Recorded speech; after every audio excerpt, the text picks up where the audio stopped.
coming here. This is Houston. Say again, please. Yes, Houston, we've had a problem. Okay, stand by, 13. We're looking at it.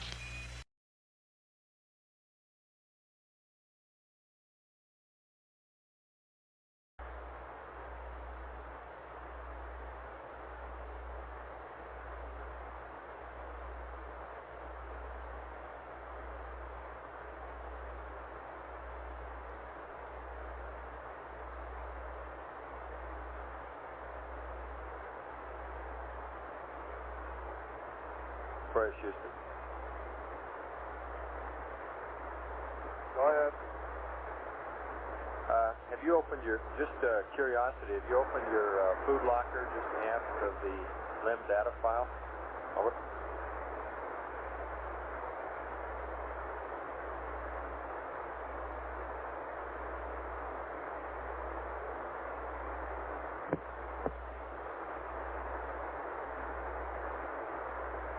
Yeah, it's been open. Okay, just checking, thanks. And the USB will come through. Good.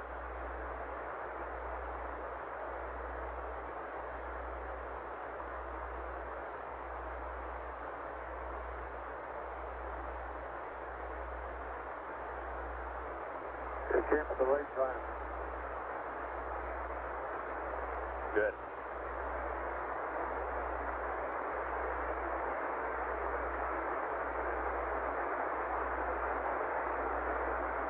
Span flight.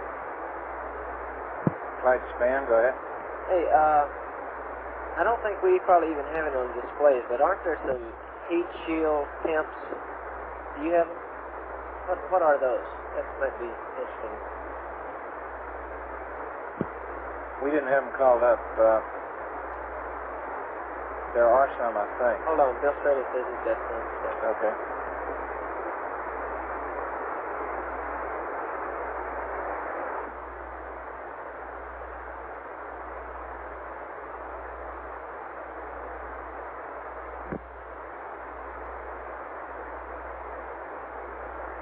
Flight span. Go ahead.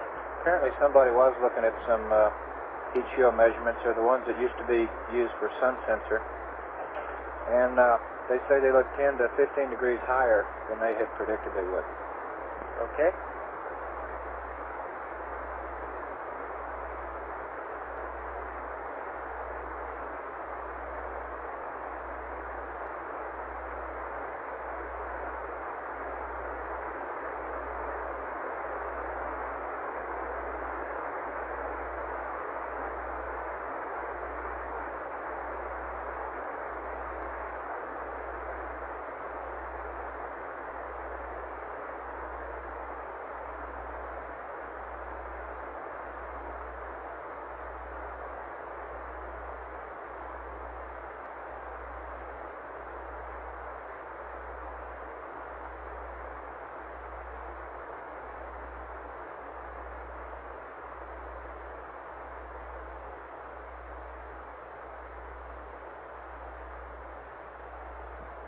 Control.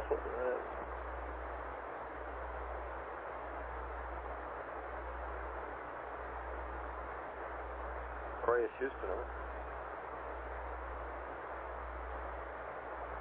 Go ahead. Jim, we have some CSM temperatures here for you. Might be of interest if you're ready to copy.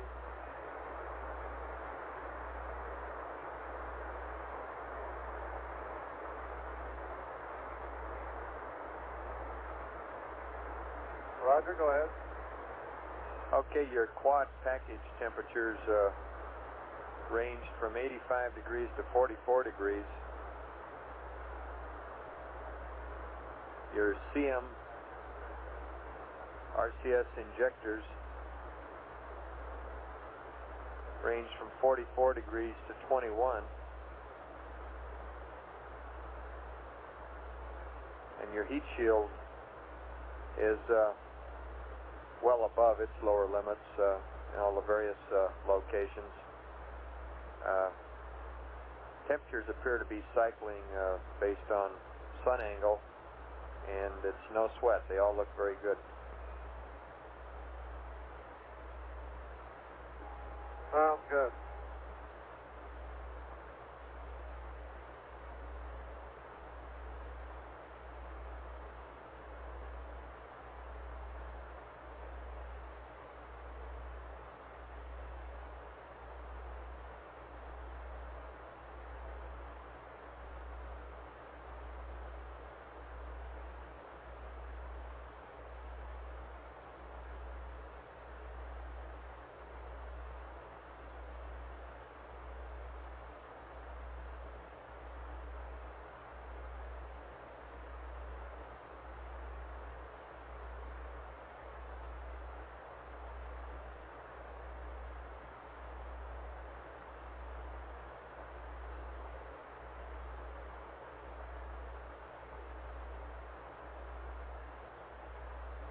you calling Houston? Negative, Jim. Okay.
Flight network.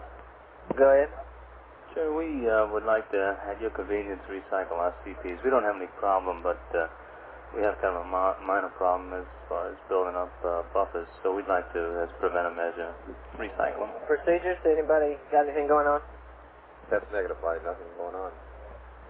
Okay, if I don't hear from anybody in the next couple of seconds, we'll recycle the CPs. Okay, network, go ahead and recycle.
But in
okay, Fido flight. Go flight. Since this burn is, we've been standing here kind of discussing monitoring on rates and errors. Right. I think what we've come to, since this burn is so insensitive to attitudes, that we're just going to give him a rate limit and tell him 10 degrees per second. And as long as he's got anywhere in retrograde component at all, he's helping things. So I don't believe you could build up enough of an attitude error with that rate to bother you flight. yeah. I agree with that flight. Okay. And Capcom flight, Go. I think we ought to tell him to start on page 24 of this checklist at 104.15 for a burn at 105.30. That gives him an hour and 15 minutes from the time he starts. That means he should be stopping his rates about 1 hour prior to the burn. It'll give him about 1 total hour there to get in position. Okay? Okay, we'll tell him that.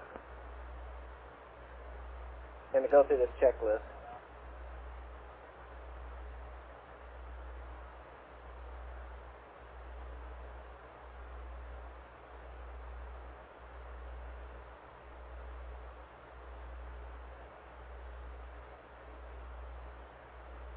Hey, right. Go. We ran this morning in a simulator, and it took 3 pounds of RCS for 5 minutes of attitude hold.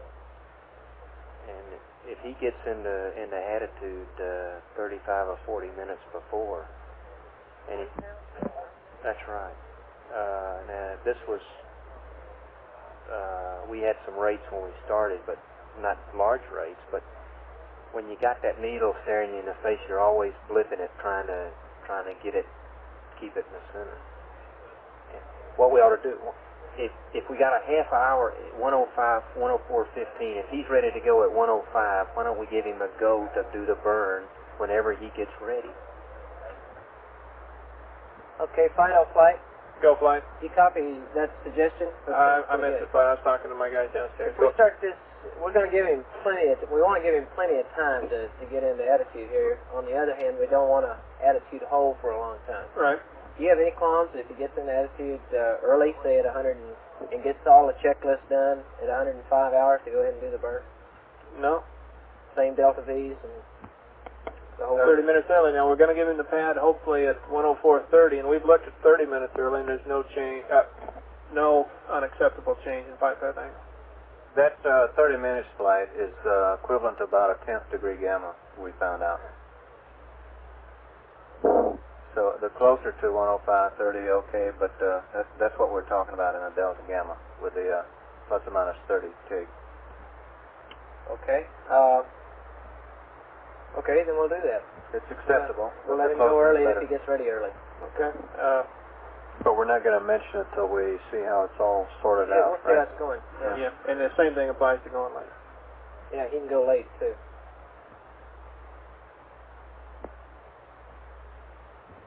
Okay.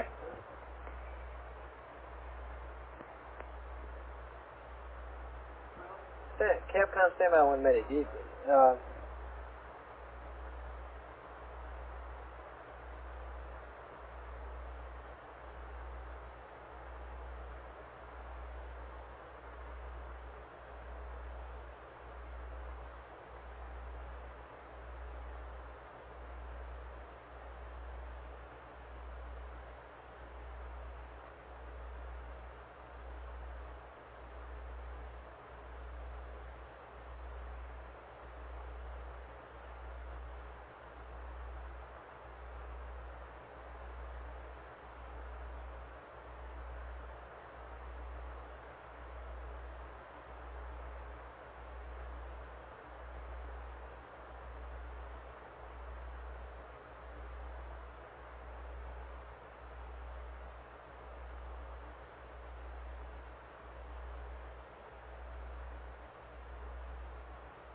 And Capcom, when you talk to him, I think you ought to tell him that this burn is also insensitive to time to a large degree too, so that we can slip it 30.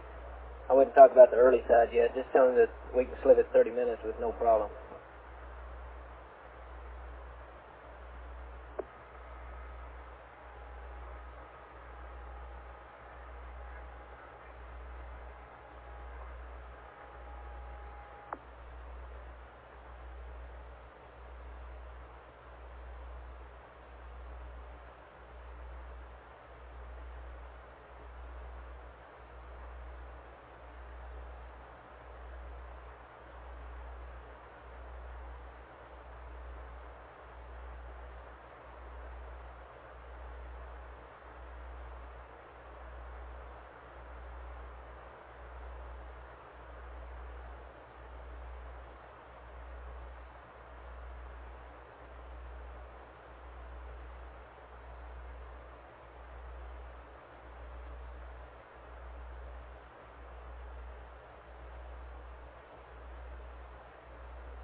And Houston, how do you read Aquarius?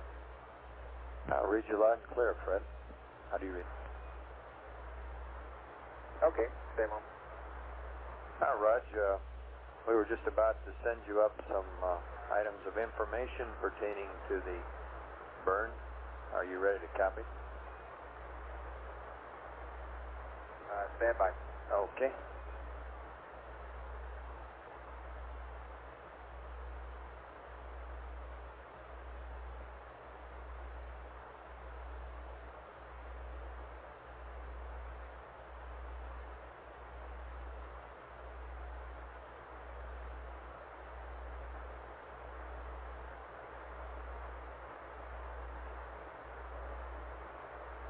Okay, go ahead, Ben. Okay, Fred. First of all, preparations for this, starting with contingency checklist page 24, we would recommend should start at 10430 GET. And we'll be happy to receive any comments you have on that, though. Second point, when you're in the burn attitude, you should see the sun at the very top of the AOT. It'll be splitting the cursor when your cursor is set at 0. One thing to be aware of, though, that it'll slip right out of the AOT very easily, since it'll be very sensitive to roll and yaw. And that's in D10 too, by the way. Next point, the burn is very insensitive to burn time and attitude. In other words, necessary, we can slip it if there's any problem at all, and attitude isn't too critical. So that brings us to the point that we only have one real burn rule. That is, if rate about any axis gets to 10 degrees a second, that's the limit. Stop the burn. Next point, after you finish the burn and before you trim, request that you leave DETA address 470 up a while so we can take a look at it, and let us holler when we've seen it, and then proceed on. Over.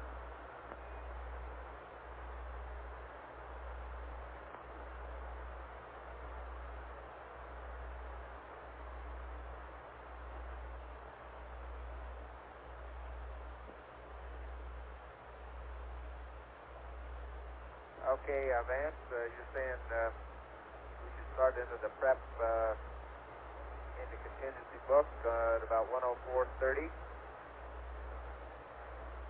And I'll talk it over in a minute with Jim, and we'll get back with you on it.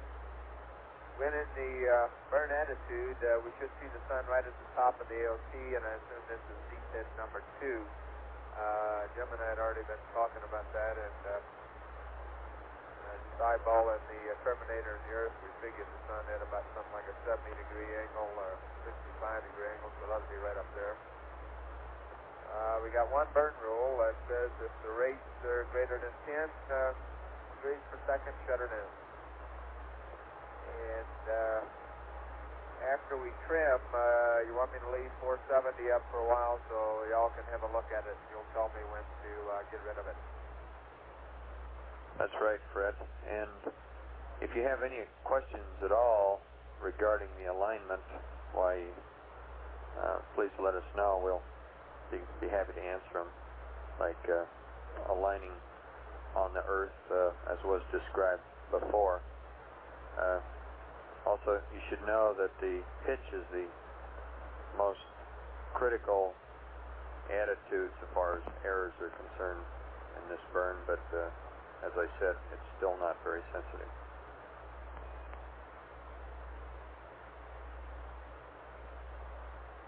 Yeah, and unfortunately, the way we're looking out the window through the coax, we can align yaw and roll pretty well, but it's the sun that has to get us pitch. All right, and a correction on this DETA 470 thing. Request that we let you give you a go before you trim. Over. Say again, Vance, on that last. Roger, we would like to see address 470 and give you a go before you trim. Over. Oh, okay. I see. Okay, after burn, we'll leave 470 up a while and wait for your words to do the trim. That's correct. How was the sleep?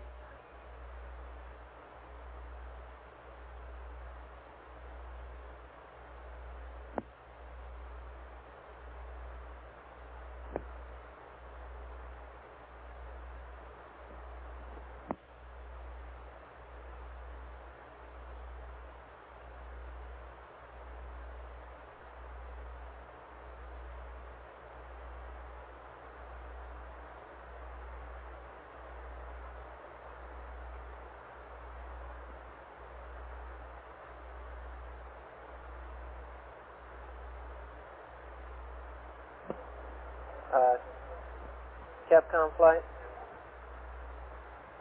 Go ahead. I missed part of your conversation there, but I guess one thing we haven't told him is that we'll want power amp on and high bit rate. Is it in there? Okay. Did you go to that fairly early?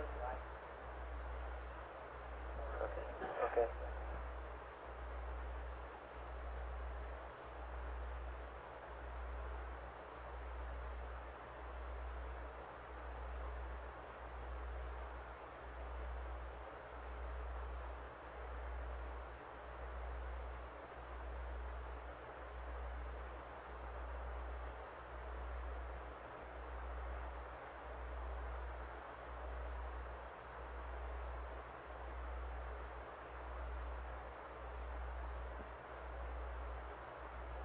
Okay, and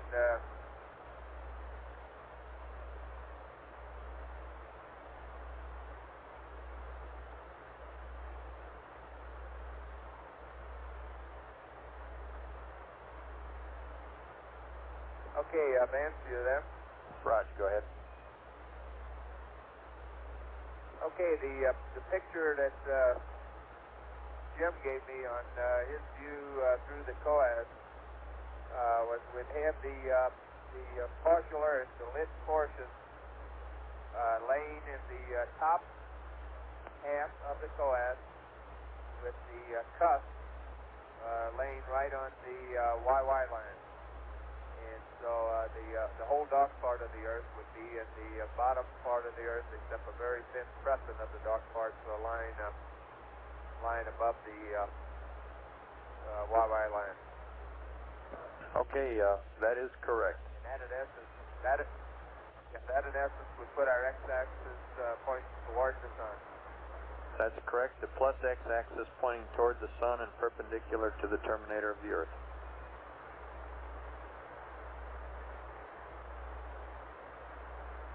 Okay. Two other points, Fred. One is that we don't expect hardly any misalignment of your engine for the burn, so we don't really expect any rates throughout the length of the burn, especially since it's at very low thrust. Second point, request you verify that your suit temperature rheostat's in full cold. That if it were in full cold, that might help your cabin temperature situation, might bring the temperature up. Okay.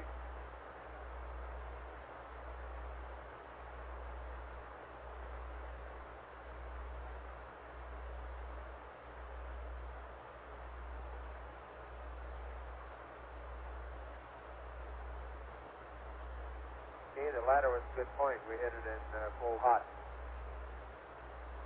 Very good. And Roger on the rates too. Okay. Flight Tommy. Joe? I would like to get a report after a few minutes if this does improve their temp. Okay.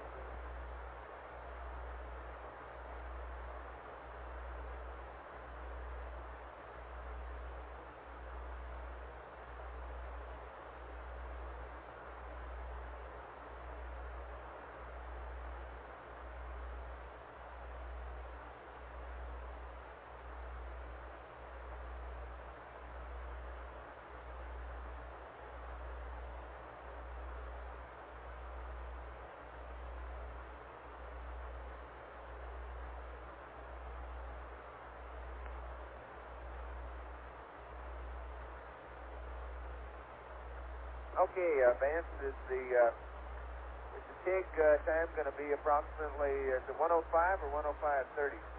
105.30. It's 105.30. Okay, your 104.30 time to start in sounds pretty good. It'll give us lots of time to get set up with the attitude business in case we have any trouble stopping PTC and getting there, and that'll give us a little time to be sitting and waiting all set up. Okay, Fred, good.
Flight, tell you. Go ahead. Flight, we saw a decrease in our water. Went up to 8.2 pounds per hour there for a few moments. What's the what? 8.2 pounds per hour. We suspect that they might have taken a drink out of the limb water. I wonder if we could query him on that point. We see no change in our thermal response or our battery currents, and right now I still would rather use that plus water for drinking. 8.2 pounds, you saw?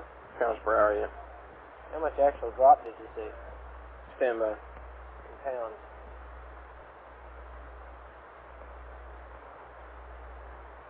And how long ago was it? It's about 2 pounds drop length.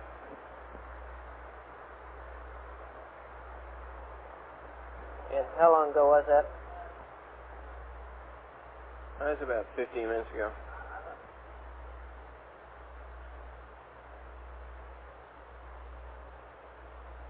About 10 minutes ago. Capcom, where did you see that?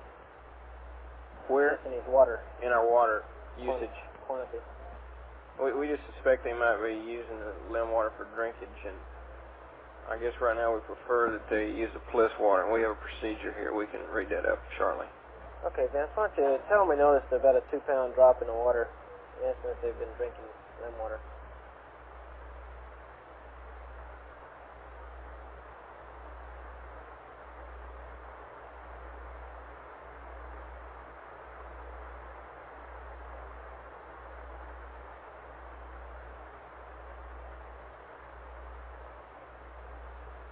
Chorus Houston, over.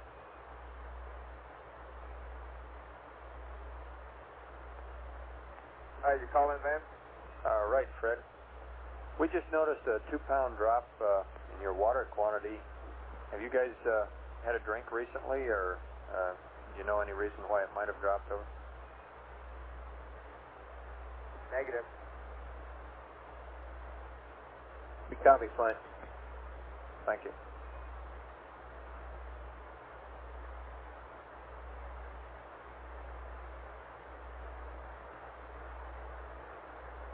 Okay, let's just take a look at it there. Yeah, we'll keep watching.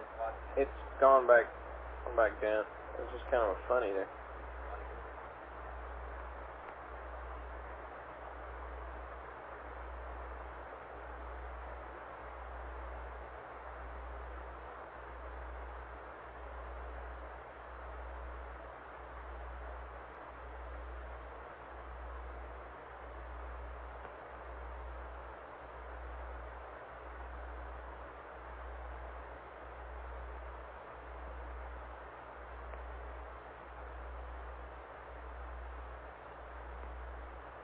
Okay, go ahead. Okay, and we'll tell them we'll watch it too, huh? And Yeah, let them know later. it could be just funny in the data. Tell them the rate's right where it was. Yeah, the rate went back to where it was.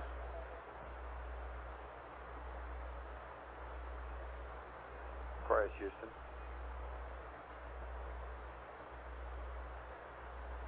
Go ahead, man. Fred, that may be a funny in the data. The rate's gone back to normal, and we'll keep an eye on it, but we don't think you should worry about it too much. Let's hope not.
Flight Capcom, you read me?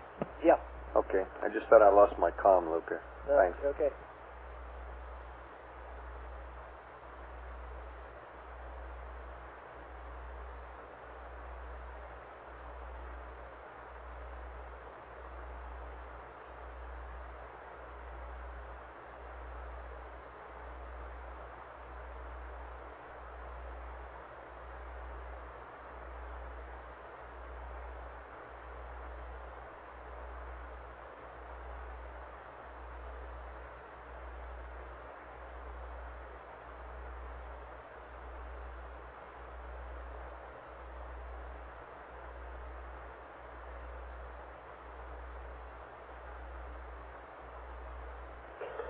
Flight final. Go ahead. We may be a little late with these pads. We're trying to get our vector as fast as we can, and then we'll get the pads done. Should be able to make 15 minutes. Okay.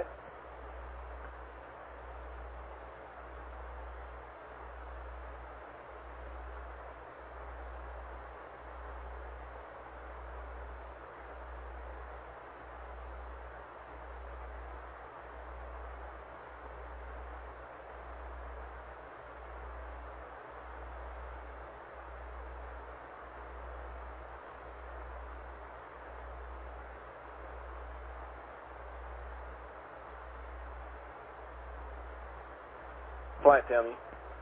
Go.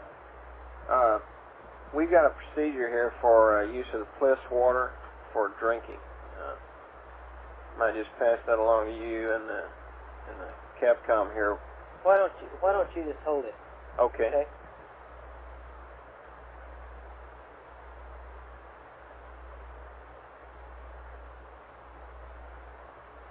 And Houston Aquarius? Go ahead, Chris. We're going to get a start of a pad on this. Yeah, estimate about 10 to 15 minutes. That's firm, Fred. Estimating we'll have it to you in about 15 minutes. Okay.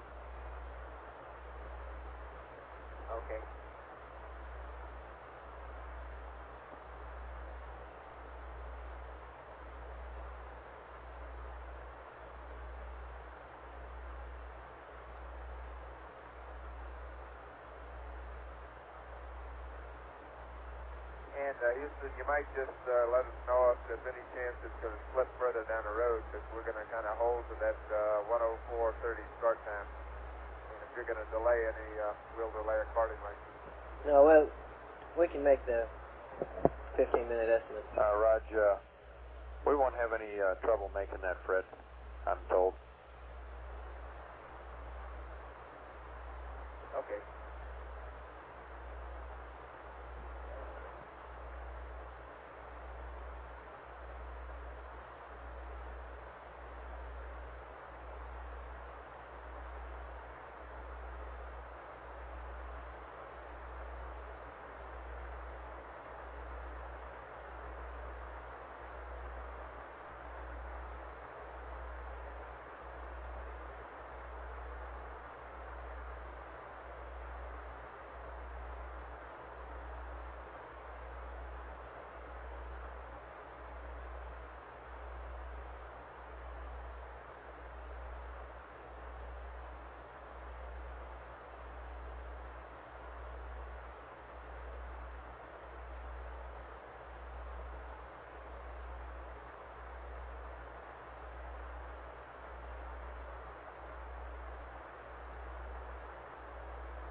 FIDO flight. No flight. We didn't have any trouble making that 15-minute estimate back there, was it? No flight. We just got our update now and we're pressing on. Okay. Okay.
Flight bottom. Bad. Just to make you feel better, the controls proposal people have reevaluated their strip charts on the high sample data, and our burn times are right together. Very good. Okay? So we'll be looking for burn time shut off around 14 seconds with a predicted burn time of around 15. Okay. And we're working on the pads now. Look.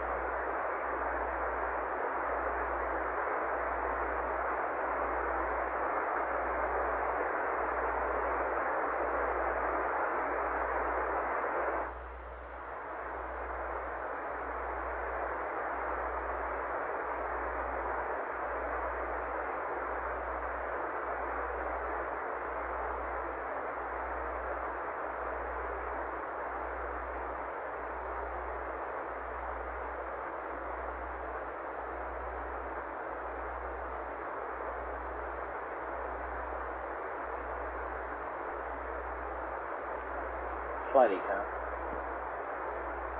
Go ahead. Jerry, relative to the problem we had about not getting any readout of main B, etc., I was trying to get this activation. Yeah, did you hear what Jack said? Yeah, he reported that the battery B charge breaker wasn't fully set. And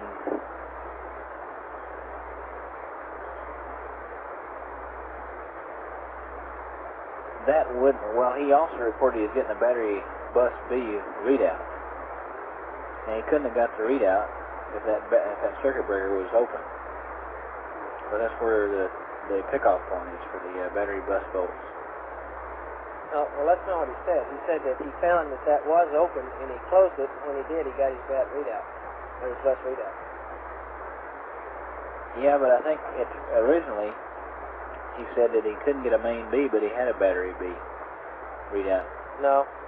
He said he could not get a bat B or a main bus. All right.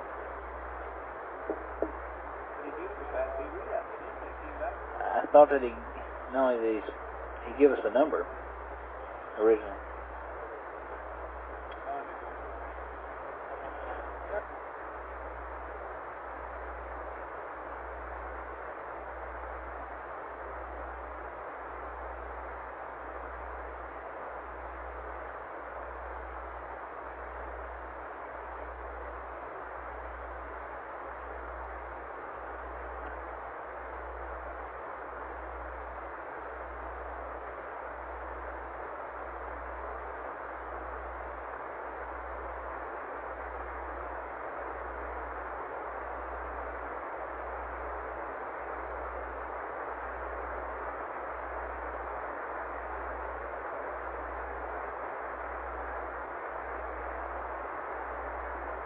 Houston, Aquarius.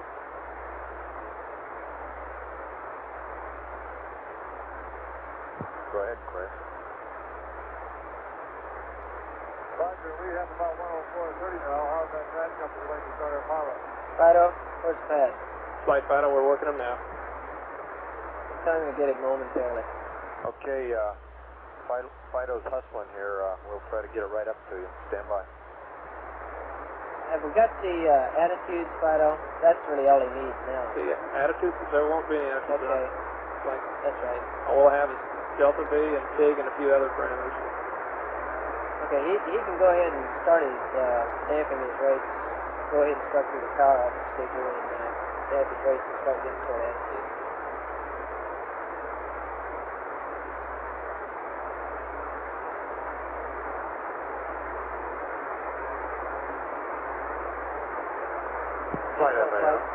Go. The only problem with this is it takes two of the guys to damp the rates. Somebody's going to stop his pad. I don't know if the other guy will have a headset on or not. It got about 15 minutes before they get to the point where they can start damping rates. Go ahead. Pad's on the way.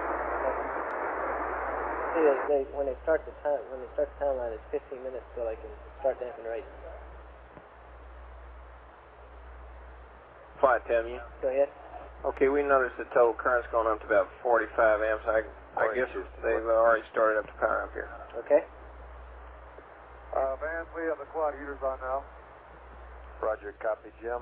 And Jack's going to read you the pad right now, so I recommend you go ahead and get started. You shouldn't be delayed by the pad at all.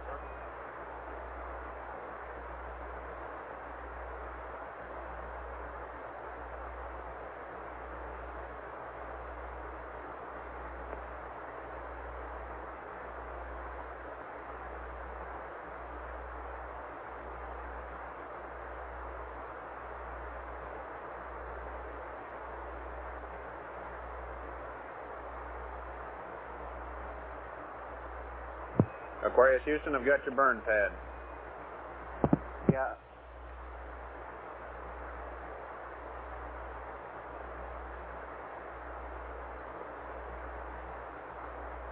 Roger, Houston, stand by. Ready? Stand by to copy. Okay, ready to copy. Okay, P30 maneuver pad on the dips. Purpose is mid-course 5. Down 33. 105. 30. 0000. Noun 81 is NA. HA is NA. Flight final. Perigee plus Go ahead. We'll have 00 P30 data for the CSM. 198. Be some of the entry things. 000 78 015. The rest is NA. Shut down the engine at 1 second prior to the end of burn time. Shut down at 14 seconds manually. Ullage is 4 jets for 10 seconds. 10% throttle. Go ahead.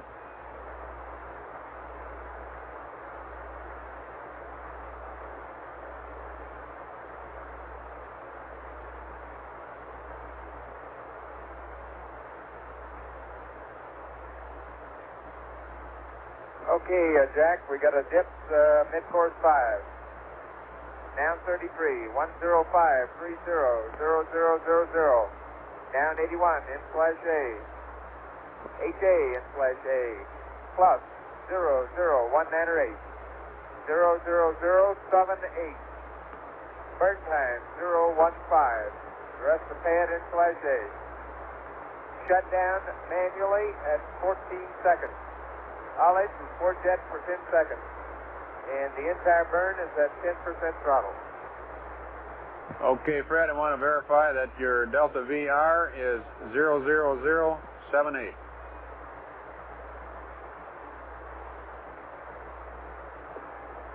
Okay, I read you back 00078. Okay, good readback. You got it. Flight final. Go ahead. I presume they know that ullage is 9 seconds prior to the burn, and then 1 second overlap. Yeah, that's Okay. checklist. Okay.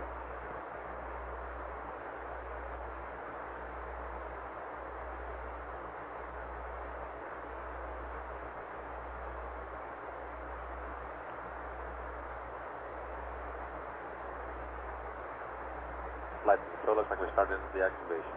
Spot temps are rising. He said he turned the heaters on about 5 minutes ago. Right.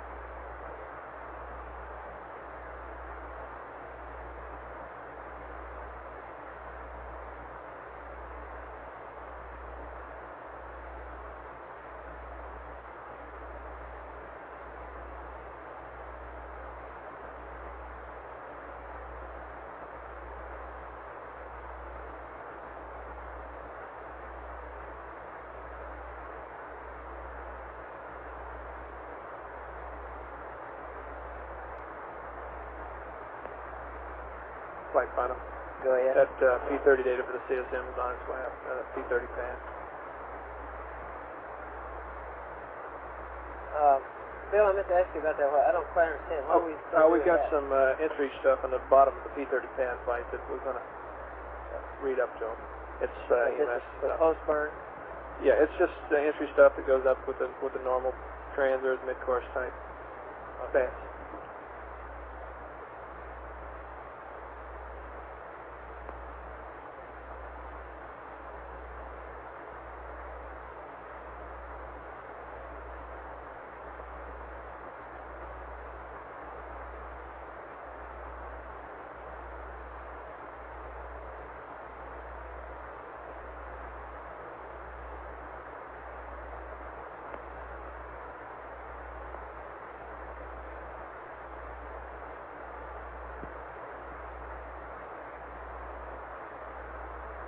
Flight fun. Yeah. As soon as we pull some notes together down here, we're going to want to talk about this AGS again. We got a couple of things we think we ought to get square before we do this first. Okay? And we'll be back in about 5 or 10 minutes. Okay.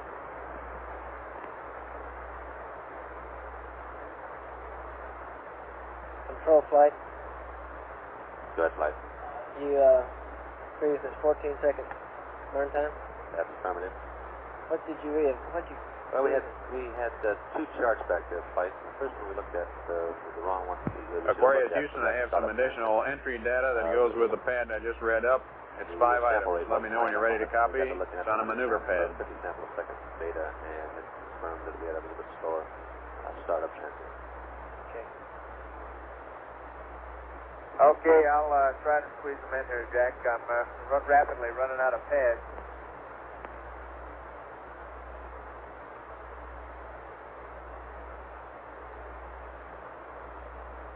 Go ahead.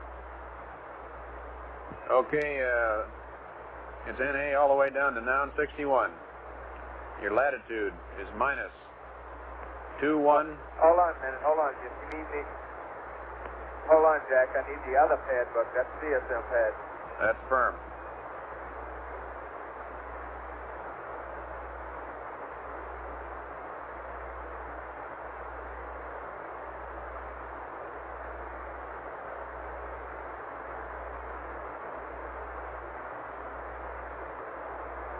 Okay, now I'm ready.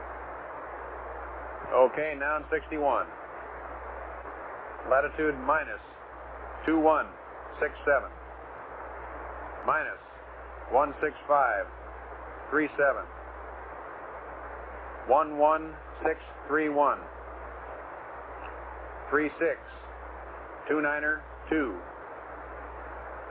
142 4102. Read back.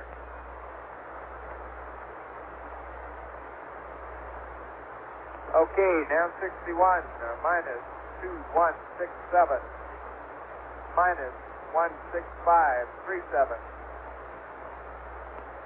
11631, 36292, 142 4102. Good, read back.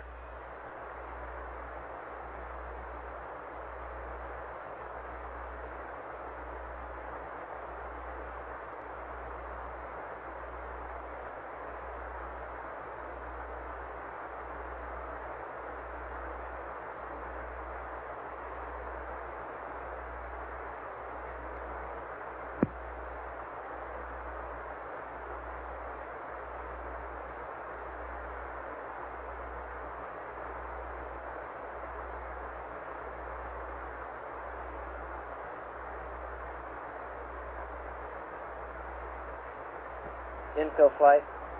Go ahead, Flight. We don't have car amp on yet, do we? Negative, Flight. Flight running a checkpoint. Okay.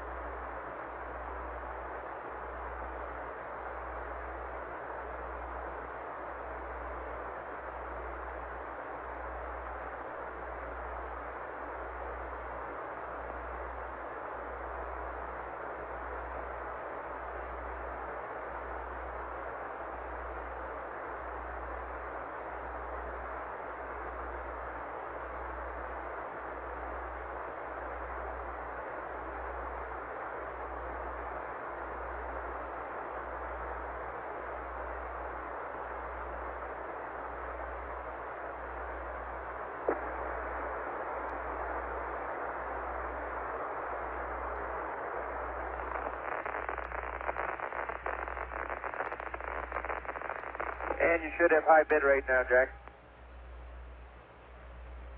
We have high bit rate flight. Just now getting it. Flight from control. Go. His next item is to stop his pulse, his PTC here, but have him monitor his quad 3 temp. Make sure it's above Okay, Fred, we're 120 getting it before now. he starts pulsing the jets. Can you read it?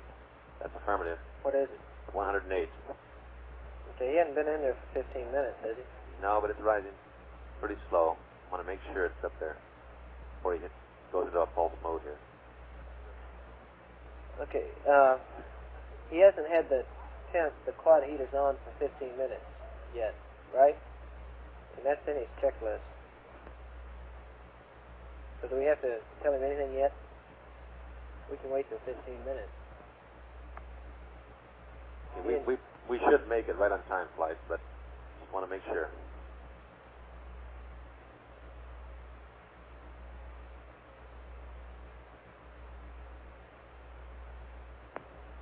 Where is that temperature on your display? Upper right-hand corner, see quad temp, 1, 2, 3, and 4.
Flight from control, that temp's up now.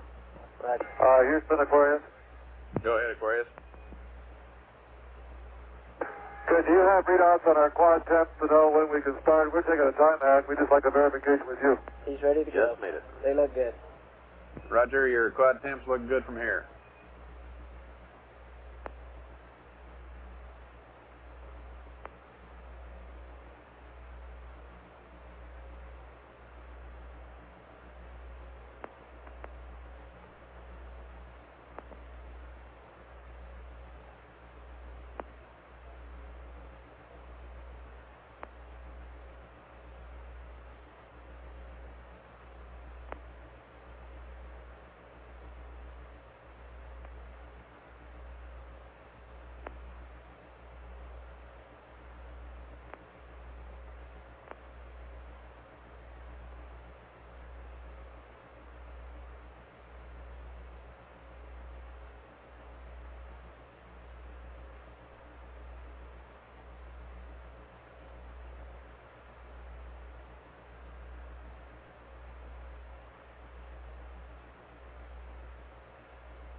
control flight.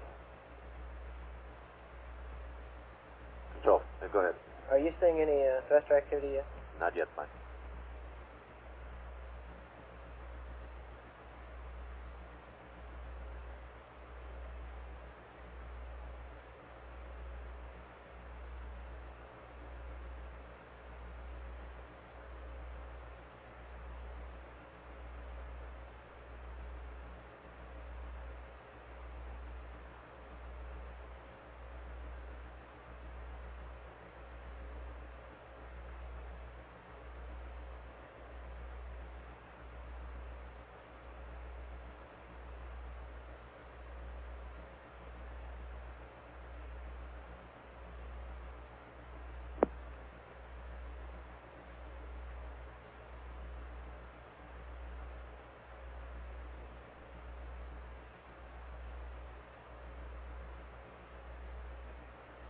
Procedures, you right in the check point? That's affirmative, flight.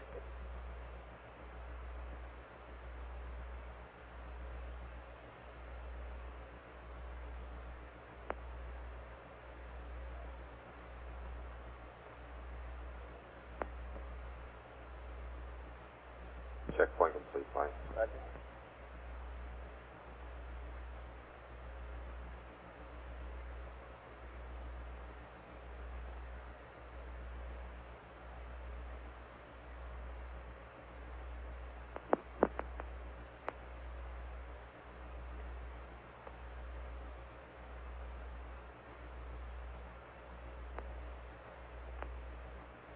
Control, any thruster activity yet? Negative, flight.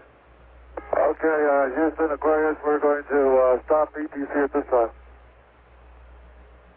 Roger, Aquarius, go ahead.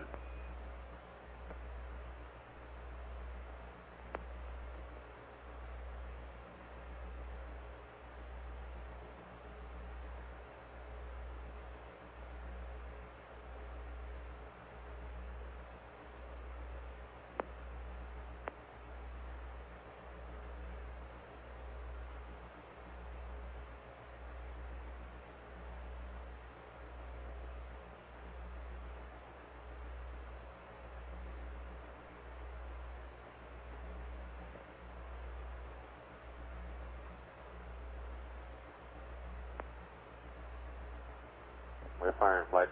Roger.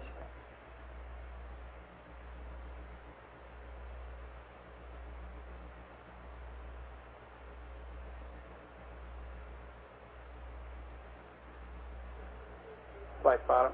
Go ahead. Okay, first chance you get, I think we'd like to talk with you in control on this AGS thing and make sure we all know what we're going to do. Speak. Okay. I guess the point to bring up is guidance's point. That is that once you align the AGS, it's going to start counting. Okay? And there's, when they go in there 400 plus enter, it's going to start accumulating delta V. And whatever delta V it has accumulated at TIG will essentially be an error in the burn if the crew trims. So we'll have to do some arithmetic down here, and we don't think it's any problem. But we can see this 400 registered 470 at ignition, and we'll take that into account, and then when we tell them to trim, we'll tell them what to trim to. Okay. Okay? And if control agrees with that, I think we can do it down here with that, not any problem. That's Yeah. affirmative. I can remember those, a case Okay. like that in the sound. Okay. The other thing we got, Fight, is that we think this 2 foot per second, at least I do, and I think that what the trench does is pretty big. And the reason we say that is that with both control and the RTCC saying an almost identical burn time, and with control getting a thrust readout on his strip charts during the burn, I think maybe this 2 is too big. Where would you rather see it? Well, I don't know. I'd throw out 1 as a number, but I don't know much about PIPAs and that kind of thing. I don't think 1 sounds unreasonable either. But that would be essentially a 2-second burn deviation in either direction. Okay, let's make it 1. Okay? Control? How about if you do a... That's dead, flight. How about if you do a 404 plus all zeros? Say again, Jack. Figure 470? Say Next again. time I last read. Say it again, Capcom. Won't if you do a 404 plus all zeros just before the burn, won't that zero out 470? And we won't That's have to worry about affirmative. Okay, Jack, That's the best thing we could do. it. Let's do it. That procedure. When do they do that, Jack? It's not in the procedure. Go ahead, Aquarius. Is it? Oh, okay, I thought you called, Jack. We're maneuvering around here to fish for the Earth. Okay, we do the 404 plus 0. But that's 4 minutes prior to burning the plant. Yeah, it's about there. It'd sure be nice to get it closer. Why don't we just do the math on it? Isn't that just Okay. as easy? We don't have to change his checklist. It's not as easy, but yeah, we can do it, no problem down here. We got a lot more guys than they do. Yeah.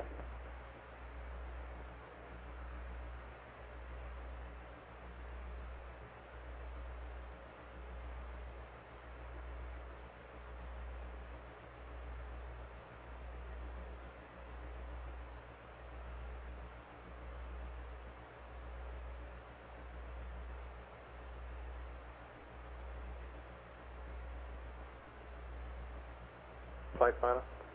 Go ahead. Okay, and I guess the last point here is that if we And keep greater than Houston 1, Aquarius, how's the ASA package temp look now? So you talking about quads?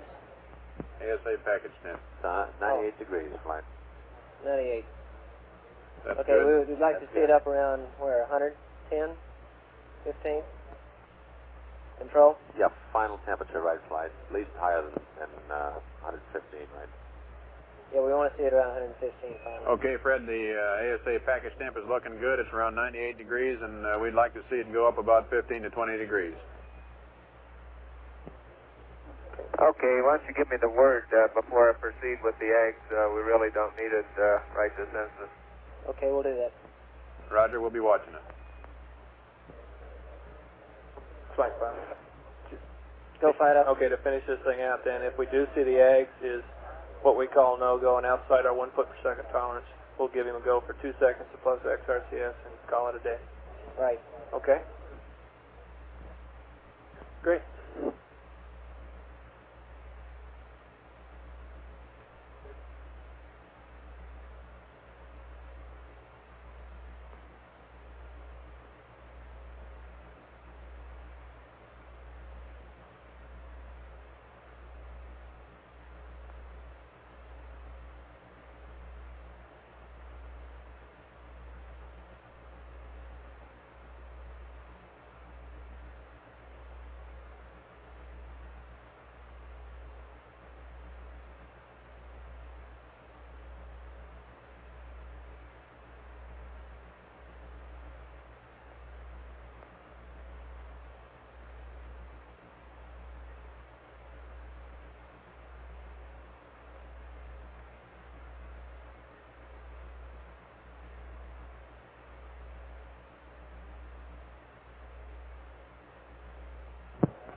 Control, is that package temp on your main display? Negative, flight. It's on channel 37. We're at 106 now. He can go ahead with the AGS activation, flight. Okay, he said he doesn't really need it right now. He's still getting in. Okay, but we've got a 5-minute constraint, if you recall, here now after he goes to AGS to operate before he can do the 400 plus 5. So we should keep that in mind.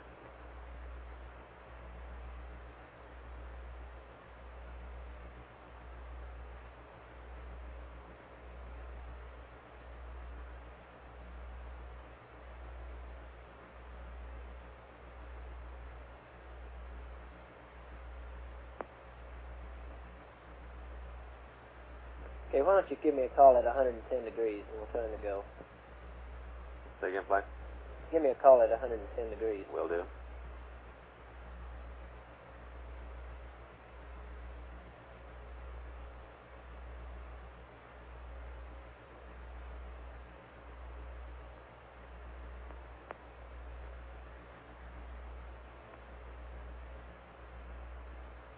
Okay, we're at 110, flight.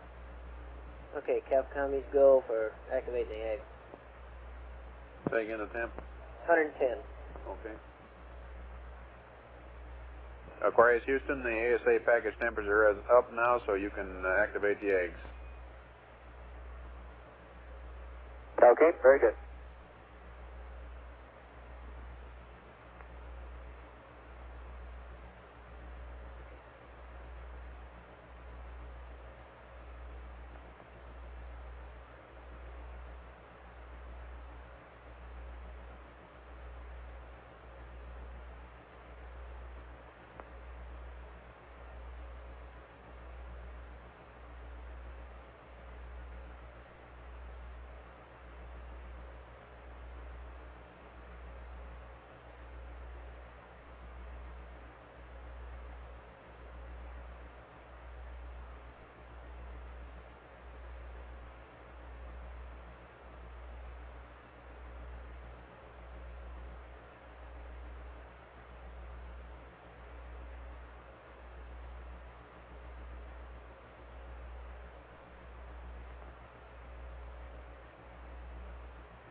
Control, can you tell when he goes to AGS operate?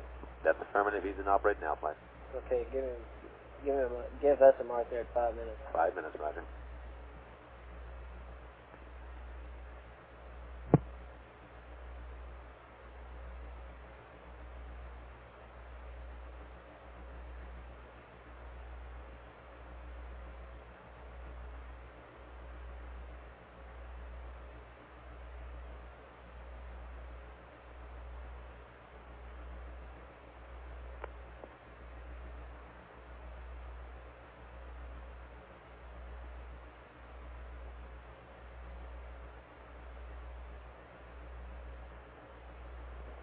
Recovery and meet retro in your loop.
Okay, Jack, so we can make sure and get our timer set here.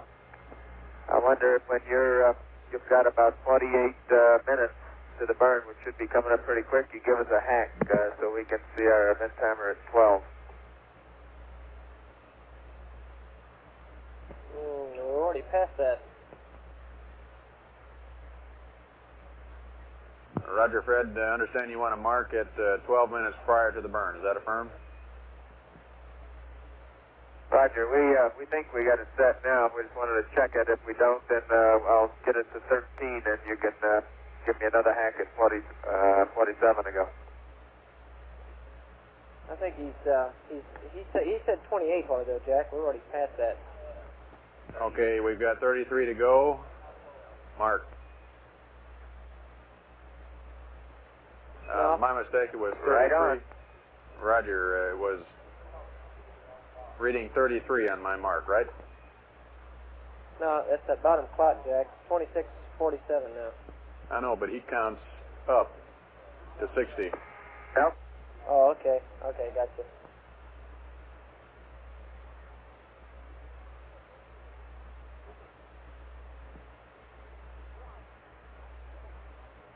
Okay, you got about 10503 GET now down there? That's affirmative, Fred. Going through 105.03.45, mark. Okay.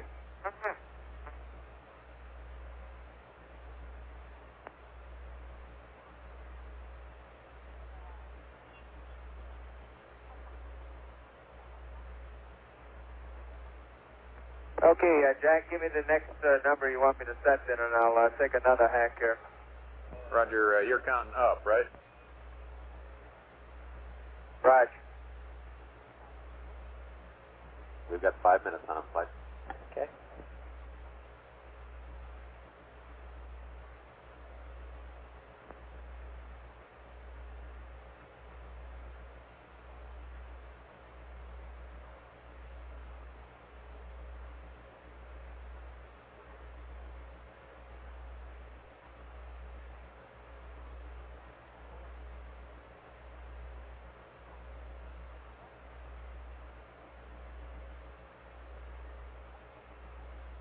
Okay, Fred, on my mark, be 35 minutes to the burn. That's 25 minutes, isn't it? Stay by. He's counting up, Retro, to 60.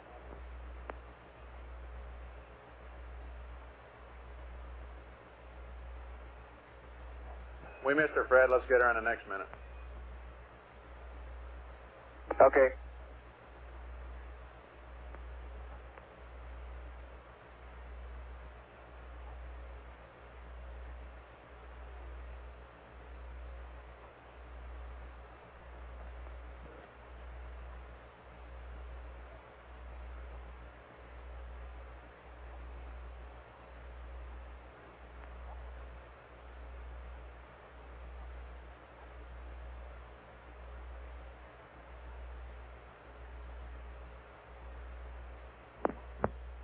Okay, Aquarius, on my mark, it's going to be 24 minutes to the burn, and you'll be reading 36. Stand by. Mark. Okay, we got it cranked up.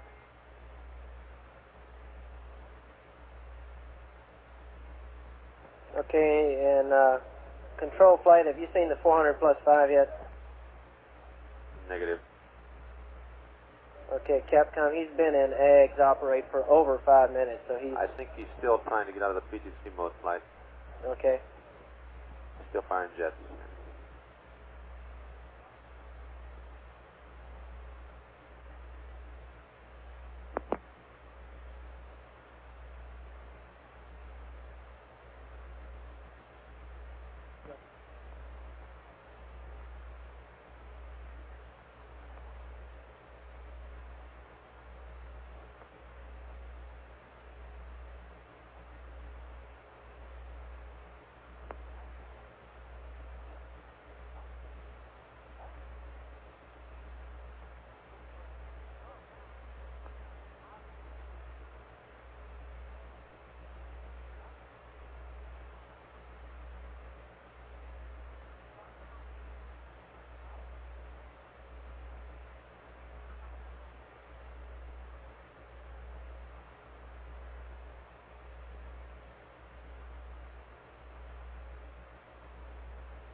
400 plus 5, flight. Right.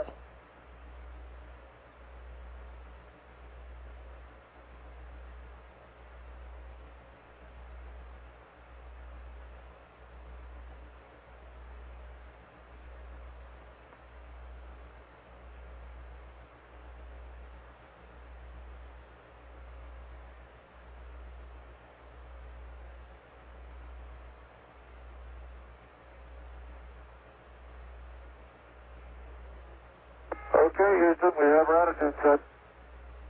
Very good. Roger, Jim. I hope the guys in the back room who thought there's something right knew what they're saying.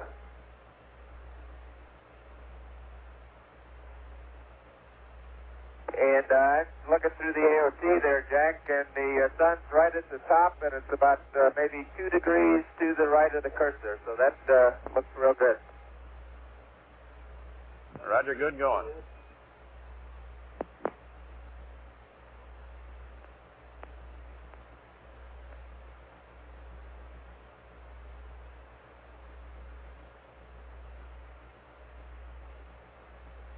Everybody happy with the attitude flight? We can only say yes if he is, because we can't read it except that it's all zeros. But yes. Right, there's no new thoughts on it, right? Fido flight. Go, flight. See any reason we shouldn't go ahead and do this thing? No, not at all. As soon as he's happy and we're ready. Okay, Capcom, let's tell him just to proceed at his pace, and he can go ahead and do it early. Control, tell me we're going to do it early. Roger. Copy.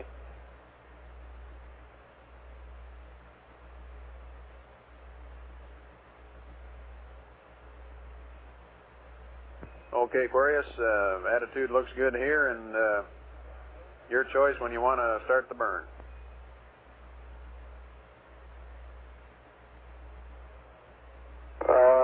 We're counting down, aren't we, or do you want us to start anytime? He can go anytime he wants to. Just tell him to... Your choice.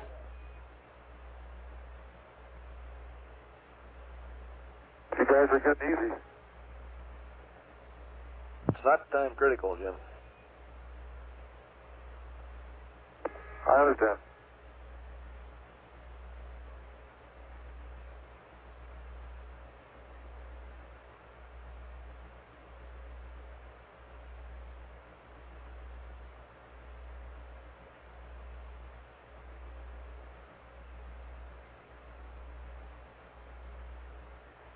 We're at 120 in the ASA, nominal, flight.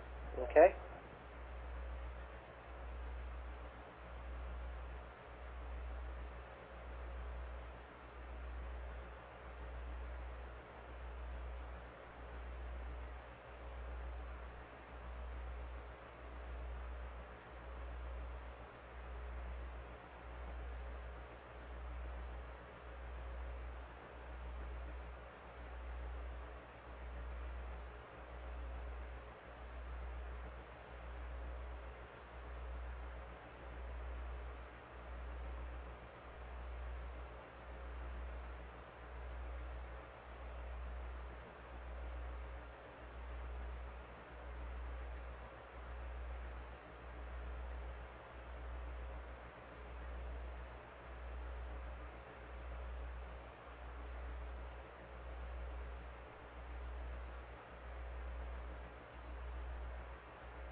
We're on page 33, flight, minus 4 minutes.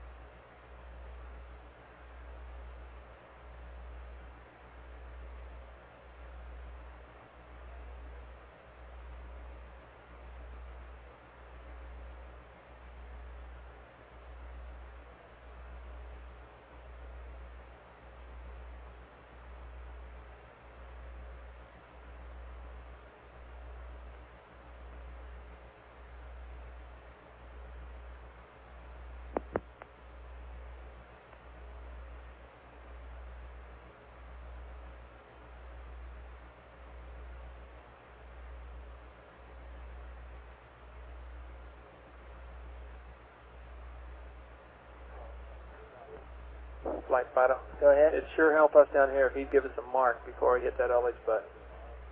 You know, like a couple of seconds. Okay, Capcom, what did you ask him to give us a mark when he's ready to ullage? You know, just a couple of seconds lead time, Fido, sure help. What do you want? That for the counters? Yeah. And Houston, we reset our clock and we'll be making the burn and about, I'll give you a hack here, it's 2 minutes to go. Roger, Fred, and let us know when you're going to ullage, will you? Okay.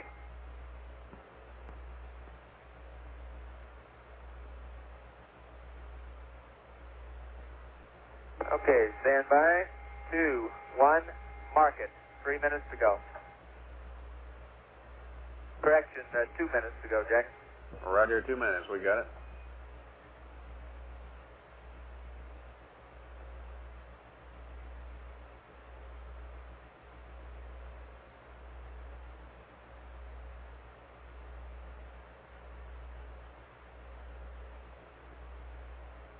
Flight, let's get the engine gimbal switch to off. Engine gimbal switch off, Capcom. Aquarius Houston, check engine gimbal off, please. It's verified off. Okay, did you see it on control? No, it was off, Flight. We can verify that now.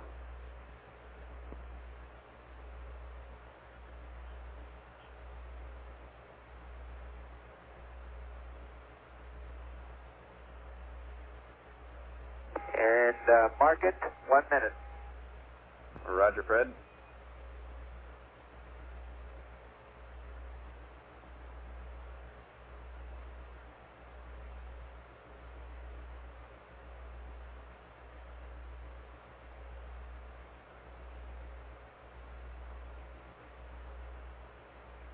How's Ags looking, control? Looking good, Flight.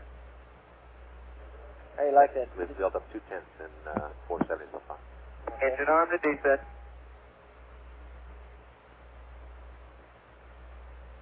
We're armed at low throttle point. Rog.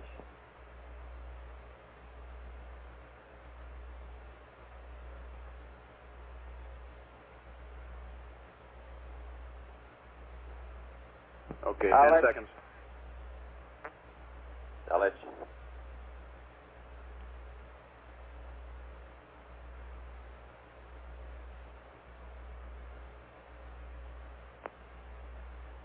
Have ignition.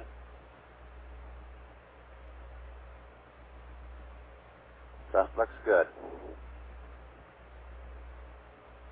Slightly slow buildup.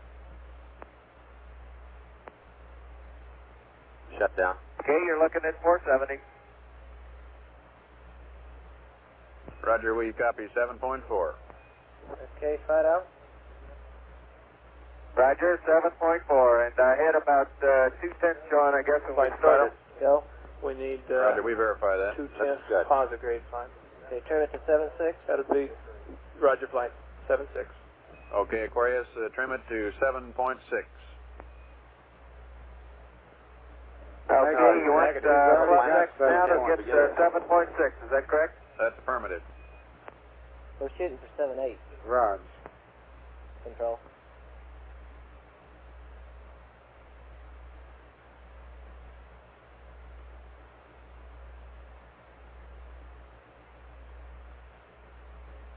Burning. Okay, you're looking at it, Houston. Beautiful. Looks good, Okay, Flight. looks good. Nice work. Okay.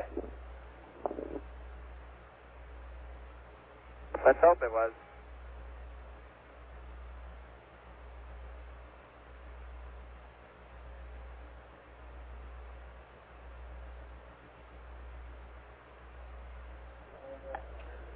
Okay, Capcom, he can go on and get the engine secured and then go ahead and establish PTC when he's ready.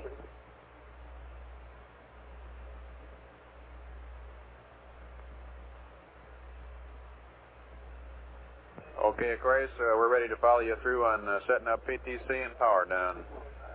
Your choice. Okay, we're pressing into getting PTC established right now.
Okay, Capcom flight. Go I flight. don't think you got to tell them right now, Jack, but one of the events that is going to occur that we'll try to give them some lead time on. After they get PTC established, they're going to vent this sheet sometime later. And we'll tell them when they're in the range of the burst disc. But there's quite a lot of uncertainty in there where it will actually vent. And so we'll just kind of tell them from here on, you can expect the she vent any time. Okay, then we're going to...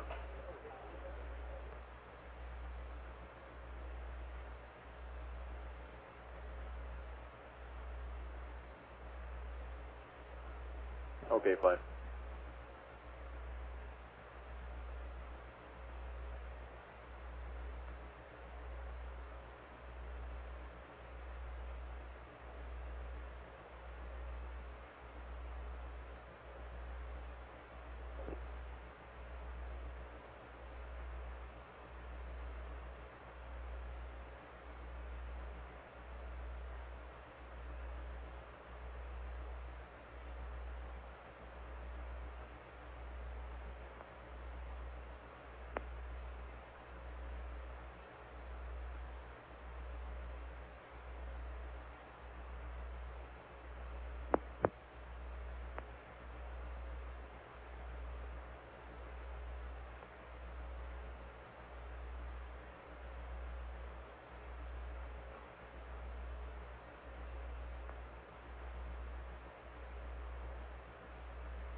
Flight from control.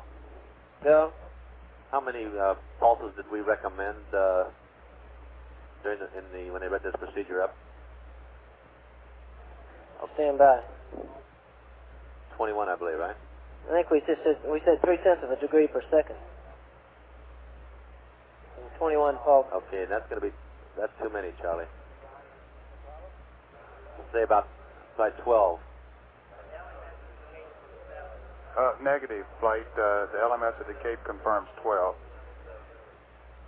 Okay, That's holding it out and counting 12 pulses and then releasing the ACA. And that should be approximately 3 seconds. Okay. Why don't you go ahead and tell them that now? They're maneuvering the attitude, so they can't be doing anything else. Aquarius Houston, we'd like to change the number of yaw pulses we gave you before as 21 We'd like to reduce that to 12. 12 pulses, yaw right, and that'll take you about 3 seconds to get them in if you don't want to count them. Okay, we'll make it 12 versus 21.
Okay, Houston, I'm just about there now, and as soon as I get 90, we'll start jamming rates.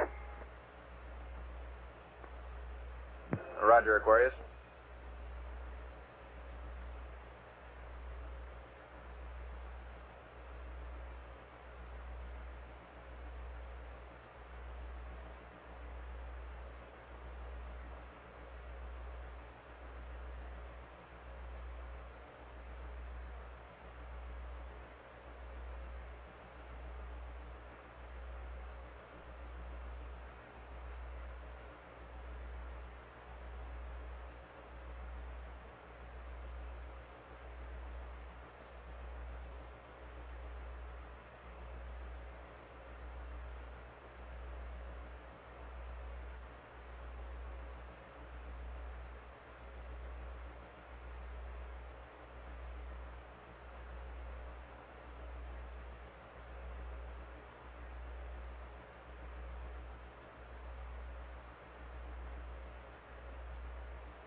Flight retro. Go ahead. Yeah, with a confirmed maneuver, the gamma we are seeing is minus 6.52, and we were shooting for 5.1. Okay.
Flight final. Go ahead. With this ranging we got, we're going to shoot to have a pretty gross estimate of the trajectory in about 2 hours. And I think it should be a pretty reasonable estimate. Okay. At least tell us if we had an accurate alignment. Okay, and that's the only worry right now. If we had an accurate alignment, we're in good. Okay. Just about got to be, though, with the Earth and the COAS and the Sun and the AOT. It's got to be pretty close. That almost sounds like Okay, a song. Houston, I'm trying to damp reach now. We're at the proper roll altitude and pitch. Roger, Aquarius.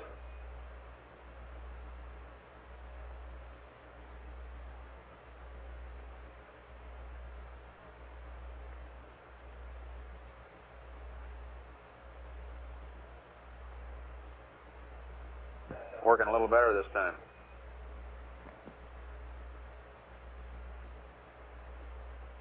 Are you copying any attitudes down there, Reed?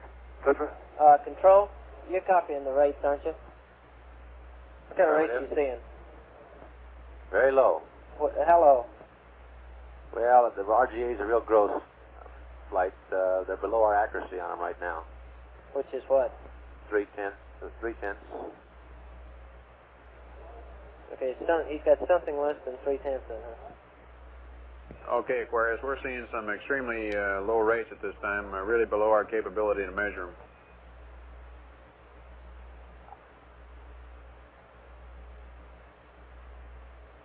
We're looking at the attitudes now, flight, to make sure to see how low they are.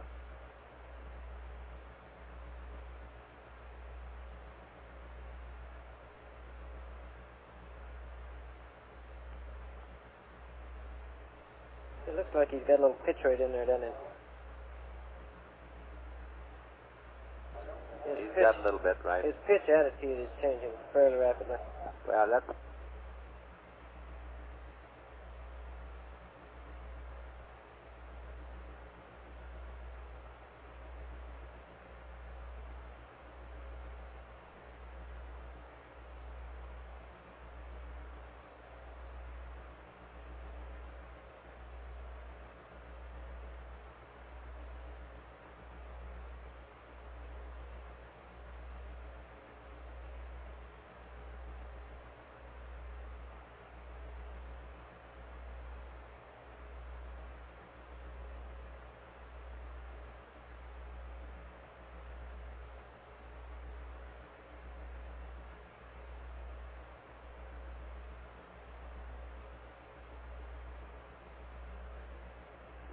Houston, I think I've got pitch and roll just about squared away. I let yaw just slightly drift. It's drifting in a clockwise direction.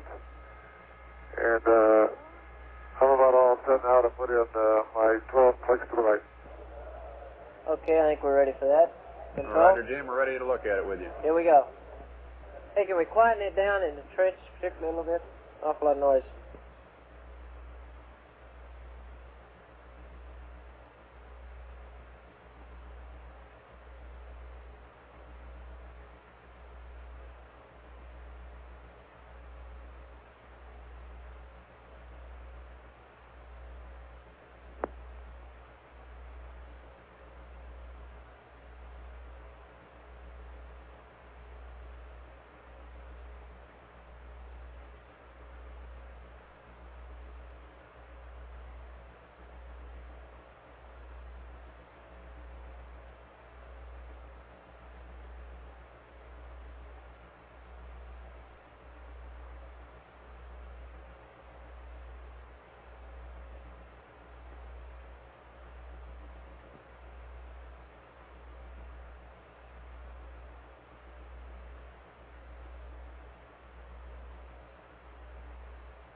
We're yawing now, flight. Okay.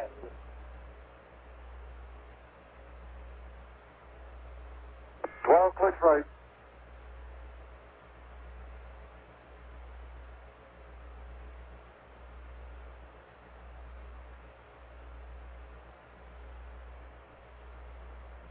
Okay, Jack, are we clear now to proceed with the power down? Do we want to monitor this for a while, flight? No, I think we ought to get the power off of it. We're not gonna... That's affirmative, Fred. We're ready to press on with the power down, and I've got 2 changes for you. Step 1 of the emergency power down on page power -5. Over. Go ahead.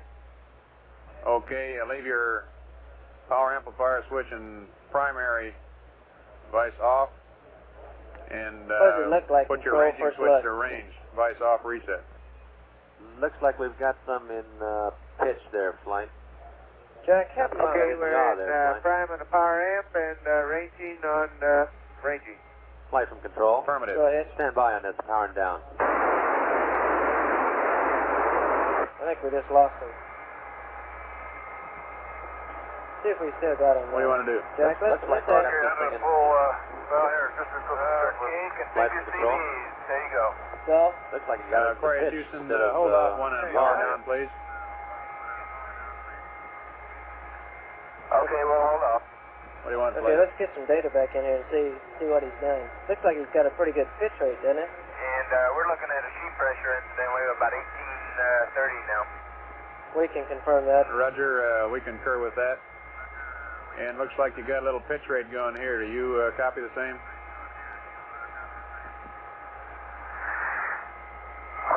Okay, my pitch needle is just slightly up now. I can try taking it out if you want me to. Why Why don't you let it go just a second. Let's see how far it cones. Just hold off on that one, Jim. We'd like to take a look at it. You went to low bit rate, flight. We got anything now. Okay, ask him to go back to high bit rate so we can watch the attitudes. We don't get them on. Aquarius, we'll need high bit rate, please. You need the power amp for that flight. And the power amp. Flashlight, Jack? Jack, flashlight over here a minute. Aquarius, we need the power amplifier back in high bit rate, please. You got it.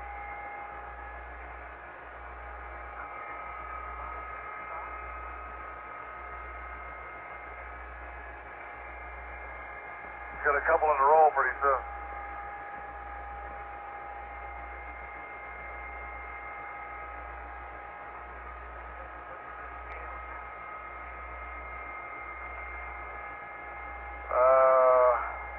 What is it, 1.7?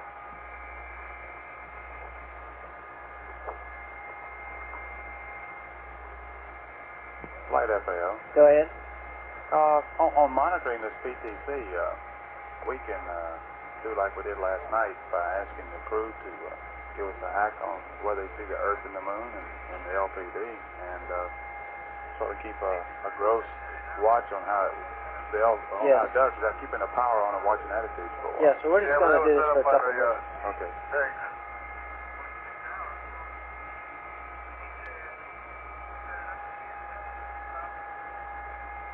Well, we got to turn on the heaters. We want to save.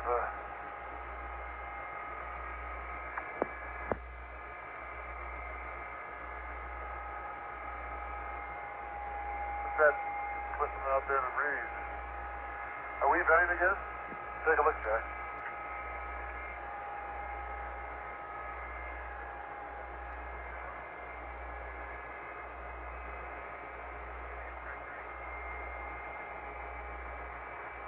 Well, once we get squared away, Jill, I think I'm going to have to become a space veteran and take a good healthy one and weed just about everything.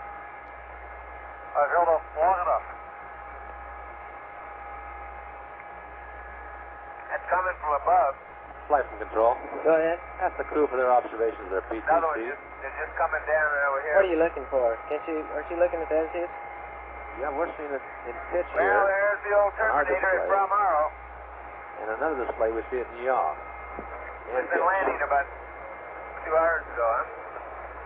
Okay, Jack, why don't you ask him to comment on it and see what he sees on his air meters? Houston Aquarius. To right of the Terminator. Go ahead, Aquarius. Just for information, although I thought I'd never have to use it, that technique looked like it's a pretty good one. That sounds good, Flight. Roger, Jim, and we'd like you to give us your idea of how the PTC looks. We're not sure we're seeing what we ought to hear. Hey, with a 90-degree roll in there, are we... Okay, I still have my ball. That's right. That's it, Flight, right. That's right, sure. I'm coming around past 270 right now. I've got a slight roll and pitch If they're small. offset in there. My pitch needle is about halfway up, and my roll needle is about... Looks real good, Flight. Okay, let's tell him it looks good. Let's power down. Okay, Jim, with that info, we'll go on the PTC and let's proceed with the power down.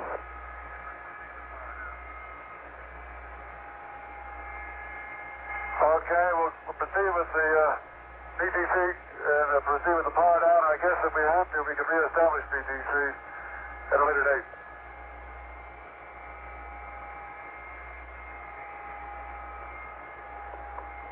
Okay.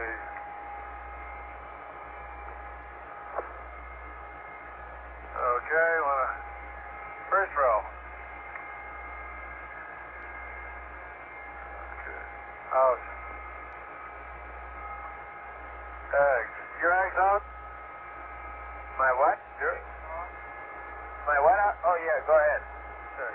Okay, the 4 inverters and the AC bus both, Fred. Okay, go ahead.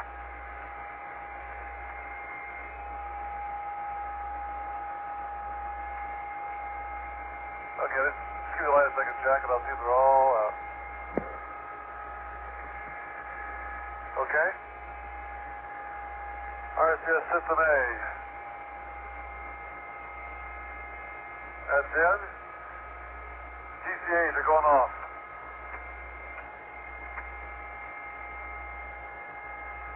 Why do we need the ISO valves in the asset feeds in? They're not sucking any power unless you take these switches and move them. How can we pull them out then for this burn? Because they didn't want them to get moved inadvertently, I guess. It doesn't matter, Jim. They could be out or in terms of power down. It's just, they just don't count.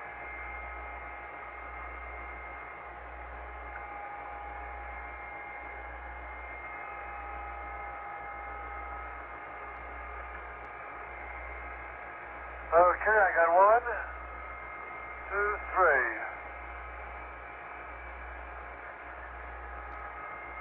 ISO valve should be in too. Yeah, okay, third row.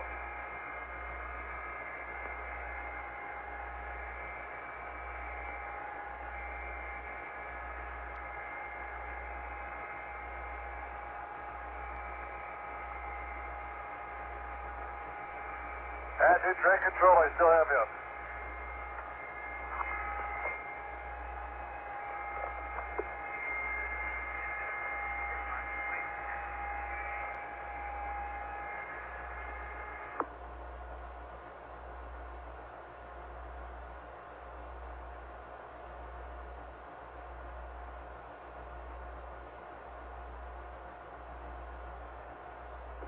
Jack, how do you read now in baseband? Bring you 5 square, Fred. How many? Okay, I'll stay this mode if it's all right, so we won't be hot mic. Good idea.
flight income. Go ahead. I still show he's in high bit rate and power amp on. I got the impression that he thought he was in the right mode.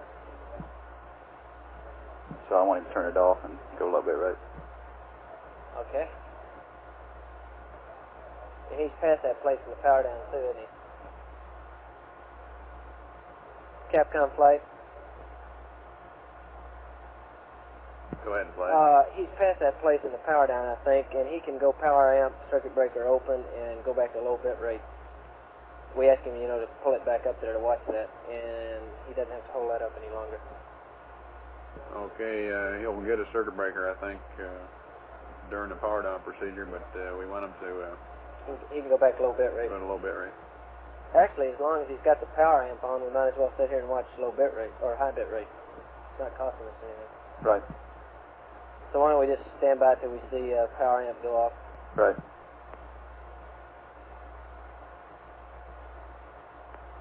Fido flight.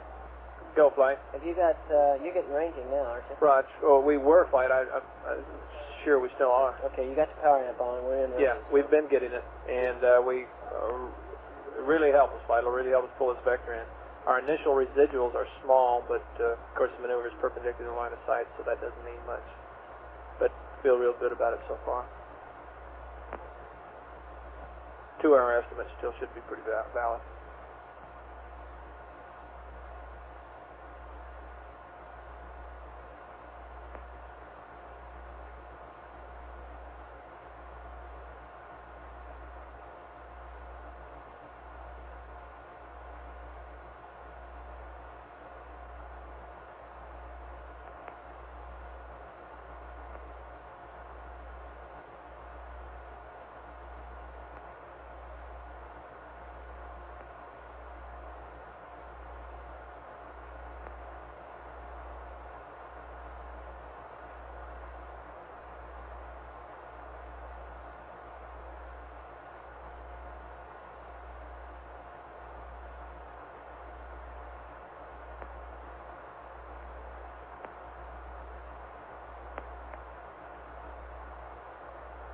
Flight Capcom. Calling flight, say again. Yeah, Capcom here. I bet you he thinks we want him to leave that power amplifier circuit breaker in too, as long as we told him to leave it on. Yeah, and he won't pull it till we tell him. That may be true. Why don't we tell him to go ahead and turn it off, Jack? There's no reason holding it up or sucking additional amps out of it. Power amp off and low bit rate. No, we want the power amp. Power amp Prime. circuit breaker. Open. Right. Fine, Fido. Go. Is he turning down the power amp now? Yes. Okay. We lost range a while ago. Yes, because he went to downburst backup. Right. And I was going to try to get it back to good, but if you turn it down. No, let's go ahead and turn it down. No problem. Looks like he's pulled that power amp flight. We need low bit rate too. We already got that info. Have we or haven't we, Inco? Mm, We still got a high bit rate. We must still have it on. yeah, he's still on now. Okay. Aquarius Houston, you're cleared to open the power amplifier circuit breaker and go to low bit rate, leaving the power amp switch in primary. Okay, I'll pull the prime S-band power amp breaker and go low bit rate.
Control flight. Go ahead, Flight. Could you put your sheet plot back up? Roger. He's putting the latest number on it now. We'll have it up.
Okay, all the Maroon team guys that are here, come up, Amber, please, on the status board.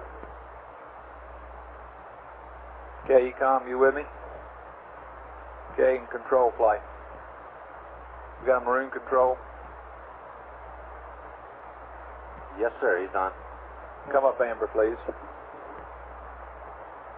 And the FAO. And Inco flight.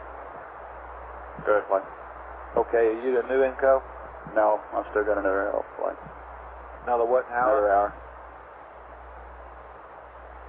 Okay. FAO flight, when do you change? Okay, Inco, tell me about the comm real quickly here. How's it looking? It's looking a real good flight. The mode we're in. Yeah, you maintaining continuous comm, or are we losing it at all here during the revs? We're doing pretty good. He's switching on board on noise, and he's doing a pretty good job. But you're not losing, you don't have any blank periods to speak of? Not to speak of. A few second dropouts. Tell me what the rate is when you get a chance, please. Roger. Come up green. You okay? Right. Come up green.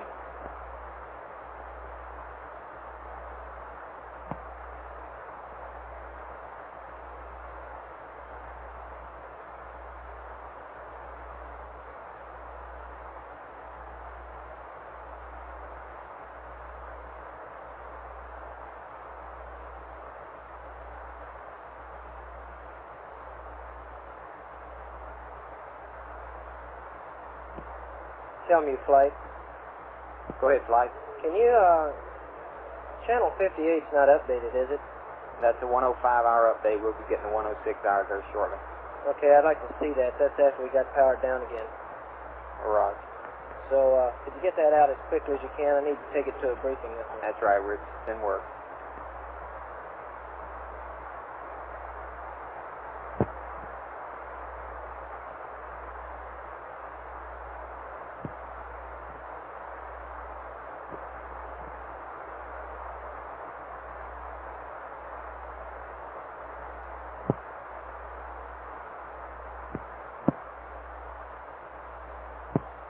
AFD flight, you read okay? Roger. Aren't you guys changing? Yeah, we're heading over now. From who? Are you hanging over to Dave? Harold's here, but he's working on another problem right now, and he'll be with us shortly. Okay. Retro flight? And Houston Aquarius. Retro flight. Stand by, excuse me. Go ahead, Aquarius. About how far out are we now, Jack? Fido. Go flight. How far out are we? Stand by. 150,214 miles above the Earth. 150,214? 214. Okay, Aquarius, you're 150,000 miles, and you're coming in at 4,500 feet a second. That's from the Earth. Okay, we're at 150K, 2,500 feet a second. It's all downhill from here on in.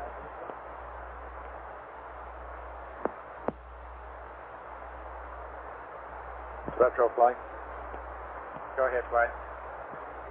Okay, tell me, all you're doing is sucking up the tracking data, or the 5 is for you, and you're going to be looking at your mid-course here and give us an estimate in 2 hours. Is that? And Aquarius, how much TTCA control did you have to do during the burn? Flight, Fido. Go, Fido. Let me update that number. Okay, how much, what was that, Jack? How much the control when of the TTCA did you have to do during the burn?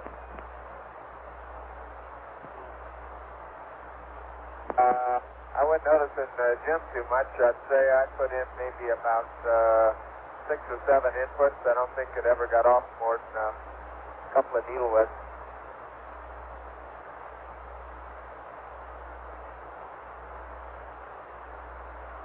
Roger, Fred. Thank you.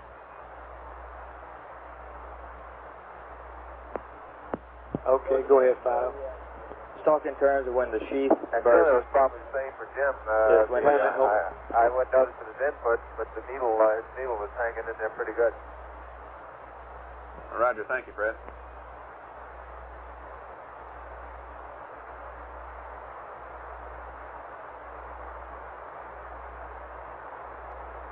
Okay, excuse me, Fido. Go ahead. Right. When the sheath bursts, and if we don't... No, wait a minute. What is...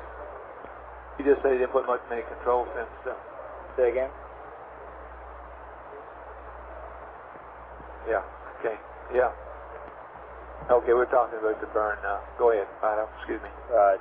When the sheath bursts, and if we don't receive any delta V from that, we'll have a vector from the time of the sheath burst. We'll have a vector about 2 hours after that. Okay? A gross vector. But if we receive some delta V when the sheath bursts, we'll look at about 5 hours before we receive a gross vector. Okay, that doesn't compute to me in the sense that if you have no delta V, then why would it make any difference when the sheet bursts? We'll see some Doppler shift, and we want to make sure 2 hours out there before we get a reasonable hack of the vector. The trajectory at this point, Flight, is it's not coming straight down; it's sloping in, and this is the point where our orbit determination is not as good as it is in other parts, and it takes a little bit longer to get a gross hack. Okay, well, I'm going to be coming to you before that. The sheet may not burst for a good long while. I understand. Then if we get 2 hours before the sheet bursts, then we'll have a reasonable hack of weather vector. Oh, I'm with you now. Okay. All righty. Bet. Okay, and retro Flight? Go ahead. Okay, be thinking about your limits on making further mid-course corrections. Essentially. Roger that, Flight. We're going to be continually reviewing the procedures and stuff that they've already come up with earlier today for entry. Yeah, that is what I was getting at, though. What I was getting at is that it's we all don't. part of the same thing, though. Oh, is it? Okay, I guess I'm not up to date on all that. You can tell me about that after a while. Right. When you get a chance and I get a chance. Okay, you and Paolo come up green, please. Guide, Flight. Go ahead, Flight. Okay, you the maroon guidance now? Negative, Flight, I am. Okay, what's your status down there? Well, we're going over this timeline right now, this entry timeline. We're ready. Okay, you're, all you could see from the maneuver was it looked okay? Right, look good. You don't have any data other than that? Negative. Okay, fine. And you want to come up green? Okay. Okay, Surgeon Flight. Go Flight. Okay, what's your status, please? Well, looks like we're in pretty good shape. We presently have high bit rate and data from LMP that's excellent. High bit rate? Well, I thought we did. We got data. A little while ago we had it. I thought we were on low bit rate now, though. We are on low bit rate. Okay, excuse me. But I don't really see any problems, like what's the crew? Excuse me, go ahead. The CO2 is on the secondary canister, or on the modification canister, is still down at about 1.2 millimeters, which is still a pretty good excellent rate on that. Okay, I want Cruise status wise, now we have really not had any real cruise status improvement in some time. That's been reflected there on the clock. So that would be good to try and get some real positive comments out of the crew regarding rest and certainly any medication, anything of that nature. Okay, we'll try to get that for you. Capcom might make a note of that. Okay, and as best you can tell, what do you think the sleep time is and so forth on the crew? Well, let me take a look at the only real indication that we've had was that Jim got 5 hours this afternoon, or today sometime. Okay. And regarding Fred and Jack, I just don't really know. Okay. And Surgeon, I'd like to have you and the FAO discuss this lithium hydroxide canister change. When we're going to schedule for it, which you may already have. I don't know. I haven't had a chance to talk to the FAO yet. Okay, will do. They're building the new boxes, etc. Right. I don't see that on the flight plan that's available to me, but it may be that I haven't got to it yet. Okay, could you come? Anything else, Sergeant? Nothing else, Flight. Okay, you want to come up green, please? Flight, tell me. Go tell me. One comment on this lithium hydroxide. I believe they worked out another procedure where they're not going to have to build brand new ones. They're just going to take 2 new ones over the present ones. Okay, well, whatever. I'd like to know what the procedure is and when we're going to execute it. Okay. Okay, and what the criteria is. Well, that goes along with when. Okay, thank you, tell me. Does Capcom have that procedure? Not to my knowledge. Okay, who is the they then you're referring to? That's worked out this procedure. And Charlie Eunice has got it, and I think I've got a copy here. Okay, I should be talking to the Econ, who's next on the board here.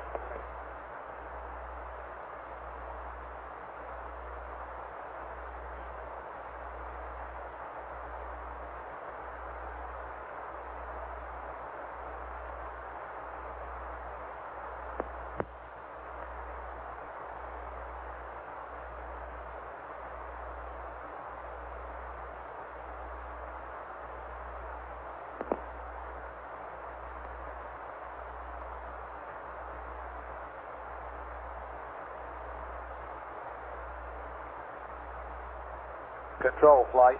Go flight. What words should we tell the crew here about the sheet? Okay, right now, flight, we're predicting that it'll blow somewhere around 107 hours. 107 hours, and what is your estimate on that? That is our estimate. It will blow around 107. Say again?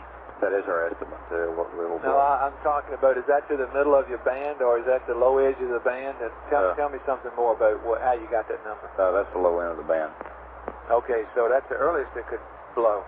Right. Okay. And what would the latest be? Stand by. And do you expect any change? Control, you still with me? Roger, Before flight. you go away, do you expect any change from the since we burped that engine a little bit? Negative. Okay, We're I like hanging in there same rate. Well, you haven't had a chance to see the rate too much since the burn, I don't imagine. We've watched it flip over a time or two. We're expecting the latest it'll go to about 110 hours. Okay. Flight control. Go. Also, we have our plot of PTC from what we saw before they powered down up on channel 65. 65, the old PTC channel.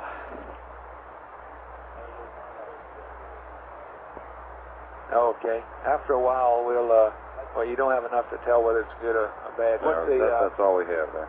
That's 10 degrees, isn't it? Okay. I understand that. That's fine. Okay. Real good. There it is, Jerry. Okay,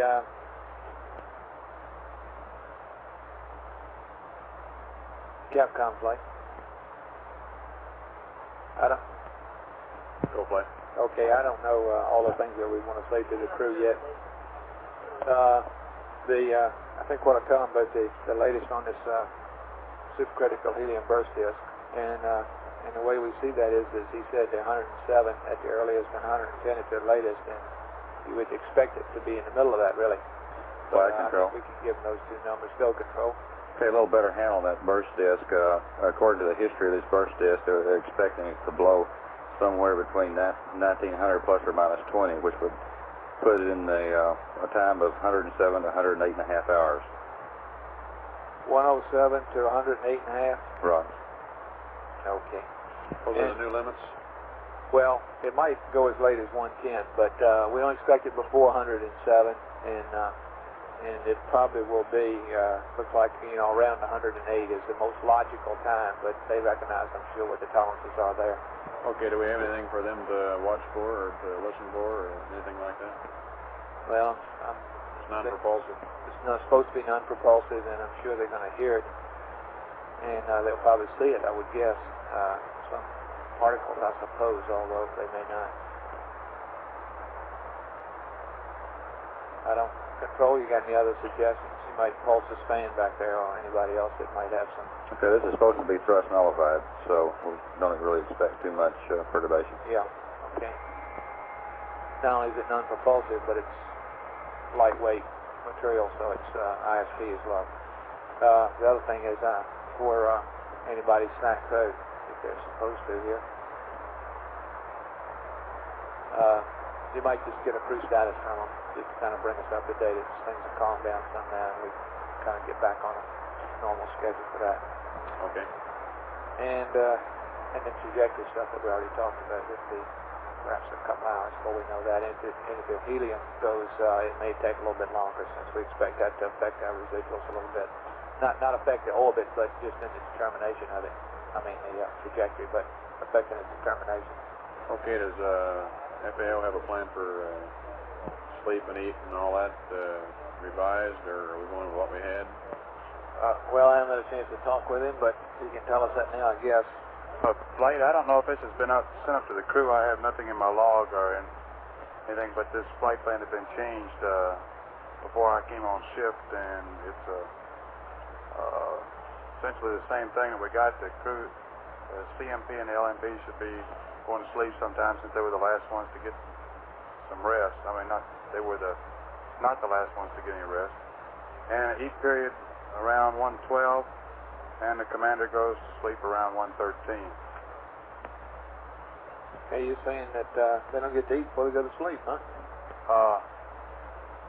They ate just a little while ago, Flight. Okay. I have a note here too that talks about food or something. Are they in my log? Just a minute.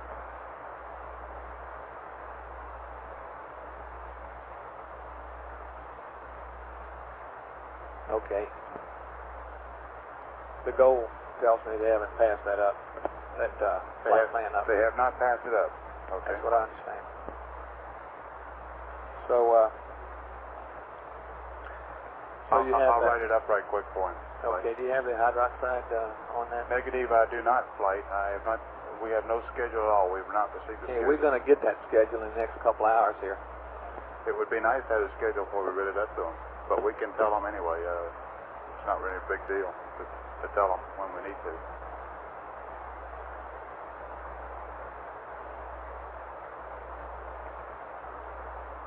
Econ Flight. Flight Econ. Are you the custodian of the lithium hydroxide change schedule? I'm not sure.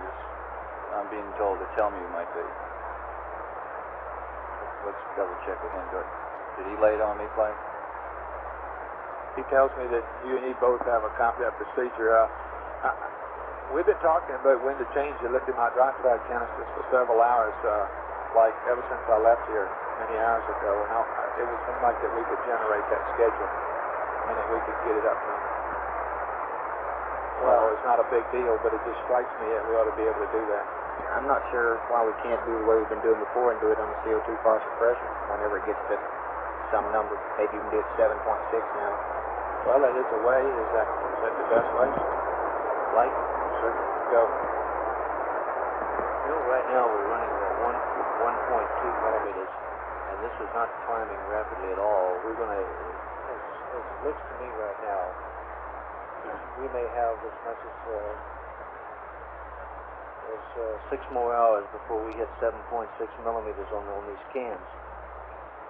Now that's going to put you down to within 30 hours of entry, and you're not going to have to really worry about going with any further kludges. You can revert back to your primary lithium hydroxide system with the primary and 2 secondary canisters you've got left.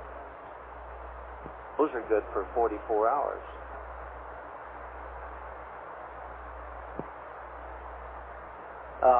That'd save us building something.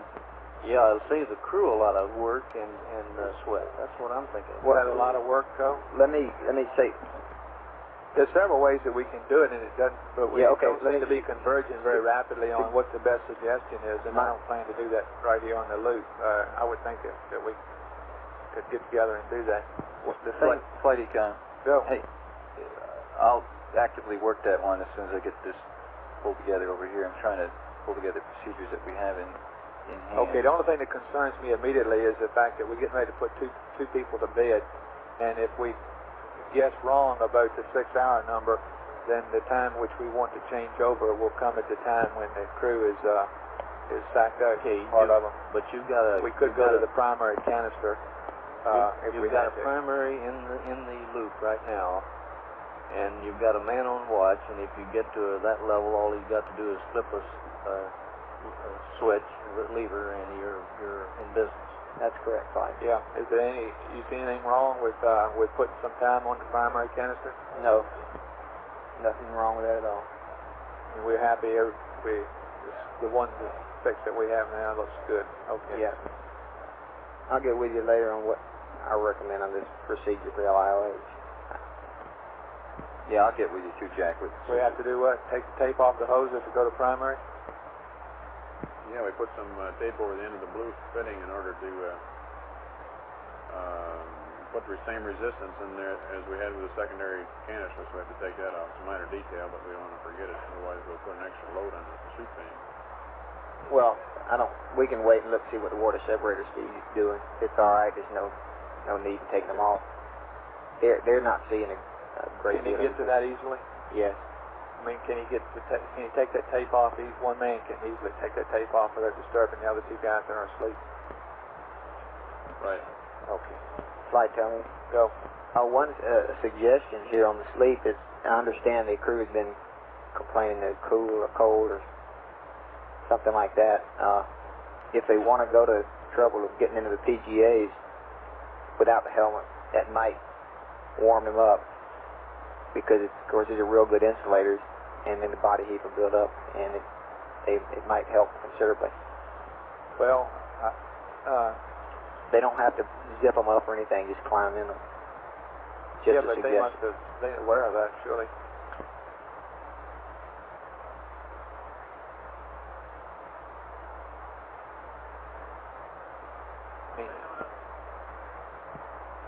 Okay, thank you, tell me. Okay, now what you guys are telling me, you and ECOM and Surgeon and FAO and Capcom, is that we can go in a configuration that we're in for a little bit more than 6 hours, we think. And if it turns out that we cannot, that we can flip over to the primary cartridge in the limb and watch the water separator speed, and if it doesn't look good enough, then we can pull that tape off. That's correct. And then we can work on changing those when two crewmen get up later. Okay, we'll proceed on that basis.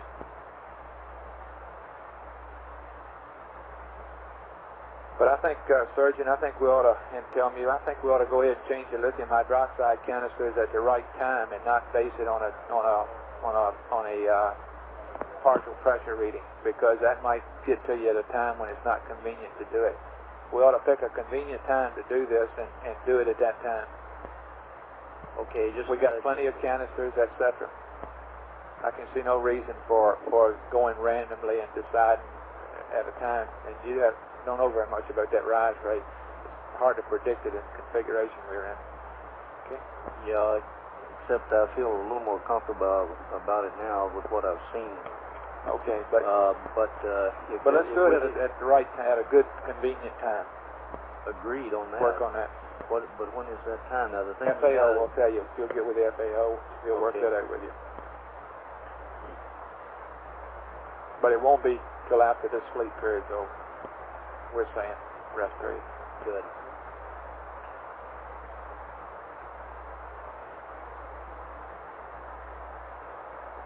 Okay, control flight. Go ahead. Okay, what else do you have on it besides the supercritical helium? That's all, Flight. We look in real good shape. Okay, you were happy with all your performances now? Oh, Roger. It was beautiful. Okay. You can come back green, please. Tell me, Flight. Go, Flight. Okay, what do you know? Tell me about your situation. Okay, we're in pretty fair shape. There's some apparently open procedures here, like the CSM power switchover procedure. We're probably going to have another change to that. I understand it's already been read to the crew, but there's a couple of circuit breakers that we want to leave open, and I'll get with Capcom later on that. I want you to get with me on that. I'd like to understand that more than I understand Will it do. now. That's 111 hours when we go to that, as I understand it. Okay, I'd like to review all the logic. Okay. But what tells us it's going to be okay to go there, etc. Okay. And that's, I guess we've already discussed about everything else. Okay, I've got a note here about the way I understand it, the PLIS. PLIS verification, or at least trying the feeding the effluent water. And we said that we're not going to do that. That's right, but what I think there's a procedure here for getting this water for drinking that might, I don't know where the crew stands in their own potable water supply in the CSM, but I understand it's pretty far down. Okay, I want to review that with everybody later on. Not right now, but I want to look over the housekeeping status. Okay. Well, you had some various reasons why trying that in advance was a bad idea, and those are all still valid, aren't they? You still the water rate is looking good. I see, according to what I have here now. You have on your chart here 154 hours. That's right. But that's taking the pure 3 pounds into the 144. That's right. Okay, and it's going to drop back off to 2.5 pounds here in the next couple hours. That's correct.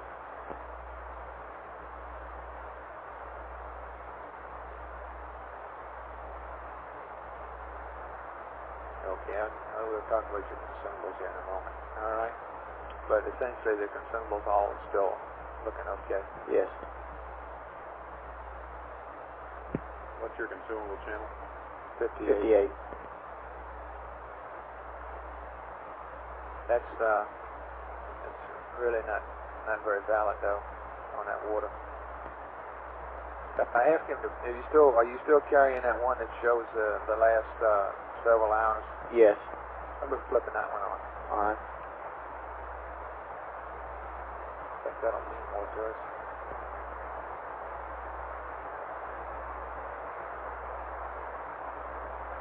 I have a note here also telling you that something about suit loop changes and a note that the fan noise changed or something. What does that mean? Say again, Flight. I see in the log here a note about suit loop changes and some words about the crew said the fan noise changed. Suit fan noise. What does that mean? I'll have to check on that one, Flight. Okay.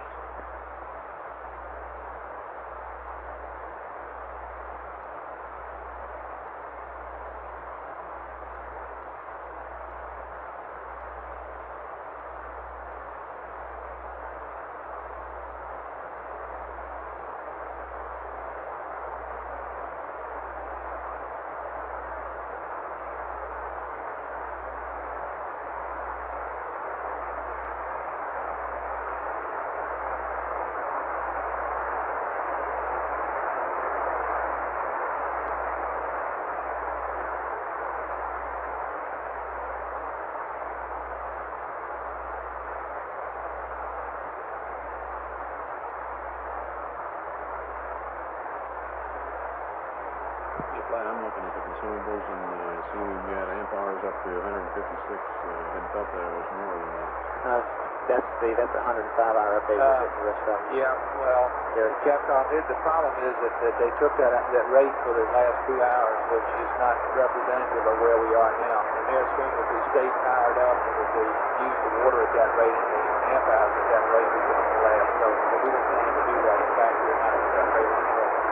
So that has a disadvantage to that method of thing. See that?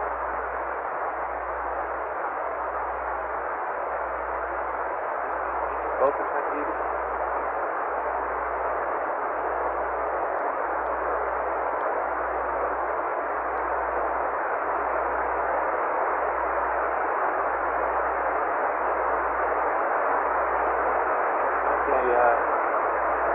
Tell me, Clay, you got me here talking about you.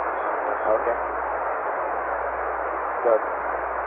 Okay, I'm looking there at 103 hours, and I see us using 2.6 pounds of water. That's right. And, at 12 amps. Right. And then I see that we use 3.1 there at 104. And we only had 11 amps. Well, is that that little glitch that I referred to? Yeah, there was. Explain that.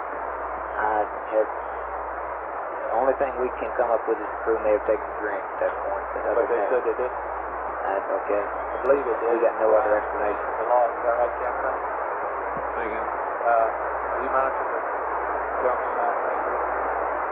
I'm You looking at channel 50, looking at 58, okay. Yeah, they did. At 103 hours to 104, there was some change in the quantity indication. And we wanted to pick up a drink, and I have an indication in the log here that we asked them, and they said they did not. And then somebody said that they confirmed that, is that right? Yeah, Tony does, okay. So we don't know why, without powering up, it went to 2.6, or apparently went to 3.1 rate. However, after that time, we went to the high rate. But you wouldn't have expected it, the water rate to increase that fast, would you tell me? In an hour from going from 10 watts to 20 watts, would you expect the water rate to show it that quickly? Well, we put a fair amount of heat into the loop immediately when you turn on the ASA, and I would expect it to. Could you see that in the water boiler rate? It's possible, yes. I didn't hear what you said. Yeah, I say it's understand what possible. you said. Not. You don't really think that it would respond that quickly, do you? Not quite that I'd like to quickly. have you look at that some more. I'm a little bit concerned about that water rate fluctuation or apparent fluctuation. Also, we were down below this rate yesterday when we were running along at about 20 amps, weren't we? Are we down to about, well, I guess we Not weren't at really. 20 amps, no. Oh, okay. Okay, we're back down now, and we should start going down. Yes. But if we get down to the 2.5 rate that we had before, we'll be good out to the 160 or 70 hours that we've been seeing before. That's correct. The last two data points, they tell me 2.4 pounds per hour. Aquarius Houston, how do you read? Okay. But that's just two data points. Right. Read you loud and clear, Jack. The O2 is holding still Okay, at about Jack, 2 what's your That's status? correct. Who's sleeping and who's working? Okay. Thank you, Tony.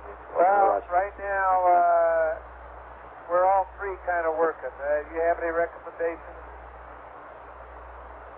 Yeah, it looks like to us from here that you and Fred ought to get some sleep, and that you ought to eat in about 6 hours, and that the skipper ought to go to bed about 113 hours.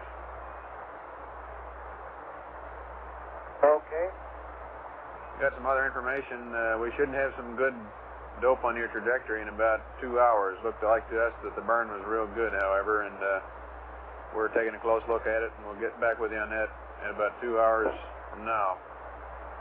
Another thing that we're expecting to have happen is that the sheet tank is going to reach its burst limit.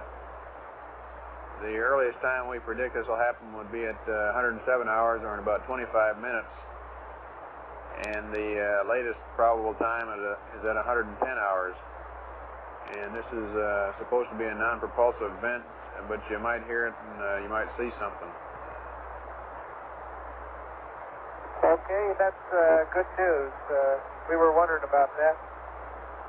And I'll relay all the other information you gave me. Okay, and if the sheet tank does burst during this time frame before we get trajectory info, why that will delay our trajectory info somewhat. Your consumables, your water is now good through 152 hours. Jack, wait a minute. Let me copy some of this down. Okay.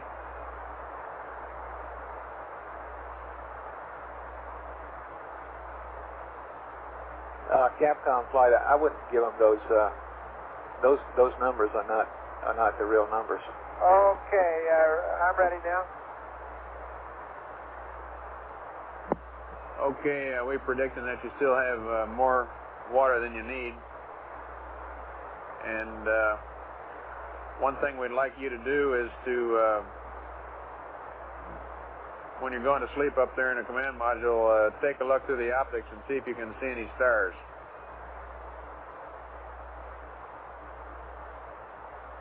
Okay, Jack, I will do. Jim and I were able to spot constellations from the windows of the LEM when there's no venting taking place. Could you give me some time on these consumables? What you're predicting they're good for? They still want those. Maybe shouldn't have brought it up, but how were we looking before the burn? Or before we powered up? Tell me, put that table back on channel 58 for us, please, would you? Right. I think you started to give time, didn't you, or was I just hearing things? Well, but go ahead and give him We started to these give you numbers, some Capcom, times, that you're looking at. And tell him that actually they're going to go down, tell him that. We think we might be able to give you some better ones pretty soon. But it looks like your water is good through 154 hours. And you got Toxon O2 through 272 hours. Plenty of lithium hydroxide. And your amp hours ought to be good through 199 or 200 hours. Over.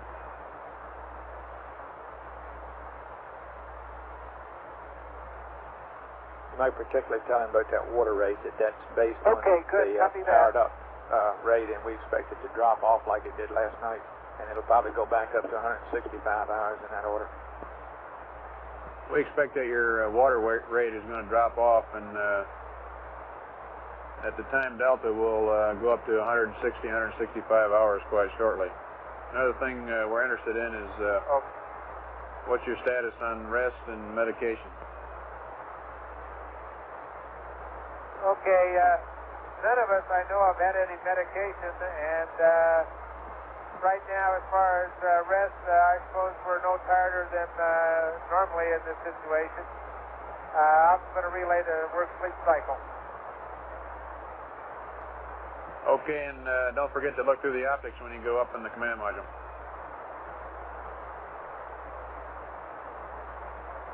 Okay, I'll do that.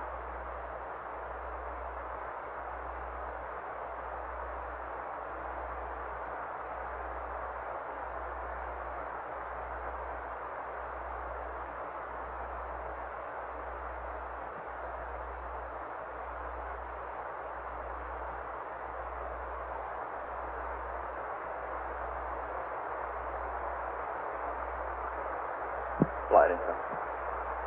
Go. Okay, we've made the last two revolutions without any loss of data at all. What time do you have on that? Looks like to be around something around 18 minutes, 13 seconds. 18-minute rev? Something like that, as near as we can calculate. Okay. It's kind of sloppy. Okay. I'd like to know. We were last night. We were at about 10 minutes. Yeah. Well, So give us a couple more hacks there and let us know if it really is around 17, 18. Okay. Don't need it precisely, but Okay, we'll do it again.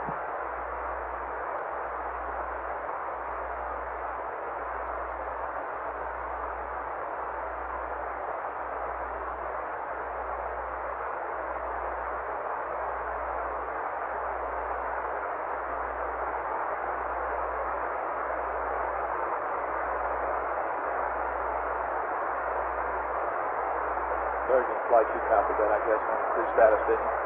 Jack, as much would happen, we just now started to bend over towards the command module. It looks like the MOCR here, so we'll be able to see the stars that are up. I think look at it from better range. It's to the center, the DPs is a big way between these particles and stars, but the particles are kind of big and glowing, and the stars appear pointing light sources as they pass by. So, sure that we can,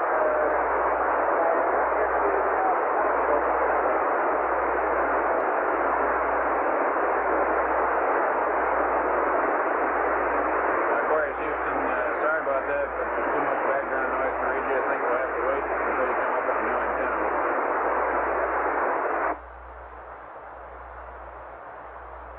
Okay, Aquarius, so go ahead now. I think I can hear you. Okay, Jack. I was going to say, as luck would have it, the command module picked this time to start bending again. So I probably won't be able to get a good hack out of stars out of the telescope. Okay, thank you. If you can think of it when the time comes up when you're not bending, how about remembering to take a look through them and give us a word? Okay, will do.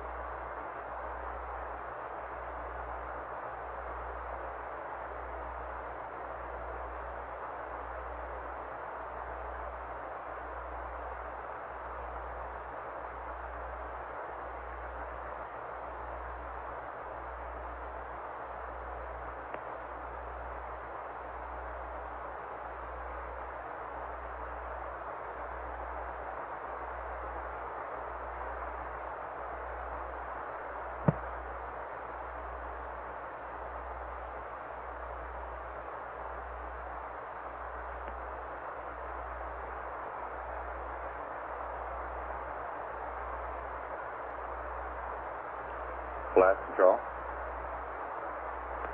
Go. Okay, looks like we're about 12 minutes away from reaching our lower burst disk limit. Okay.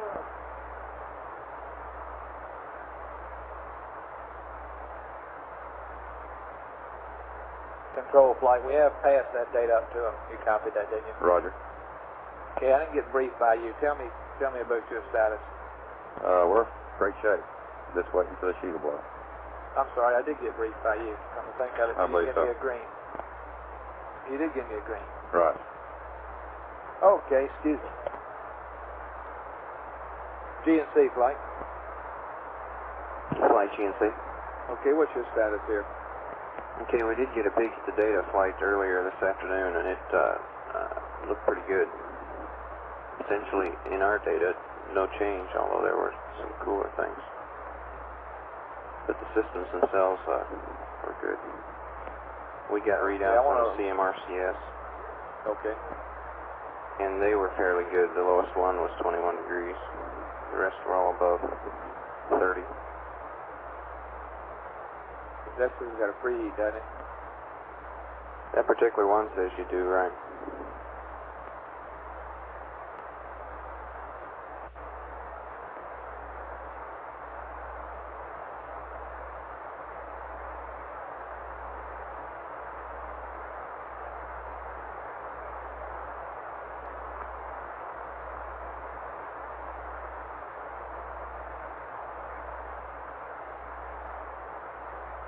Houston Aquarius.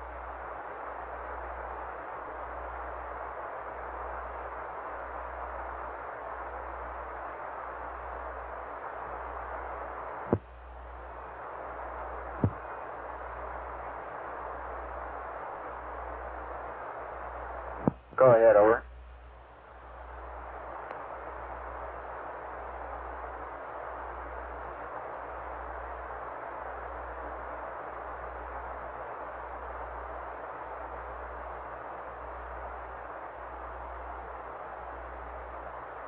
GNC flight. Go ahead. Hey, I've got a table here of the 13 thermal status. I don't know if you have a copy of it or not.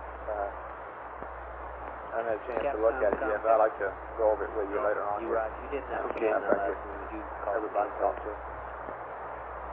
And you said that did Aquarius require, Houston, that did you particular call? one requires preheat? Okay. Yes, Jack. I just got a question. How long are you predicting the command module LIOH canisters to last in here? Okay, Jack, we've got 14 cartridges that'll last 157 hours, plus we've got the LEM primary cartridge for 23 hours, and we've got 2 PLIS cartridges, 7 hours apiece. He wants to know about the one he's using. Okay, I was just curious as to how much time we got out of these 2 cartridges. At least 6 hours. Oh, stand by one. I'll get a prediction on that. And by the way, I hope you're keeping track of the ones you've used and the ones you're not. I didn't hear what he said. Right now, we have numbers 7 and 8 in the LEM here. Roger. How long are these going to last? They were 2 brand new freshmen. Capcom, I didn't copy that. Did he say he'd already changed those? How long does one CO2 cartridge last in the present ratio? Okay, what we got out of the first primary was about 28 hours. Tell me you can correct me. We're talking about the CSM cartridge, the one that we rigged up. Oh, okay. Then on this one we've had 2, 4, 6, 8, 10, 12. We've had 12 hours, 13 hours on it right now. And what we were saying earlier is that we can see our way clear for another 6 hours, surely. That's 6 hours on each, or 6 hours, 2 of them together? 2 of them together, like they're Okay, running. so you get 20 hours out of 2 of them, roughly. 6 hours we will want to change. No. Yeah, okay, but not change the cartridges. The point is, in 6 hours, we want to go to and we'll tell the crew member we want to use go to primary on the LEM switch? As we discussed it a moment ago, Flight, we were setting 112, GET 112 as the changeover time. Okay, I'm just trying to establish how much time we get total out of these things. You told me we've got them for 13 hours, we get 6 more, so that's 19 hours for 2 of them, right? That's right. Okay, and when we do switch, we're going to go back to LEM primary as opposed to building 2 more of these. That's what we're agreed to right now. And will that take us through the time that we need them? Flight, tell me. No, wait a minute. I don't understand it that way, Capcom. Okay, we are going to have to build a couple more of these things. Right. Flight, tell me. Go. These cartridges, each one of them is normally good for 12 hours, and we got 2 of them, a total of 24-hour capability for 3 people. There is a simplified procedure, so you don't have to go through and build the whole bag business all over again. Okay. But that's what we're going to do at 112 hours. We're going to exercise that procedure. Is that right, we went on these cartridges at 94 hours, and 24 hours plus that is 118. So what Tommy was saying is that they're not going to run out as soon as Surgeon is saying. Surgeon is saying they're going to run out at 1. If we were to change them on the same time sequence that we changed them in a CSM. Okay, but Capcom, the point is that we think that they're going to last past 112 hours. However, we want to go ahead and change it at that time, or we're going to give them a procedure for adding another couple of cartridges to the 2 that they have now. They're not having to rebuild a whole new thing. But we want to do that when everybody wakes up at 112 hours. Is that right, FAO? That's a good time, Flight. We could wait till 19 hours is another. No, let's go ahead and do it at 100. Sounds like we want to do it at 112. And another point to get to in Capcom is that should we be incorrect there, and we notice that the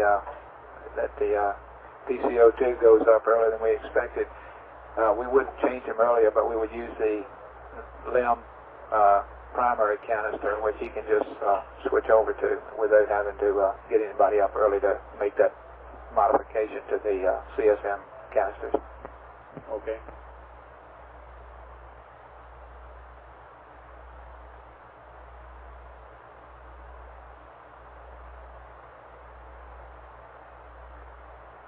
Aquarius Houston, in regards to the CO2 canisters, GNC flights want to go green.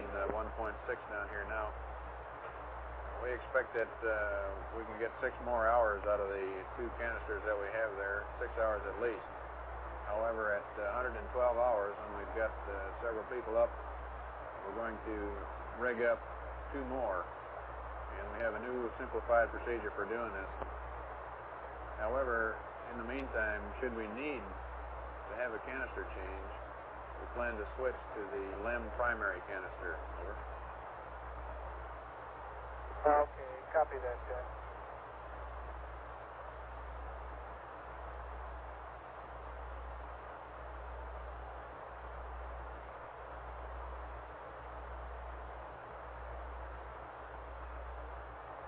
And Aquarius, how's your PTC holding up? Well, we got a little bit off, Jack. It starts high in the LMP window and goes low in the CDR window. Flight FAO. Go. Could we get some readings on the moon and Earth? Could we keep track of this thing for a while? While the guy's awake. So we got a little bit of a wobble, and of course the command module bending doesn't help either. Yeah, let's wait till Fred gets up here in a few minutes, and okay. I mean until Jim gets up, rather. Okay. We'll do it then. That's going to be a while. That's like. Oh, is it? I thought they were going to change over shortly. Well, Jim was just awake, and he's okay. They may be changing over shortly. I don't know what they're not following the schedule we asked them to in the flight plan anyway. So who knows? Okay, we'll do that in a few minutes.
retro flight.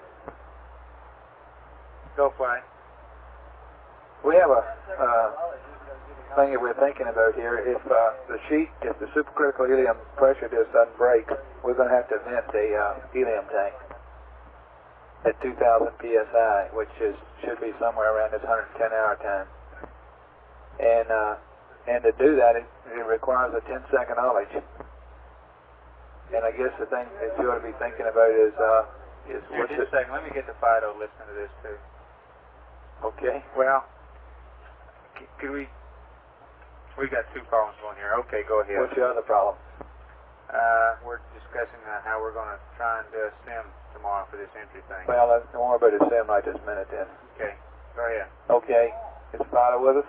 Roger that, Bud. Okay. If the burst disc doesn't go, we're going to have to vent the dips tank, the helium tank, because we don't want to get it over 2,000.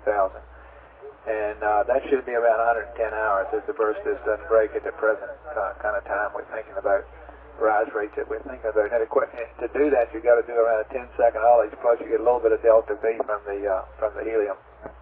So we ought to think about what's the best way to do that. And the first thought that comes to my mind is that the attitude that we're in right now is such that we can, is at least effect on standby minute. Question about the PTC on this last complete revolution. The sun first appeared in the very top right corner of the LMP window, passed over the CDR window and was visible through the overhead window. And now the moon came pretty well through the center of both windows this last time.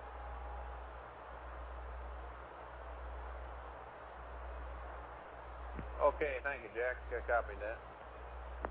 Okay, Fido and Retro, you with us again? Copy. Okay, you see what we're talking about here? Yeah, but it's not all clear to me yet. Okay, it involves a 10-second haulage, which we have to make in some direction.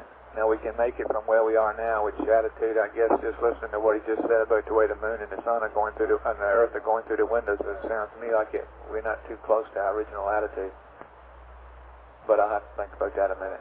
But anyway, that's what we're talking about doing, so you can think about what that means to you. Flight better. What happens to us if we don't get this haulage? What are our other options?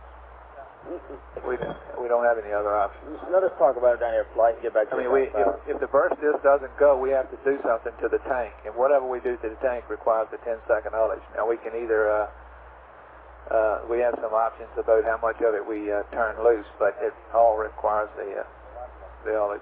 Is it required? Apparently. For Flight, is it required 10-second continuous haulage, or can it be spotted, or what? No, it's 10 seconds continuous while we're doing this vent operation. Does this guarantee us no other problems then? With this thing to down the entry? No, we may have to do it again. Well, wait a minute. That's a bad plan. We cannot do this kind of a thing periodically. We're talking about doing it every 5 hours.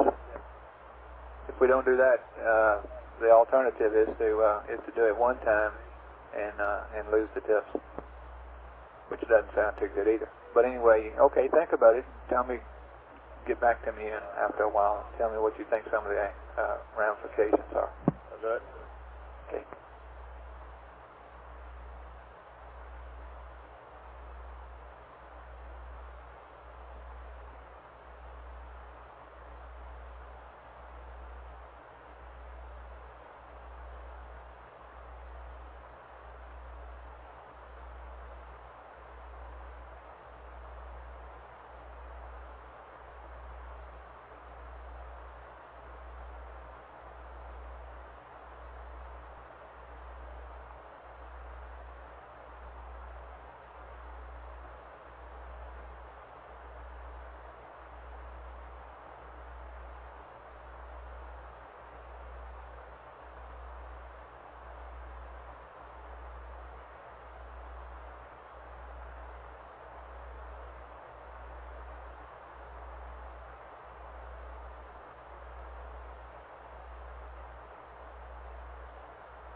Yeah.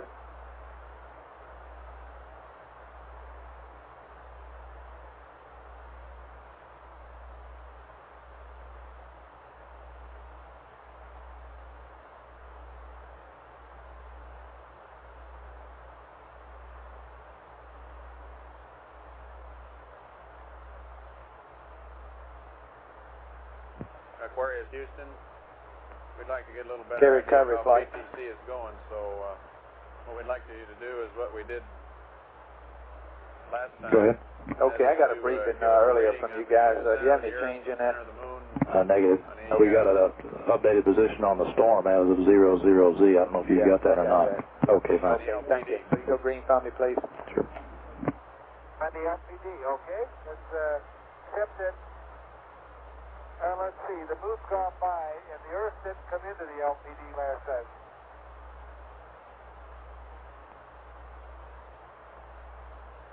Okay, but when it goes by the plane of the LPD, tell us where it was, okay?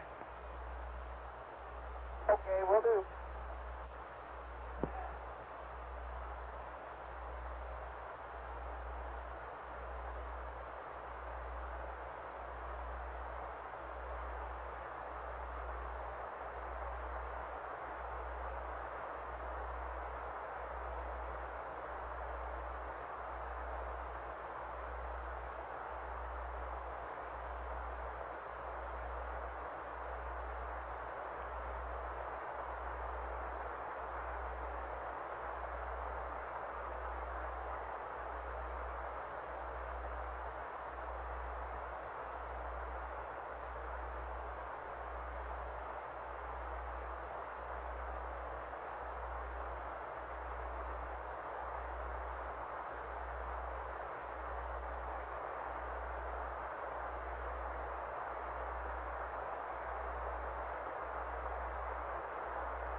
Network flight.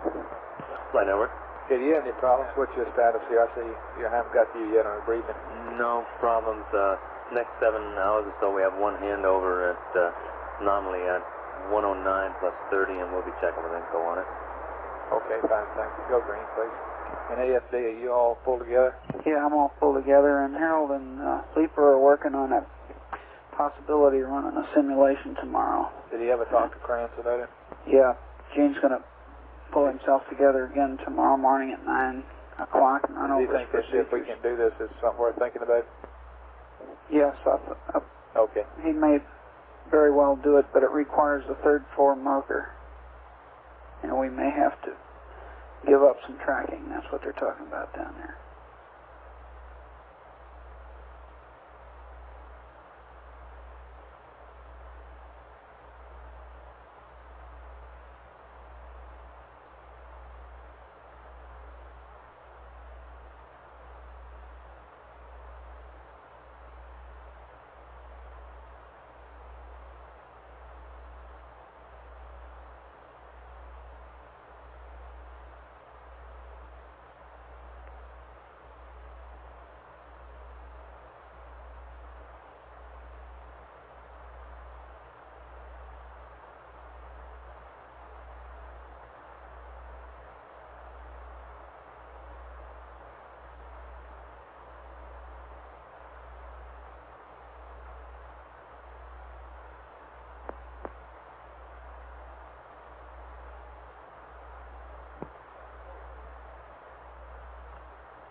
You read me okay now?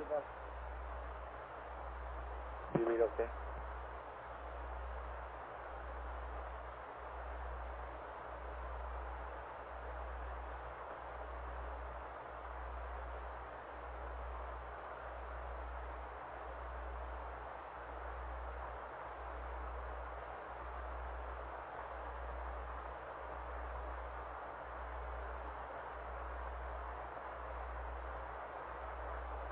control flight.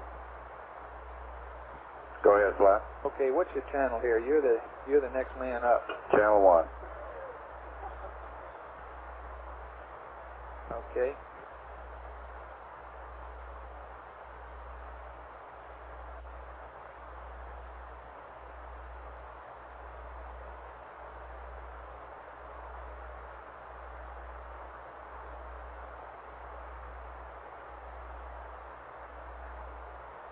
What's your rise control flight?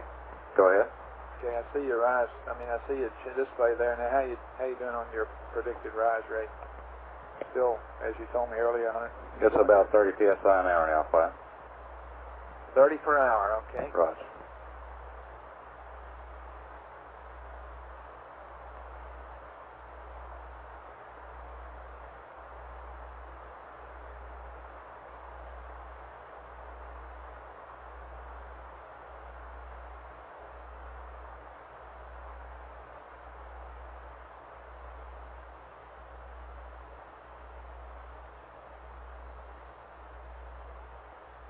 Okay, Jack, just past the Earth came into view at the top left-hand corner of the LMP window and was going down.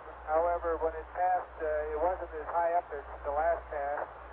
It did pass in the view of the CDR's window, but just too high up to get an LPD reading. Roger, understand it went high in both windows then. Yeah, last time it wasn't even visible in the CDR's window. This time it was visible, but if you squatted down, but too high up to get an LPD reading. Okay, Jack, that's good. Thank you. FAO, I guess you copied that. Roger, flight.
J, control flight.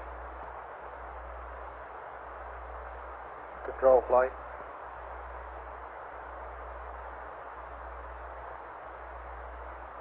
Are you there?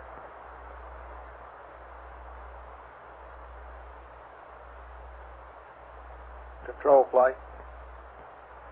Go ahead, flight. Okay, I've got us now about 20 minutes away from the center of this 1900 region. It's from 1900, is that right? Roger, flight. Based on our latest, our rise rate has decreased a little bit from what it was earlier. And so predicted 2,000 psi at this rate would put us in between 114 and 115 hours.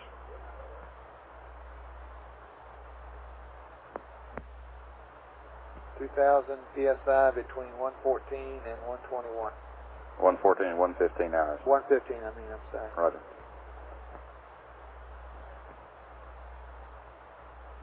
Okay.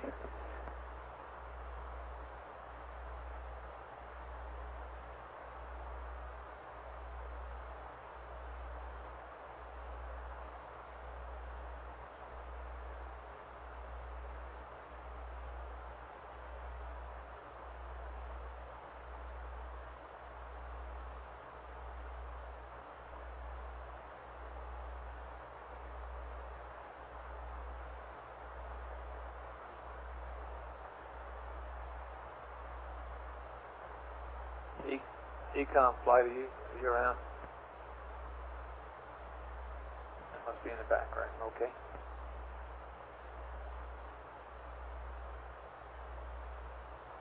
FAL flight. Go ahead, flight. Okay, tell me about the housekeeping status here. I see several notes on different things. I see something about condensate containers. About storage? About things in general. Well, What are we doing with the urine, for example? Are we able to dump that through the CSM, or we have they're keeping it in a bag, like on board the limb. And is that by choice, or is that because we can't dump it through the hatch? That's because the crew doesn't want to perturb the trajectory by doing dumps. Okay. Okay, so, and there's no problem in doing that. I guess we went around and we got some other The crew's already doing it. et cetera. Yeah, but I mean, we got plenty of containers and so forth. Yes. We studied some of the other things they could put stuff in. Okay. Right. And as far as everything else is concerned, there's a mention in here about food. Do you know what that is reference to? No, sir, I don't. I have no idea. The one thing they have been doing is making up food with water every once in a while out of potable tanks they were in the past, and I assume maybe that was what the reference was. I have nothing in my log that says anything about food problems. Okay, how about drinking water? They've been carting drinking water over to the limb and have plenty of drinking water in the limb. They do. I had some note here that the potable may be running out. Yeah, but they have a lot of bags full of water. They've been collecting bags, filling them up from the potable tank and carrying them over to the limb, and that's what they. And you think they got plenty of drinking water? Okay. From what the notes, every time they've been telling us, we've been keeping a track of that stuff, and it looks like they've got plenty.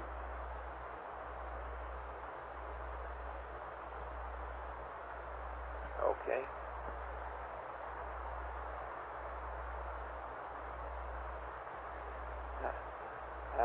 Tell me you support. I see you guys on 58 there. Got your trend information added there. Anything to help. Okay. Very good. We're down to 2.8 already. It went down rather quickly, didn't it? Probably go a little bit lower. Yeah.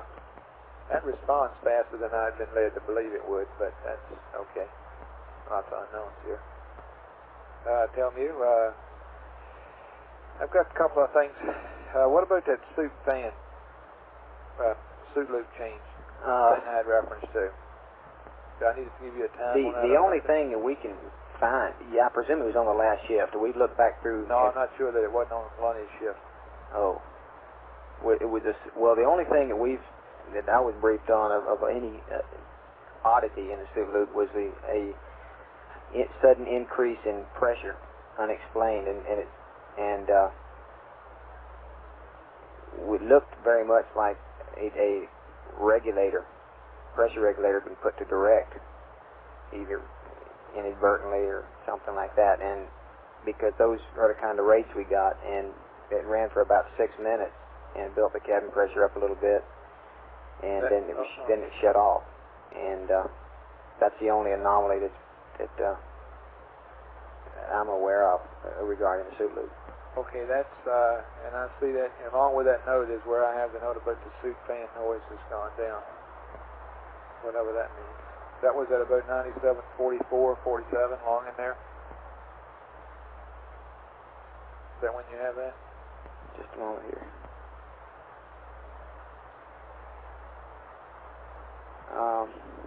Houston, Aquarius? I was told about that. It did. Go ahead, over. Okay, the moon came into view at the middle of the LMP's window, passed through the CDR window at an LPD of 5 degrees. All right, you understand? That was the moon, wasn't it? FAL flight, you copy that? Roger, flight. That was the moon in the middle, LPD of 5? That's what he said, flight. Okay, thank you. Okay, and I've got a note here at 92 hours and 26 that there was some suit loop changes from the Telmu. I assume they were passed to the crew. It says they went to the Capcom Telmu.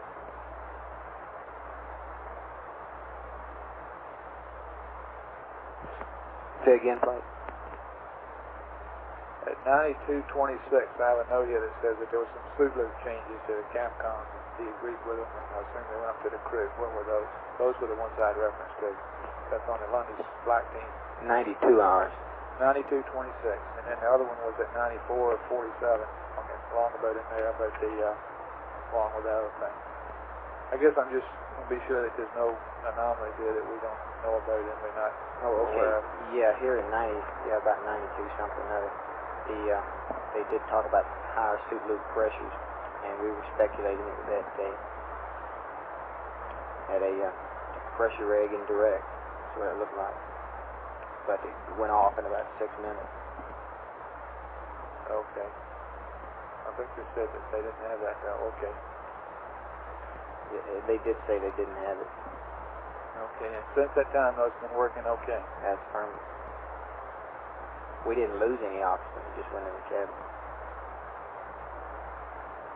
Okay, and the suit fan temperature control, I didn't understand that, how putting it into cold makes it hotter, but well, and I don't really know. It's not, yes, I agree. It's not too obvious.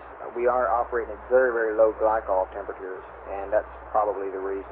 In fact, last night I thought we wanted to warm them up, but we suggested they go to increase. That was, Did we say that? Yeah, we said that, and it was surprising that it would decay. The temperature would go down. Okay, but they did go to cold, and sure enough, the cabin temp went up, and it stayed up, I guess, huh? Or the suit loop outlet temp went up. Okay, so the outlet temp went up. That's the only indication we have of the cabin anyway, isn't it? We got a cabin temperature. It's on a piece of structure, and it's not real good. The best one we've got is the water temperature, which is running about 59 degrees right now. Okay. Okay, but you're happy with all that? That's firming. And you have no further on the water quantity get Fletch? No. Settled down fine ever since then? That's firming.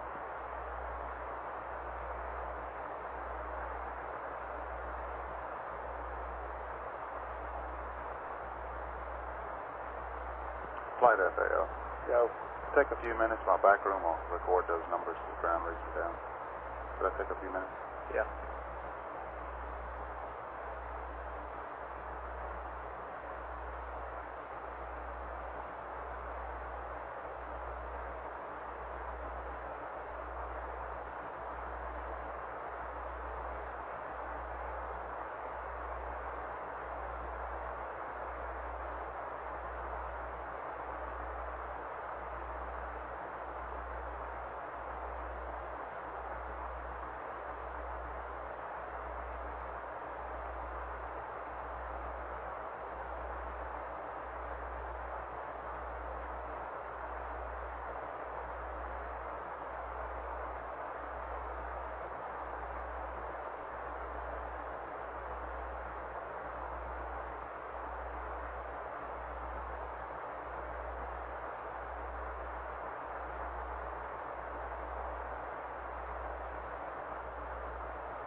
Control flight. Control flight. Okay, when this burst disc goes, what are we going to see here? Okay, we're going to see our sheet pressure go to 0. Is that the only thing that we'll notice? Roger. Assuming all the other regulators are locked up like they're supposed to be. Right.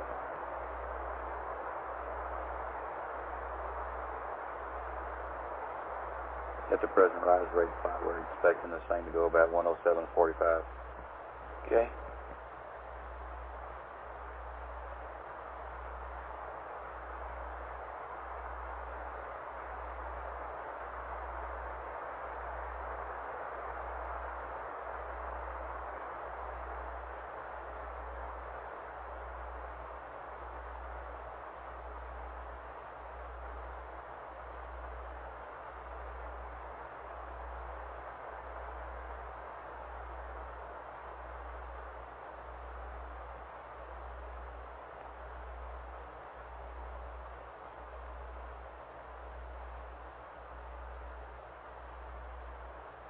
Econ flight.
ahead, Aquarius. Okay, Jack, on this pass, the Earth came into the view at the top part of the LMT's window, and we got an LPD angle on it as it passed through the CDR's window of a -4 degrees. Okay, -4. Thank you, Jack. It's above the...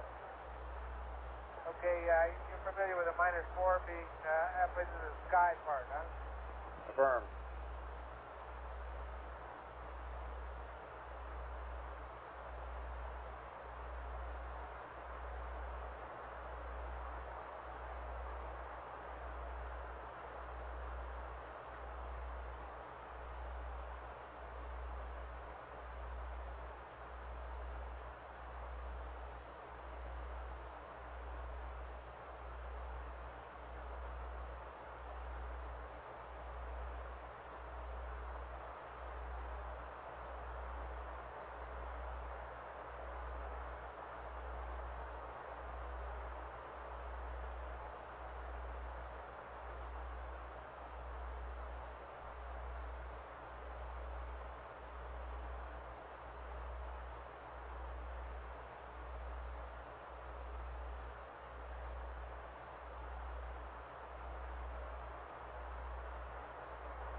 Tell me you flight. Go flight. What's our ascent stage consumables time? You mean time on the ascent stage alone, or time until we have to go to ascent stage consumables? No, time, ascent stage time alone. Stand by. On everything we've got. And tell me your flight. Go flight. The other question I'm going to ask is about charging that battery. Can we, I haven't seen that procedure yet. Well, if I've seen it, I guess it's in my log here. Okay, the procedure to switch to provide power to the CSM, the crew already has. We are working on a slight delta to that. Okay, you can do that from the descent batteries, is that correct? Well, we're going to end up putting one ascent battery online. We have to put an ascent battery online in order to maintain power on the limb buses while you're switching over. And we're probably going to leave that battery online. And how much will come out of it? Will a lot come out of it because it's power or something, or what? It should be a hotter battery than these others from a voltage standpoint. However, it's also very cold, and it's difficult to say what exactly is going to happen. It'll probably take most of the load initially and then taper off. And why do you want to leave the ascent battery on? Well, we don't want to close the ascent ECA control breaker, because if you do, it's unlikely, but it is possible to irreversibly disconnect all the descent batteries and not be able to get them back. The dead face relay. Okay, so you're anticipating leaving one ascent battery on, and you don't know how much of the load it's going to use. Well, probably within a half an hour to an hour, it will take 1/5 of the load. Okay. Okay, tell me what the ascent stage is when you get a chance, please. Say again, flight. Give me the lifetimes on the ascent stage. That's what I'm getting right now. Okay.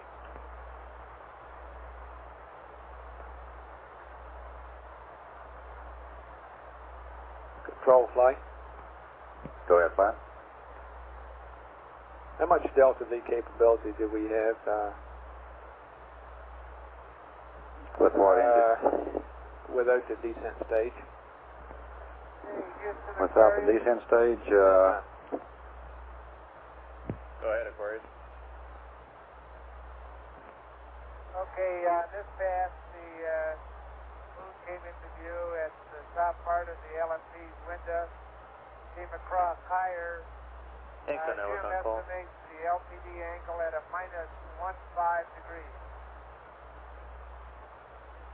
Okay, -1.5 on the moon, and sounds like it's set up pretty well.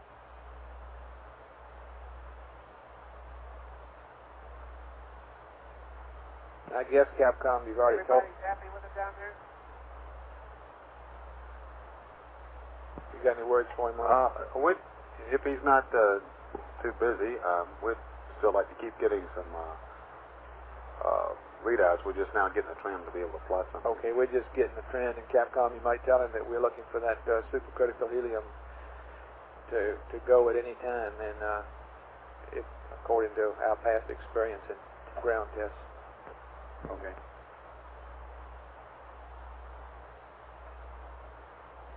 Aquarius, it's a little too early to tell exactly how the PTC is going. We'd like to get a few more points, so keep reading them off.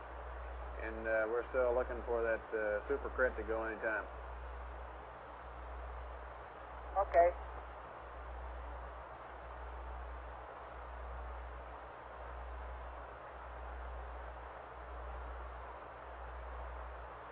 flight control. Go. Okay, we have 723 feet per second with the apps. Of course, we have to stage before we get it. And we have 27 feet per second in the RCS with the whole stack. 723 feet per second staged, and how much? 27 with just a 27 feet per second unstaged RCS. But that exceeds the Say again, flight? that exceeds some constraints you have about the Oh, Raj, that's using all the RCS. and but not ascent fuel. That's no ascent feed on the apps. Okay. No reason we can't ascent feed though, is it? No, I see none.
Flight, tell me. Go.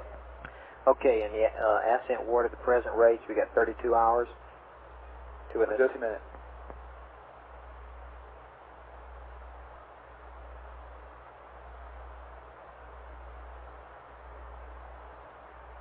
Okay, go ahead. Okay, ascent water at 2.5 pounds per hour, which is what we're presently running, got 32 hours. The ascent oxygen, we got 22 hours at 0.22 pounds per hour. The ascent batteries at the present rate is 49 hours out of the total batteries. The total requirement from here on, including one more power up and so on for mid-course correction like the last one, it requires about 469 amp hours. So we're within the ascent battery capability at the present time. The lithium hydroxide, it doesn't matter. It's the same.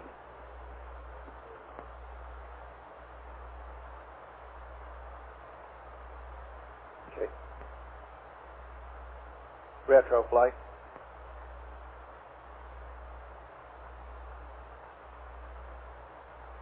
Retro flight. Go fly. What would be your plan if we went ahead and did the complete min operation here, say at 111 hours? When would you do a mid-course? Should you require one? The nominal mid-course 7 times, fly. That's EI minus what, 6? 4. 4. That's what we'd be working for.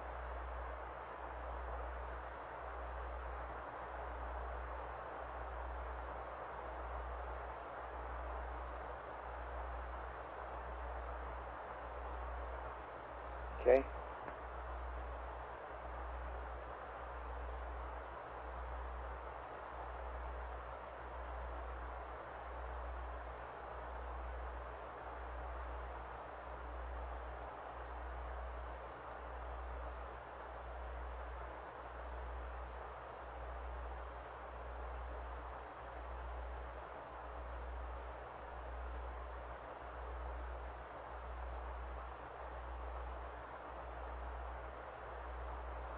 Retroplane. Go. Hey, what factors have gone into that time? That's your nominal time. Well, I guess it really is. EI -3 is the regular time, isn't it, with the with the service module? Well, this is the results, Flight, of as I understand it, most of an all-day-long meeting of all the people that went over this timeline. And this is the timeline that I've received from that meeting. Okay, so you think, do you know, perhaps you don't know the answer to this, but the thing that occurs to me is I wonder if the uncertainties in the attitude control and so forth are factored into that. Are we Yes, in a they are. position, you think that they are? Yes. Okay, we would really get little tracking after the, or would we? What kind of tracking would we expect after the EI -4 hour mid-course on into entry for any updates that might be required? Yes, we expect another update for entry after that point in time. Okay. The only value to that, though, is what you'd use that for would be to update their some of their onboard parameters that they can expect. I mean, if we got a GNN, it really wouldn't require updating to get us back in. Yes, it would. Yeah, it would require updating the nav vector, because that's what the GNN is targeting. Yeah, but we would update the pads and the vector. I know you would do that, but you would. And it would be necessary to update the vector, or you would miss. Miss the landing point. Yes. You might land 20 miles downrange. That's right. Or 3 miles. Okay, that's what I was getting at. That's the kind of thing you'd be using that tracking for. Okay. If you had to get tracking, how far in advance would, well, okay.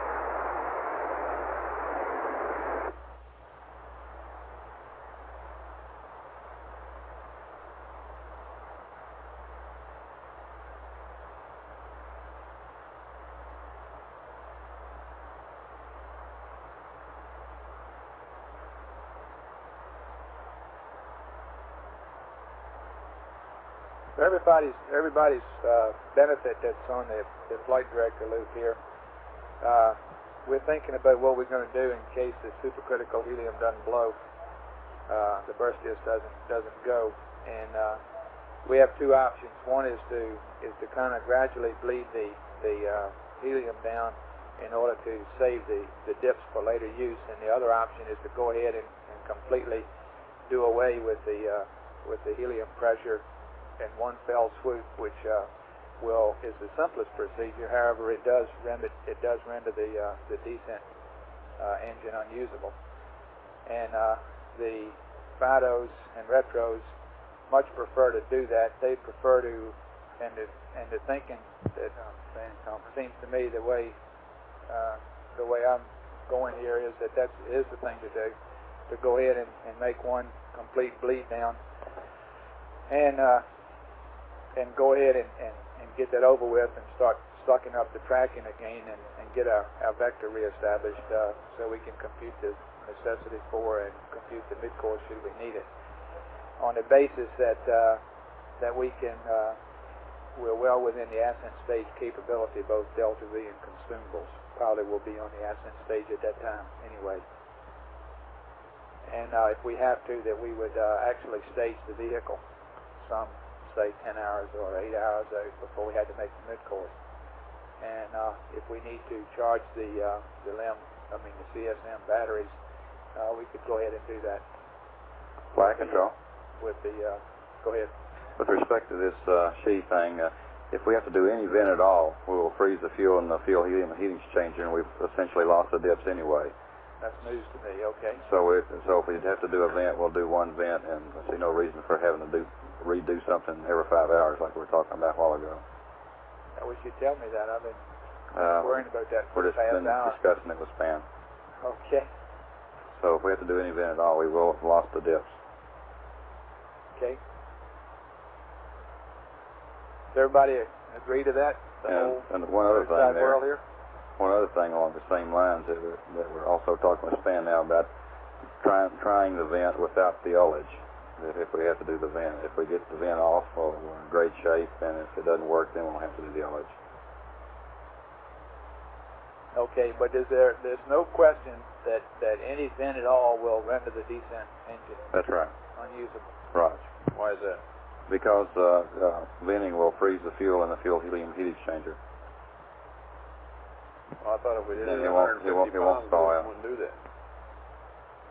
Now, any vent at all will you have helium That's what flowing he's through saying, there, is and, that and we thought we could be clever enough to avoid that, but now we're saying that we can't be that clever. Is that right, Control? Raj. Can we tell whether or not it's frozen? Well, it's just the fact you're passing that cold helium over the static fuel in there, it will freeze it. There's no way to tell that it's definitely frozen, but anytime you do that, you will freeze. But we have no confirmation on our TM.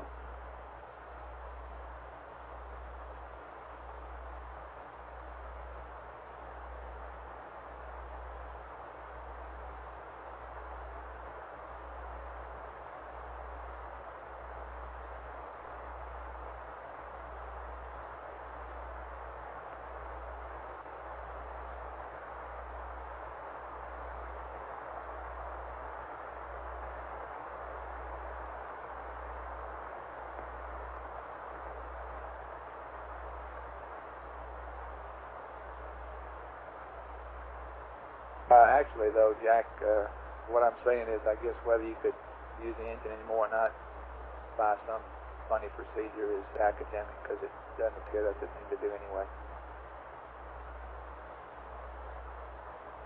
We'll have a vector here in another hour or so. Go ahead, Aquarius. The Earth was just slightly high in the LMP window and crossed the 14-degree LPD line. Okay, Skipper, 14 degrees. Thank you.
Fido flight. Go flight. Okay, you guys coming up with an attitude to do this maneuver? We will be, flight. What's your ETA on that? Say again? What's your ETA on that attitude? Let me talk with Retro and we'll give you an estimate on flight.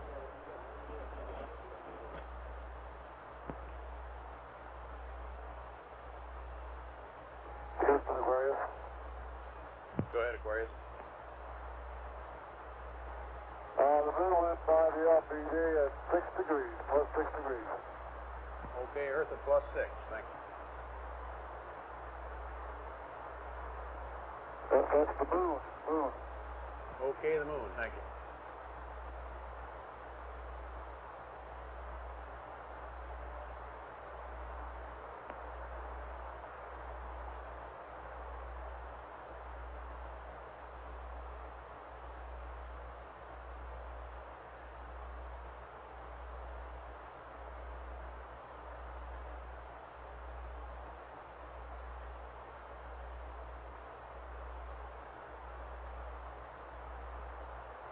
Flight, tell me 108-hour updates on channel 58.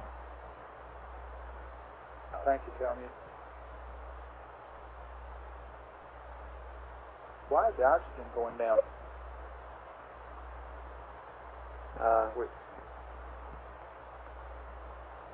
Flight Retro.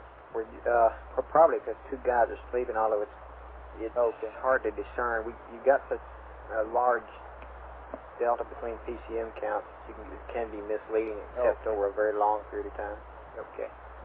We've been 2-2 anyway, haven't we? That's right. Okay, go ahead, Retro. Okay, you were asking about the attitude for Yes. this vent thing? Yes. Okay, what we're wanting to do is do it out of plane. Okay? Use the same procedure for aligning, pointing the spacecraft as we did for the mid-course, only we rotate at 90 degrees. What that means is the terminator is Do you care which way? perpendicular to the way it was before. Care which way?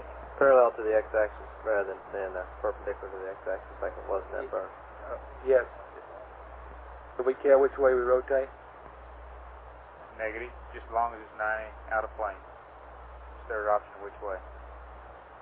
Okay.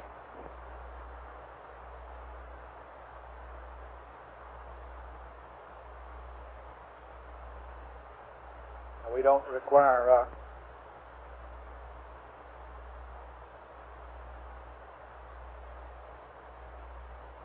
control flight. Go ahead, flight. What's your ETA on the procedure for doing the vent? They're working it up in the back room right now, flight. What is your ETA on the procedure for doing the vent? We'd like to give this disc up to 1950 to blow. If it hasn't blown then, that gives us over an hour to we start pressing hot and heavy on its procedures and pull them together and get them to the crew. What is your ETA for constructing the procedure for the vent? I want a GET number, please. 110, 100 and what? Okay, stand by. Let's all work to some time and not be rushing around and trying to read it up to the crew 15 minutes before you want them to do something. About 109.30, flight. 109.30. Right. You will have the procedure in the Capcom's hand, verified by anybody that's interested in verifying it. Roger. Mark.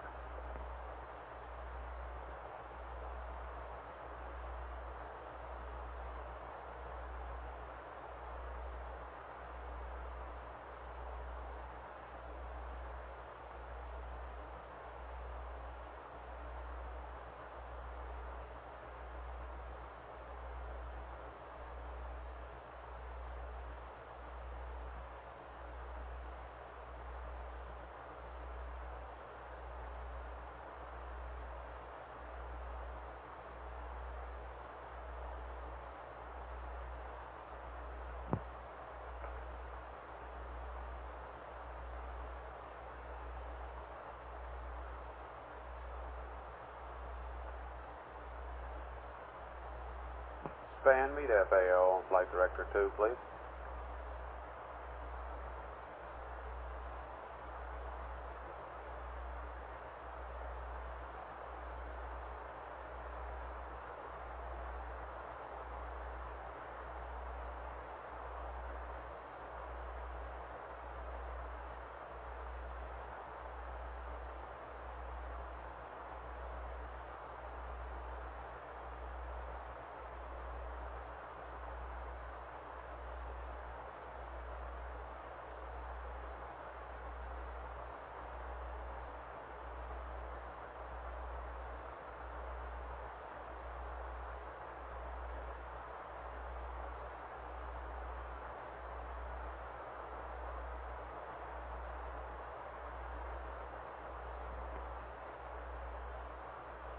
span, FAO, on Boker Systems 1.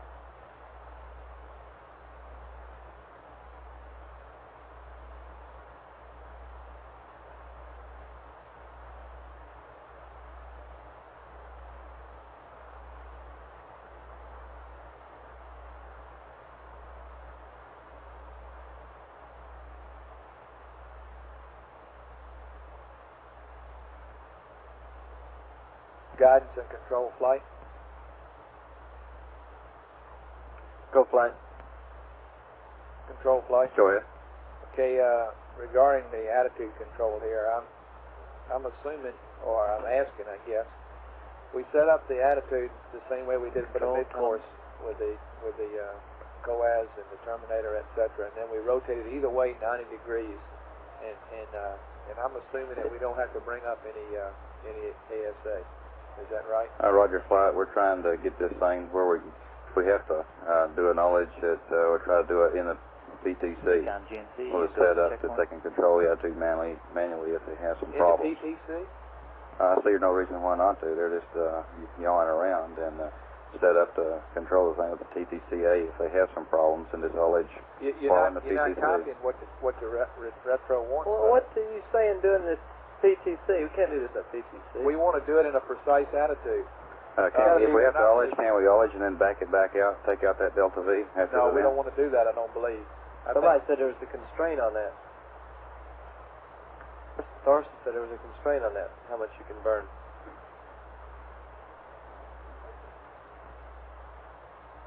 What attitude would you want to go to? We want pointed out a plane. We want 90 degrees out of plane. We want to go to the same alignment that we did for the mid-course and then rotate 90 degrees. Right, the Terminator, where before the Terminator was horizontal in his window, it'll be and I'm vertical assuming in his that we're window. going to have to stop the PTC for this. I don't believe we want to do it in some random unknown attitude if we have to do ullage. I can't see any reason. That's my first thought anyway. Maybe that's... I can't see any reason for bringing up the AGS. Other than we may need to do it to start the PTC again, but he said we didn't have to ullage a while ago. Well, if we might have to ullage if the vent doesn't work. Well, we'd first try the event, right? Right. And do nothing about PTC and all that. Flight FAO. And then if that didn't work, then we might have to try ullage, right? Right. Just as a note of interest, the first hack on this PTC, it's got about a cone angle of about 20 degrees or a half angle of 10. Very good. Flight Inco, we're doing a checkpoint. Okay, checkpoint.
Flight procedures, checkpoint complete.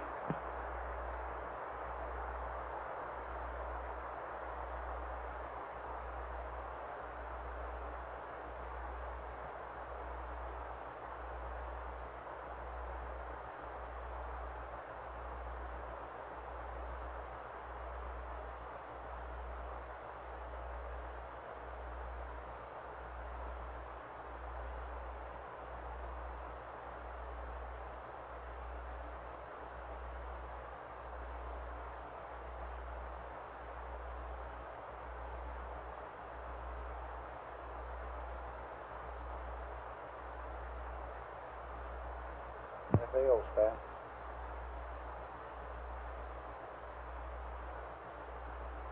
FAO span motor systems 1.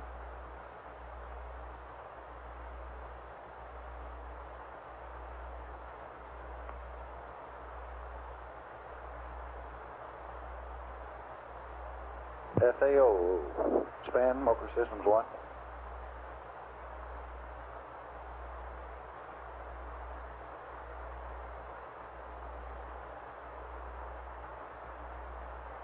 Ecom span.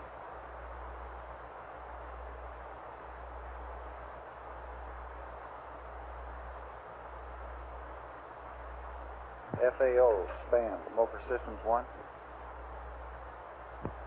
Go, span. Fred, you looking for me? This must be CSM span, as opposed to LEM span. Roger that. Okay. Yeah, I'm just curious. Retro flight. We got a little preliminary info on Based on what you know about the event, are you coming to the conclusion that that you can tolerate the venting in a random attitude? That's a firm flight. But there's no others associated with it. We're planning on it. If there's no others, just take the vent in the PTC attitude. However, if we have to do that, and rapid, is that we what want you to break want? off the PTC and aim the thing out of plane. Okay, PGA and what? You said in the PGA. You're basing that on A8. people are telling you that there's no delta V involved. Well, now they're coming up with Okay, let me check it out and .003, get it back with now you. they're refining the numbers. What exactly do you mean? One could almost predict that. That's less than 0.003 fifth per second. Thank you. Okay. Less than. Let me ask you one more thing, Flight. Yes, sir. Last night before we got ready to do this mid-course, we gave these guys some block data for mid-course 7 in case we lose comm. Do we have to revise that now? That's no longer valid. Right. Well, we have to revise that now and following the same philosophy, give them another one now in the event that we lose comm. Well, all the data's changed. I think we want to wait a while. Right It's going to be a long time for us. Go ahead, Retro. Well, we're in the quarter right now, so in the event we lose comm, we are covered. Okay, we are within the quarter. Yeah, I Now, however, if our tracking later on shows that we're not, then we would fall back into this procedure and give them a plan to get them back to the I quarter. guess they know it, but you might want to point out that the pad they have is no longer valid. Flight FAO, they were told that while ago when we read them up the procedure for the burn and the pad for the burn. He said, I had this pad, and they said, well, that's no longer any good because we're doing this mid-course. And they've been told once. Okay. Okay. Okay, but you're saying that since we're in a quarter, it's not necessary to do this again.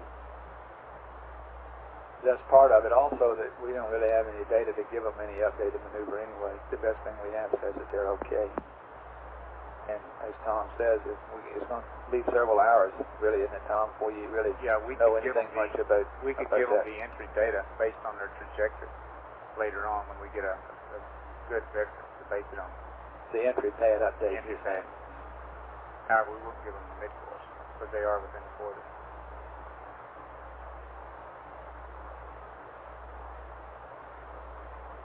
In other words, the criteria on giving this kind of data is whether or not you're in the quarter. Yes. They're not how close Well, you are to the center of it. In this case, that's right. Now, there's another point here, is that there is another pad that we read up to, which is the entry pad that has a few pieces of data on it. That's also no longer valid, and you could update that. Yeah, to get more data.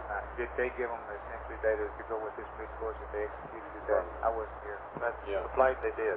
Okay, so they've got the best data that we've got down here. What is our entry angle? Right now, it's 5.99. Go ahead, Aquarius. The moon passed by at a minus 8 degrees of the LPV. That's the Earth. The Earth passed by at a minus 8 degrees. Okay, the moon went by at a minus 8 degrees.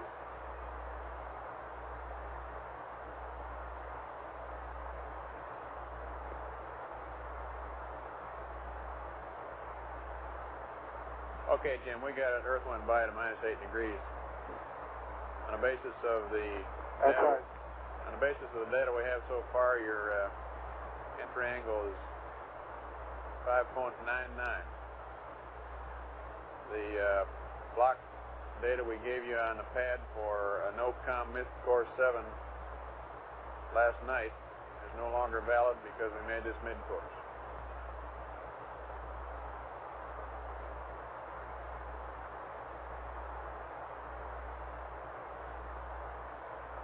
Okay, I understand the NOCOM pad is no longer valid because from this course, entry angle based on the last 2 hours tracking is 599. And I take it you're going to keep tracking for some time now to see whether we do it on this course or not. That's affirmative.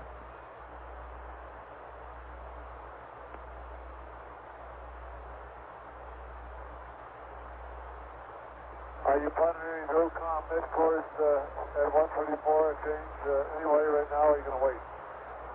No, we're holding off, waiting on the tracking. We're discussing that now, Jim, and looks like we're going to wait on the tracking. For the time being, since you're in the corridor, why, there's no need to pass it up. But we're going to keep looking at the tracking, and we'll probably come up with one. Right, I'm not too sure what the vending's going to do to us, or when this sea tank ruptures, what it's going to do for us. Tell him we don't expect it to have any effect on his trajectory. Roger, we don't presently expect the sea tank to have any effect on your trajectory, and the pressure's up to 1921 now. Hey, it's only a lot better than we ever expected.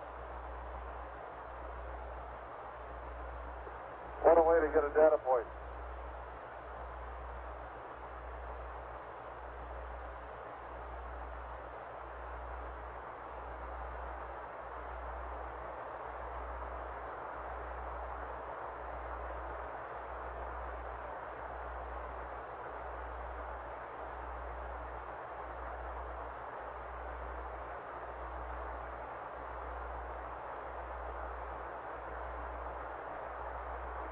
And James, this thing, you bet you're going to sleep through all your watches.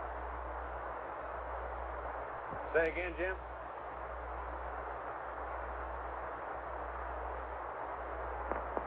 I said you thought you were going to sleep through all your watches.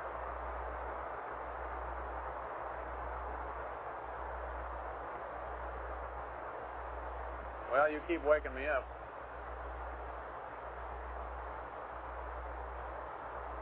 Sorry about that.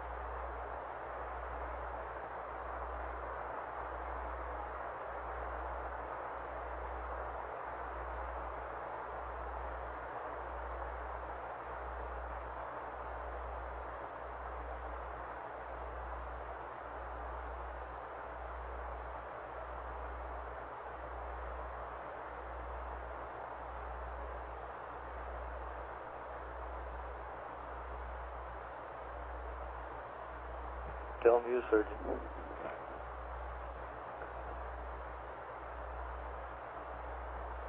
Tell him you, Surgeon, you're loose.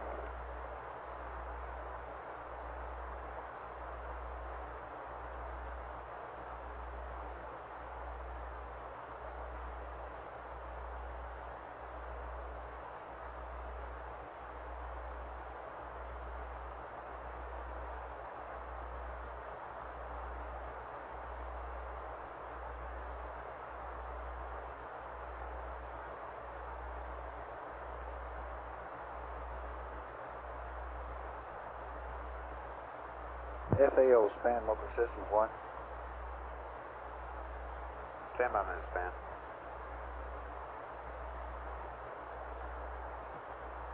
Flight control. Go control. Okay, building 45's input is they still do not want to try it without ullage. They're getting a guy up out of bed to try to check with him, but so far they will not give us a go to try the no ullage vent. They're afraid that the valve will slam shut and we can't get it open again. Okay, you got 1 hour and 2 minutes. Roger. Pursue that with vigor. Right.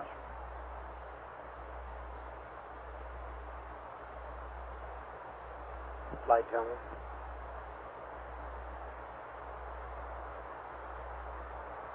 Go ahead, call us flight. Flight tell it to take 2 minutes. Yeah.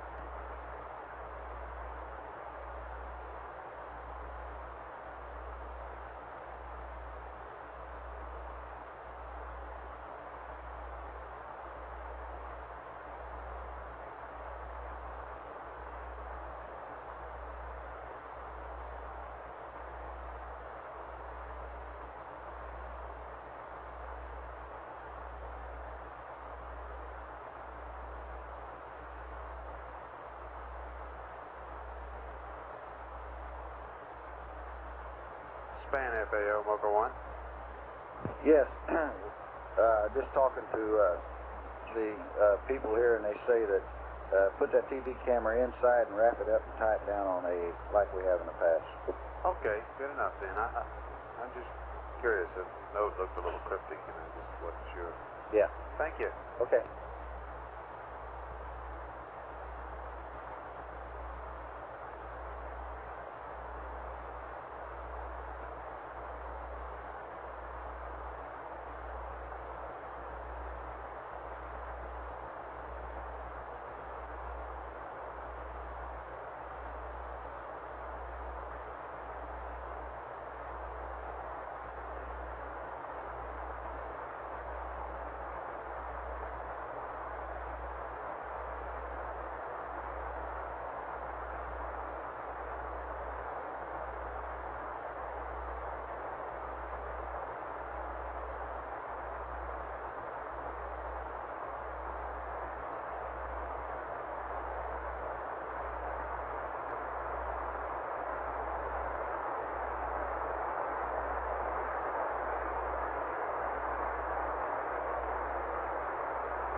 Flight guide. Go. I want to go over to that meeting that Roach is having. No. Huh? You stay right here until we do this sheet thing. Okay. Please. That's why I was started sticking around.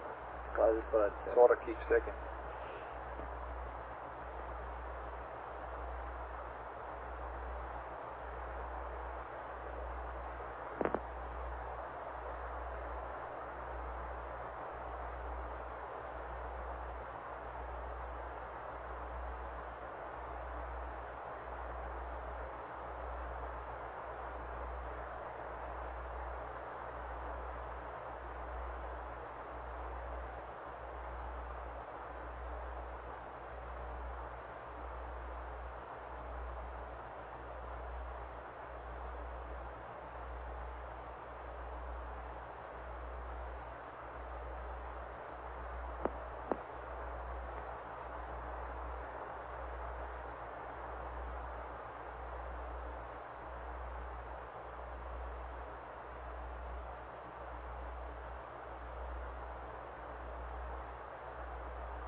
Tell me, Flight.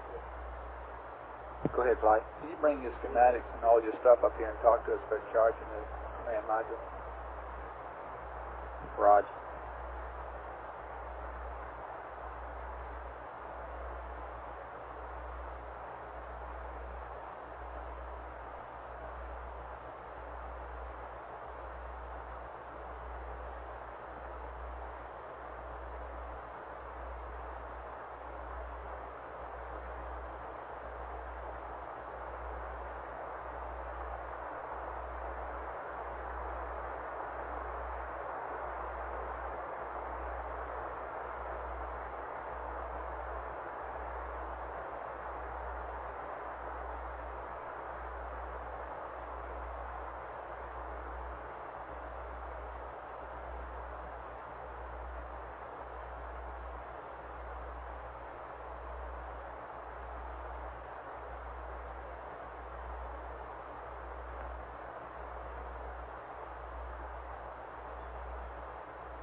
Flight control.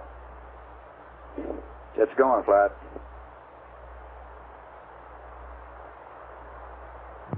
Aquarius Houston, you notice anything? Yeah, Jack, I was just about ready to call you. Underneath Quad 4, I know there's a lot of sparklies coming out. Did you hear or feel anything? Well, I sure can, but I think it changed our PTC. Let me check it through the drifted.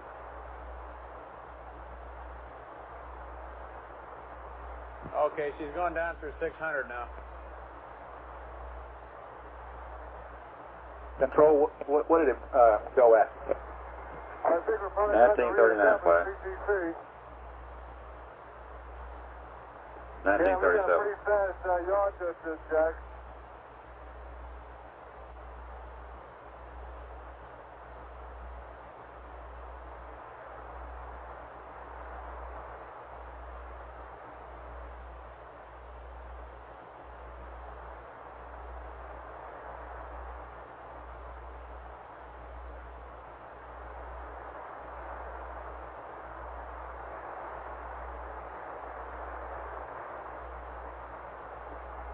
Houston, Aquarius, what are your plans? We're thinking about them right now. Did you say it yawed some? Yeah, I was in a right yaw, and now I'm in a left yaw. At a much faster rate than the one we put in PTC.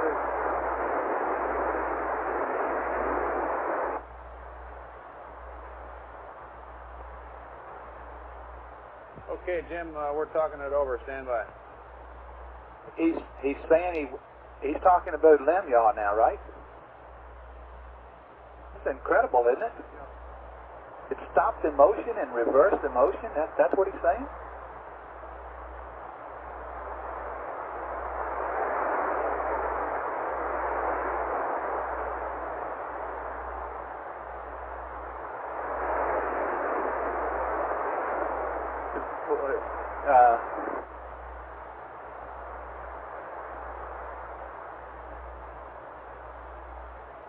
Well, no, we're not. If we don't lose comm, we're not going to do anything about the motions. It concerns me though that there was enough velocity there or force there to reverse the roll. That's got to be lots of delta V. What's the sheet hang down to now, Jack? Okay, Jim, it's going through 125 pounds now. And we understood you to say that it reversed your yaw. Is that affirmative? It sure did, Jack. It reversed my yaw completely and put in a little pitch, I think. Flight pattern. Go. We can't pick it up on a Doppler yet. So if it's the effect will probably be seen. There was going to be seen in the future. Okay, and Capcom, please more than anything, it reversed my yaw. Roger, have you effectively established PTC in the opposite direction then? Well, you can say that. I'm not too sure just what kind of pitch and roll I got coupled with the yaw. I just saw the years go by the L&D's window here not too long ago at another faster rate than we had going to the direction.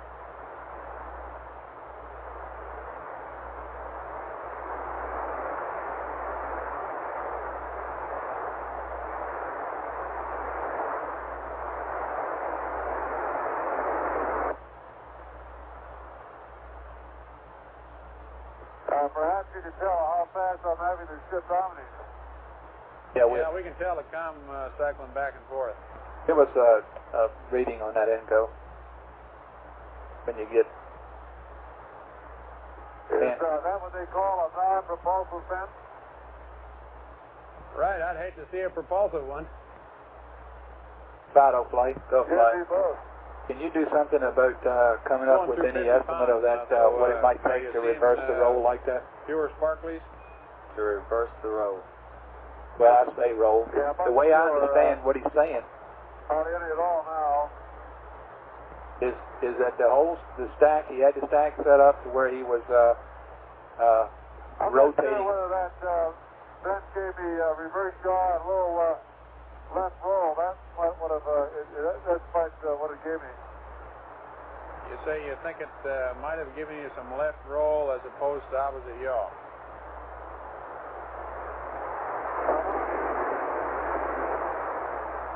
I'm sure it gave me the yaw, Jack. I'm not too sure what else is trouble is with it. Okay, well, we'd kind of like to watch it, see what happens for a little while before we make a recommendation. However, we'll need some inputs from you on that. Well, we're in no trouble up here as far as the yaw goes. Everything's fine. It's faster than we had set up before. As long as we get into the proper thermal constraints, and of course it's as big as 15 minutes to get the thrusters up anyway. We don't expect any thermal problems here, Capcom. We don't expect any thermal problems, and the main thing we're going to be looking at is trying to get some estimate of the delta V that may have taken to cause this, as we can tell from his what you're already asking for, the LPD angles and so forth. And if we'll be watching the comm sequencing, and if we have no difficulties with the communications, we'll just leave it in this motion.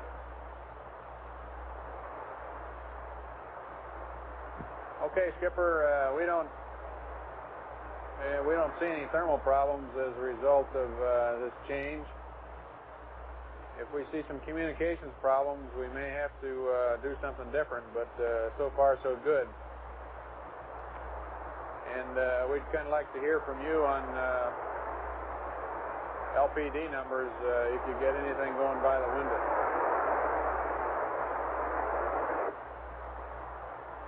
Okay, will do.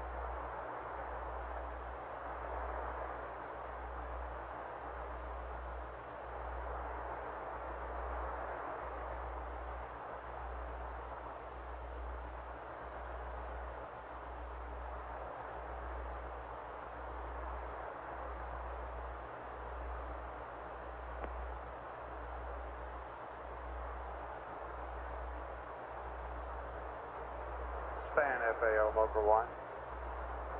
Go ahead. Hey, as far as okay, Jack, the Earth just went through and the LPD is 26 degrees. Roll rate. Okay, the Earth went through at 26 degrees, going the opposite Okay, direction let this me time, left to right. Is that right? From left to right, that's affirmative. Okay, Fido, flight. Go, flight. Okay, the whole stack was set up in a kind of a wobbling PTC, in what I like to think of as a rolling motion, and he's saying that this impulse stopped him and sent him in the other direction. Copy, we're trying to get a hack on his roll rate right now. We know what it was when he started. We're trying to see what it is now. Okay, we'll come up with that, and I'll try to get that to you. Span is trying to determine what's his maximum roll rate he can have. Still accomplish PTC. Okay, Jack, we're going to have time on our revolution here, and maybe that'll help you out. Right. The INCO flight. For your information, Flight INCO. Tell me what the roll rate was before we invented it, and I want you to tell me after you get a couple hacks. 0.2 degrees per second flight. That's firm, 0.2 degrees per second. Before the non-propulsive vent. It was what? 0.2 degrees per second. About 18 minutes per rev.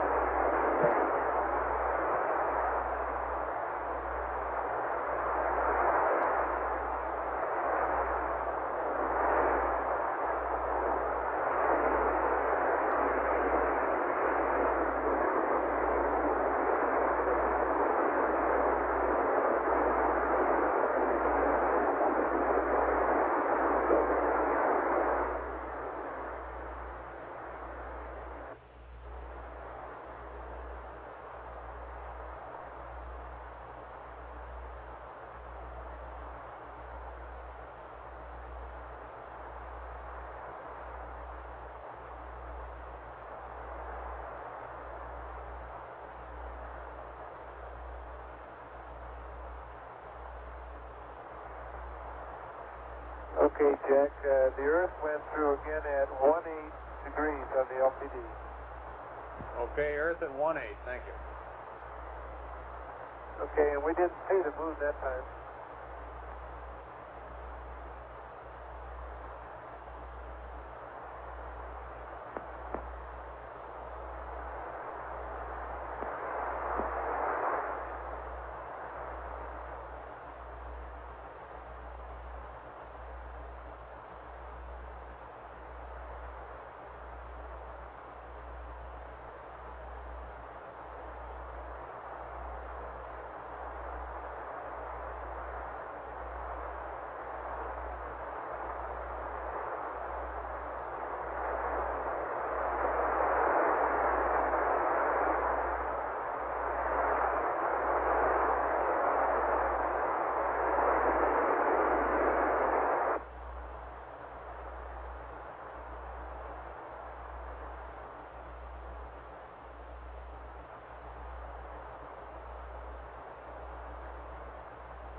Okay, Jack, the moon went through that time at 32 degrees on the LPD. Roger, moon at 32, thanks.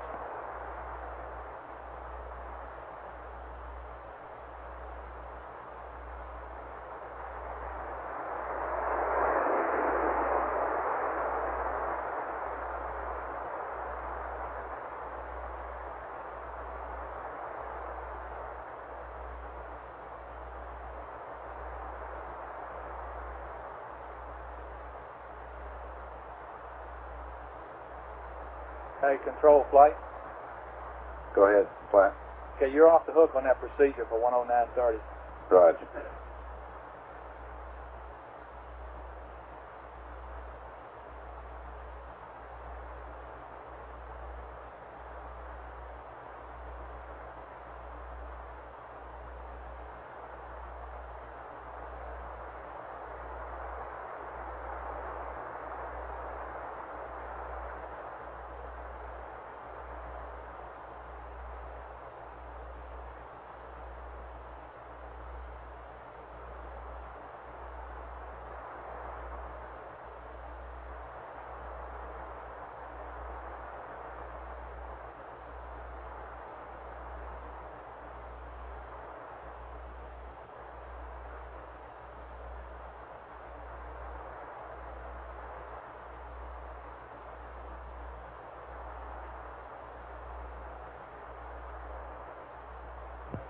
Inco network on call.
Okay, Jack, we didn't get the Earth that time. The moon came back through at about 10 degrees, and now we're getting the Earth again. Stand by. What kind of rate do you have there, Inco? Now. Initial hack looks pretty fast, about a rev every minute and 40 seconds. But we're taking another hack on that. Rev every what minute? How many? 40 seconds. 3.6 degrees per second, but we're not absolutely sure. We're going to take another hack. 3.6 degrees a second? Yeah, that's it. Yeah. Okay, the Earth came through the LPD at 62 degrees that time. He is moving pretty fast. 2 revolutions. I missed the Earth revolution before, but the total time for the Earth for 2 revolutions there was 3 minutes and 50 seconds.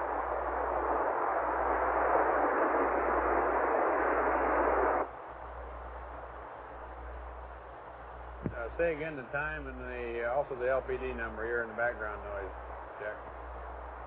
Okay, Jack.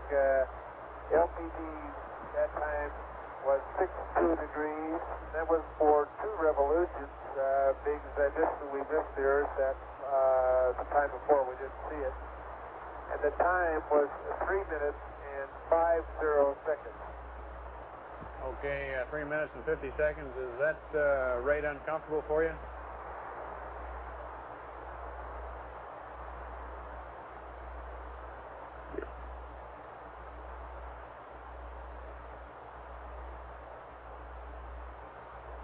Info span.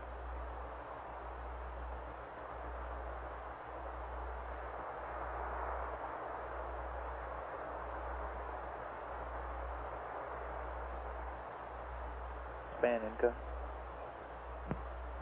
Jack, Jim said it isn't uncomfortable. You got some chart reporters over building 45 being up and down link signal strength. And also, well, we have them right here. Okay, well they need some calibration. I wonder if we could have somebody to call maybe a 5907 and help him get that calibrated. On the basis of the PTC roll rate? Since he's going so fast, can we just do this in one Omni? Libby wants to Okay with us. Let's calibrated try it that 40 way. times. Yeah, and it's not Okay, is on. there one Omni that might be useful more of the time than another? Time cal. Enco flight. Okay. Flight Enco. Okay, we're talking here about just letting them stay on the same Omni all the time and just losing data half the time. That's all right with me if it's all right with control and telemetry. Okay, what Omni would you suggest? Does it make any difference? No difference. Both of them are holding equally well? Seem to. Control, Enco. Tell me, Tell me, control. Go ahead. Y'all have any objections to having this? We're on a rate here that will give us, we're on about a 1.5 to 2 minute per revolution cycle here, and we're proposing to just leave one antenna on so that you'd have data for half that time that often. That won't be any problem to y'all, would it? How often is the revolution? About 2 minutes per revolution, so you'd have data for a minute and lose it a minute, etc. I think we can live with that. That's okay, fine. Okay, let's try that. If it deviates from that, we'll think about changing back. Info network on call. Okay, and there's probably one that gives us better com than another. No, we don't think it is. Flight Enco, we'll try to get a hack when he selects it, and if we're losing more than a minute of data per 2 minutes, we'll select the other one. Okay, let's try to find the one on which we stay the longest, seems like. Maybe they're equal. But otherwise, there's probably one that's better than the other on attitude. Except we don't know that we'd have to attitude. Yeah, we don't. Well, he can tell the max dB. Is the max dB signal strength the same on both antennas? That's how you can tell that. I don't know which antenna is which. I know that. You don't know which is which. And but when he selects one, I know you don't know that either. I'll be able to tell you whether we're getting more than 50% of the data or not. In other No, words, that's not the question. The question at hand is, as you sit there and watch it, you can tell he's going from one antenna to the other antenna. Right. Okay, is there any difference in signal strength levels on those two whichever ones they are? Fuel cells anywhere? No. See, no difference. So this rate that they're in now. How about in terms of back? Jack, we've got a for alarm, and we've got a battery light flickering. Well, not on fuel cells, because they don't have it. Which light? Battery? Stay in this row rate. Which battery? Well, that's what I'm putting the kit into 45 right now. Okay, I'm standing by. If you don't like it, you got to give me another one to go to. Okay. Alrighty. And we put it on structures and thermal. Copy. Flight, tell me. Go. He needs to use a temp monitor switch, twist it around until the light goes out. Comes on, and tell which battery is giving the now. Okay. Is level up? Aquarius, how about cycling the power temp monitor, find out which battery it is, please?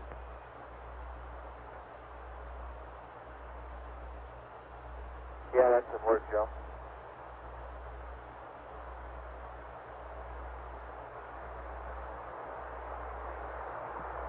Flight Inco. You understand the question that I'm asking you about the relative burst of the antennas?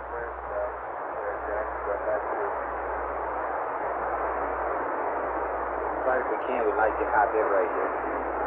Okay, what do we need to do to get high bit rate, Inco?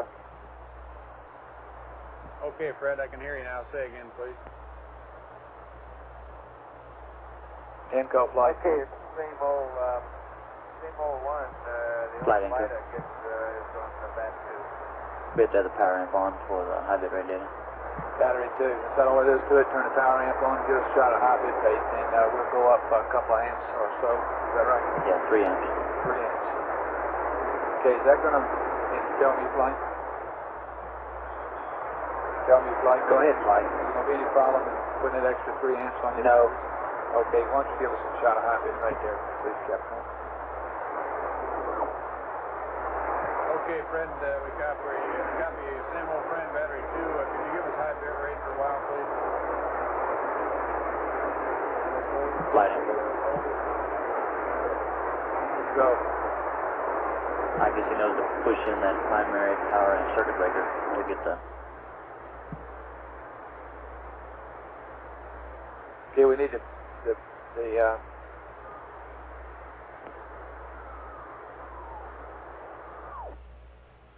Right.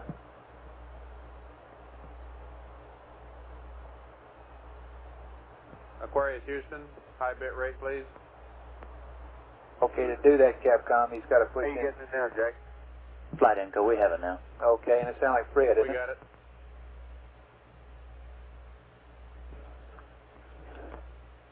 Okay, Flight, we can see high bit rate is.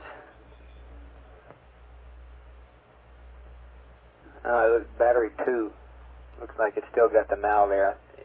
It could be that whatever caused it to go on in the first place, thermal switch is maybe shut and then opened and then reshut again. And we just recommend they ignore it. Oh, well, what do you want to do here? Did you see any? Has the temperature gradually been going down? It might indicate. Glycol temperature is stable. It's very stable. Hadn't changed at all. This looks very, very similar to what I understand happened the first time. Except it's stayed on. Got it. Well, okay. Yeah, and it's staying on right now. It just went on. Yeah. Okay, do you need to continue getting high bit rate here? Negative. Well, it's not costing us a whole lot. You sure? Yeah, I think it looks all right.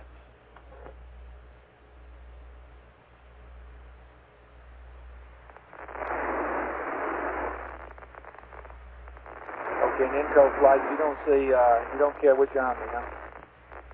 Negative, Flight.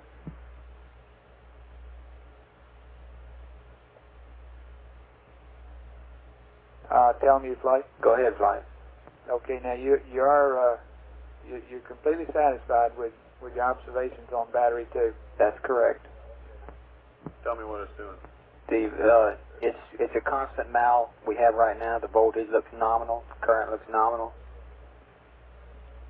And your best guess is that that probably the overtemperature relay momentarily opened up and reset itself, and then it closed again back to its original malfunctioned indicating configuration. That's correct. These are bimetallic switches. And the battery looks like it's doing fine. That's correct. And they're going to stay in a malfunction. The caution warning is going to be... Caution warning is they should have a battery light and it'll stay on. Okay, and so what that means is subsequent failures will not be That's right. That's detected. That's the configuration they've been in now for some hours. That's correct. The battery light was on before? Yes, it has been on. And then it went off, so obviously battery 2 got reset some way or another, and then it came back on. So no, why do you say it went off? Otherwise, it would not have gotten a master alarm again. Yeah. Oh, that's what you think, but you don't know that it went off. So you have no positive I did not indication. see it go off. That's correct. In fact, we might ask the crew if they can remember, did the battery now light go off? Looks to me like what happened was that the last time it reset itself and went off. This time it's it's staying on, and so this thermal switch is probably down the tubes now. Huh? Whereas before it was just a momentary thing. No, before it's been on for a long time. It went on and stayed on some hours ago. Yes, and then just recently, it's what he got the master alarm there. Apparently, it cycled again or something. Also, the battery was turned off for about an hour to allow it to cool down, and it stayed on. The valve stayed on, indicating that it probably wasn't really a temperature problem, but a sensor problem. Is that right, Johnny? That's correct, Mike. You keep the battery on the line? Yes. Yes, we want to keep it online. Okay, I see. The current's up. He's got the battery still on. Okay, so he go on back down to low bit rate data, and he tell him about the battery, and if he wants to, he can select either one of the Omnis and just stay on one, and we'll accept the 50% duty cycle on the instrumentation. Okay, did we pick one that was better than another? No, we can see no difference. Okay. And the power amp off. Yeah, and we like to turn the power amp off. And voice back up. I'm sure Fred will give us all that, but okay. Okay, Aquarius, you can go low bit rate, power amp off, and down voice back up now. Voltages and currents look normal on battery too, so we'll ignore the battery light. Okay, Jack, power amp off, back to low bit rate. I'll go back to wait. The battery light staying on.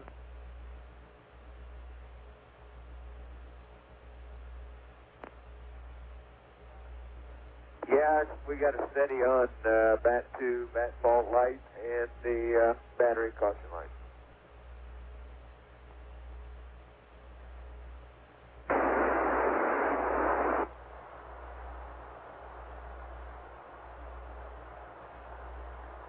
Okay, and is the skipper in the sack now?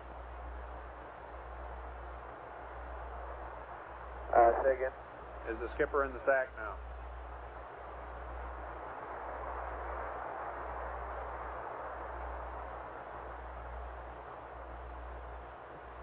Okay, hold on a minute, Jack.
Auto flight or retro flight, either one.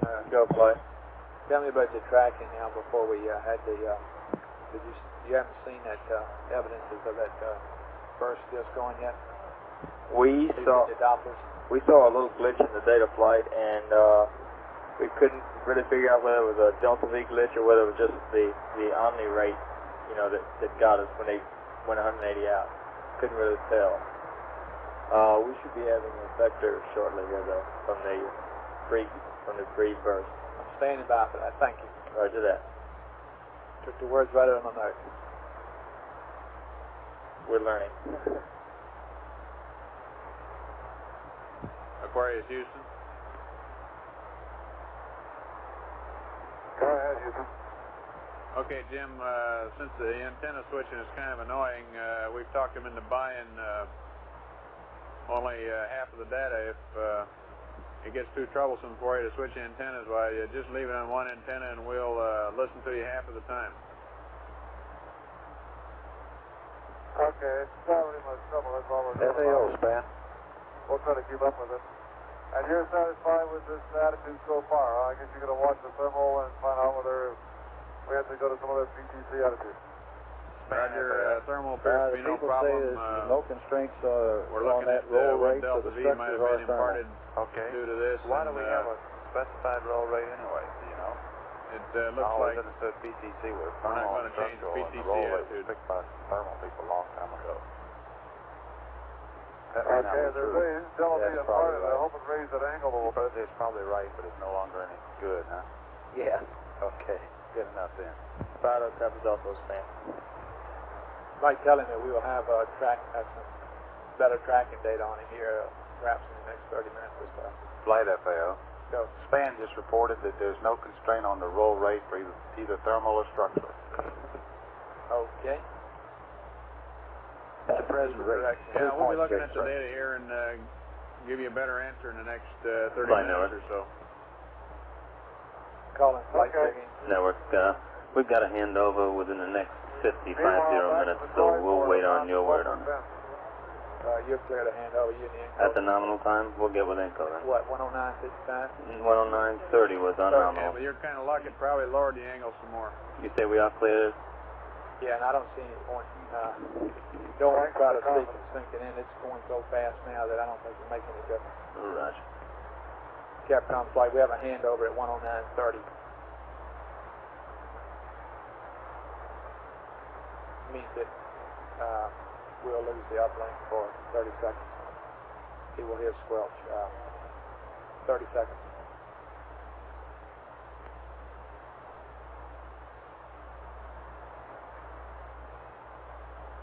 And Jim, we're going to have a handover here pretty soon.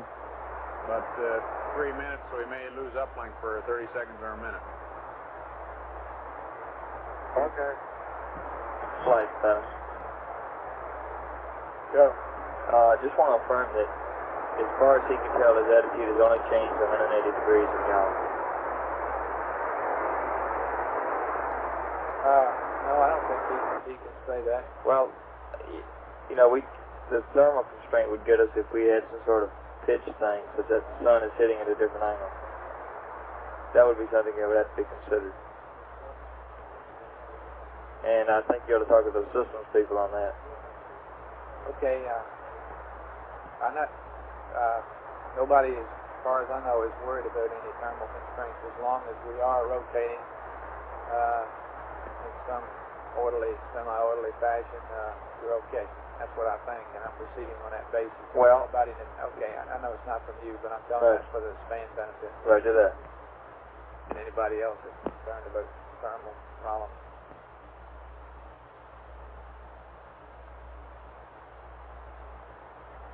Span, Fido, Mocha 1.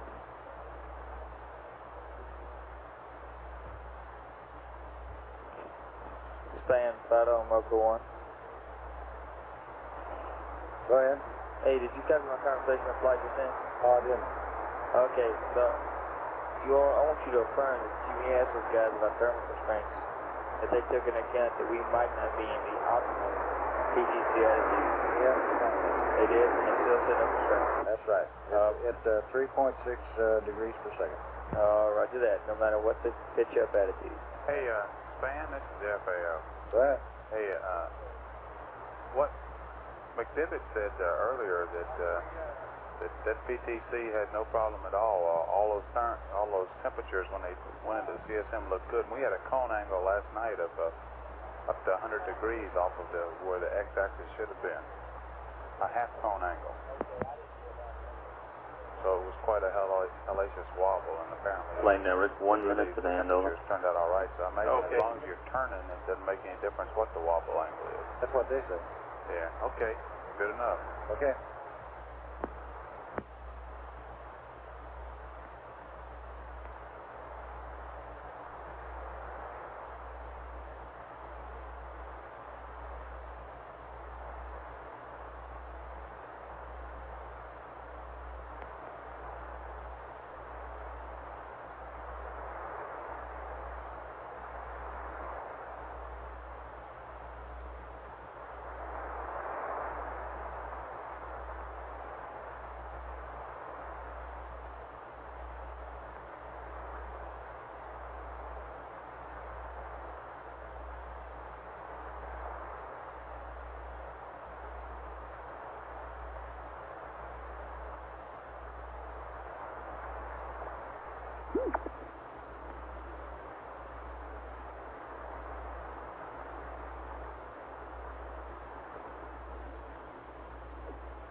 Flight, we've completed our handover.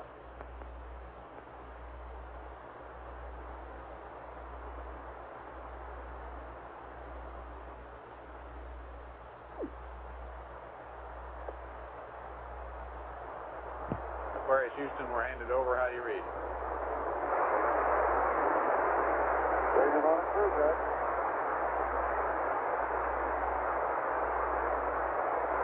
Okay, I'm hearing you now, and the noise is coming up again, but it'll go down.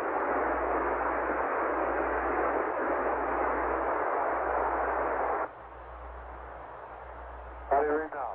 Okay, that's a lot better, and we figure your battery glitch was just that thermal switch that triggered the caution and warning just cycled once and triggered the master alarm again. We'll watch the batteries for you since you don't have any caution and warning on them now. Okay, appreciate that.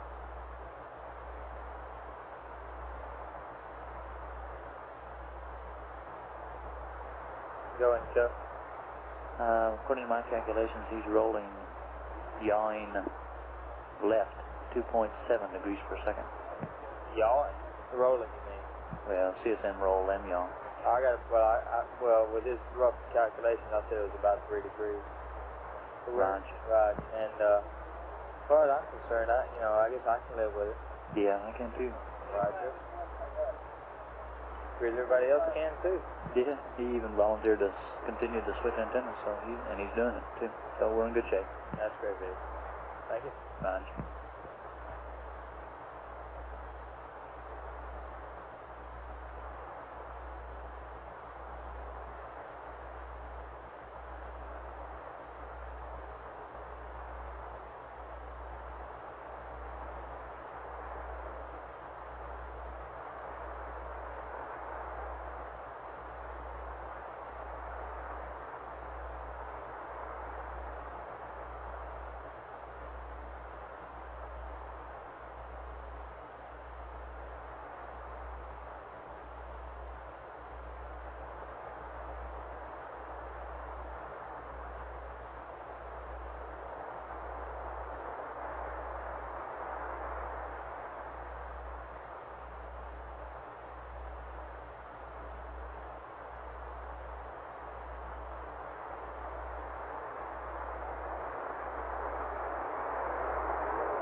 flight pattern. Go fighter. We're just taking an update. This is 3 hours and 49 minutes of data. And be aware, of course, we don't know what the sheath burst did to this, did to us afterwards. But this update shows a gamut entry of negative 6.24.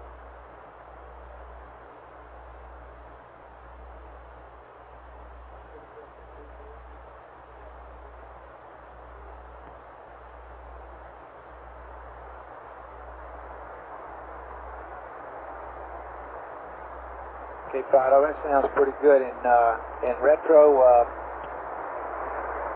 they've already got an entry pad on board, haven't they? And it doesn't really seem like it's worthwhile updating that for a no-con situation, is it? I'm sorry, Pat, I missed the first part of that. I was talking about the entry pad that they have on board. It ought to be valid. That's a firm flight. The last update was even better, like 6.25, and we're in pretty good shape there. Okay, I'm sure we're well like within the to hear quarter, that. okay?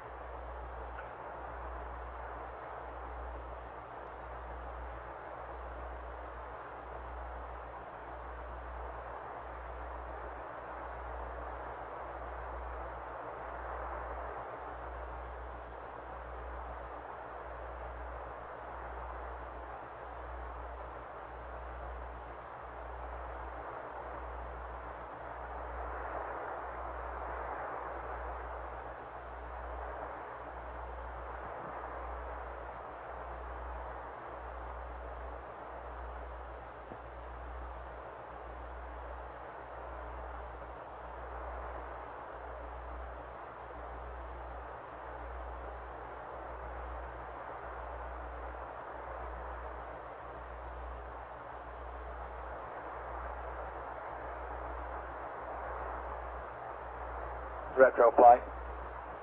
Go. Do you mean minus 625 or 624? What was the last point you mentioned? 624. Okay, and I understand from Unifido here that this is a big batch of data, about 4 hours worth of tracking that was taken before the helium tank did anything. That's a firm. Okay, and do you have any words on the helium tank situation? Not yet, flight. I mean, any estimate of the delta V that might have changed your rotational rate or anything like that? Not at this time. Okay, control flight. Go ahead. Okay, you guys working on what's the maximum delta V that you can get out of that amount of helium? Well, we didn't think we was going to get anything out of it. Just no, I thought well.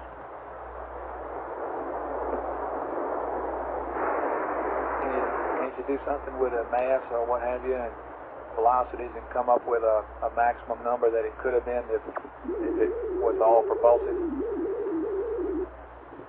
We might be able to get some kind of guess at it.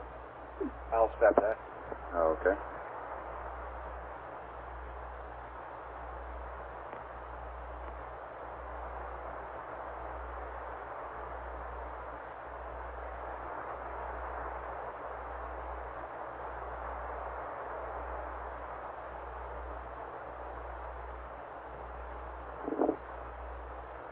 Okay, Jim, your luck is holding. Tracking shows that your entry angle has gone up to minus 6.24. This is on the basis of all the data we collected between the mid-course up to the time the sheet tank went. So we'll continue to look at it and see if the sheet tank did anything to it at all. So it's the data has gone from 5.9 to minus 6.24. Yeah, that sounds pretty good. We're getting in there.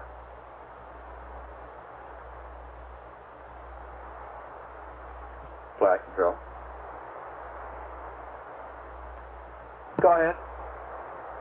If all that helium was propulsive, we calculated it ought to be something like 600 pound-seconds of impulse.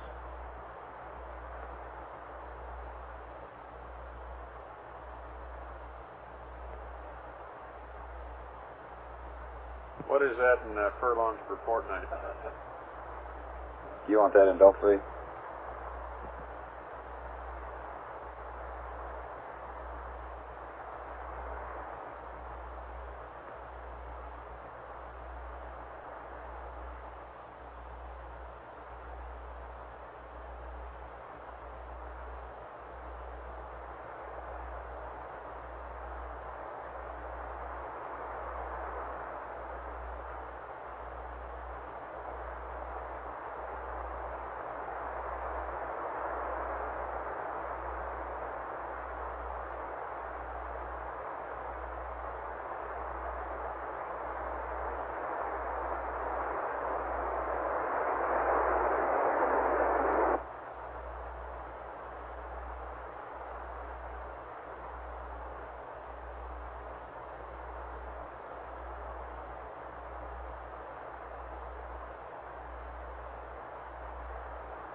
FAO, Span. Go ahead, Span. Structurally, I just got an input that'll take up to 35 degrees per second. Like you said, it was almost unconstrained. Right. Okay, 35 degrees per second, huh? And another thing, I guess it was an input. If you get a chance, you might pass it on to somebody there. If when all that rate started, they might look out and see if any debris was slung loose from the service module.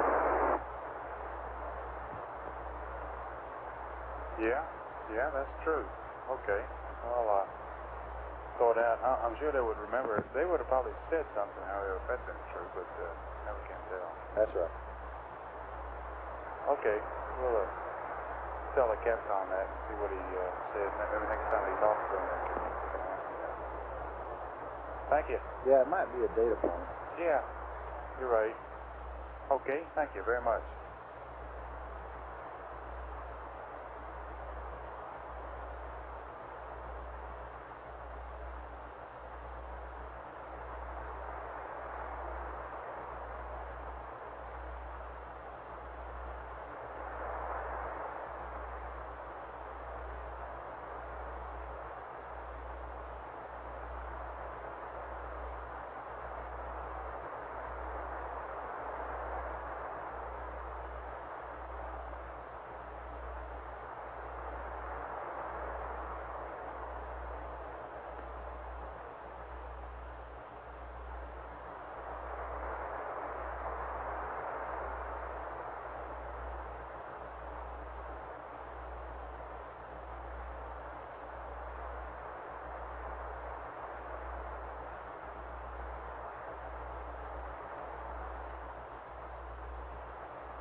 How's it going, Jim?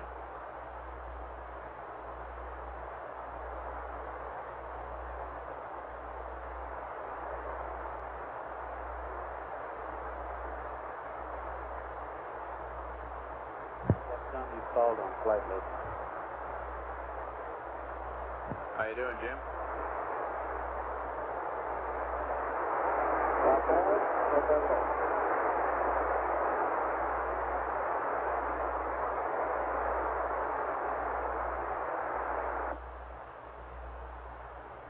Is Jack in the sack, or is he with you? Jack and Fred are both going to sleep. It's rather humorous. Fred's sleeping station now is in the tunnel upside down with his head resting on the ascent engine. Jack's on the floor of the left. But the restraint system wrapped around his arm to keep him down there. Say, Jack's on the floor and Fred's with his head on the ascent engine? That's right, with his feet up into the tunnel.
control.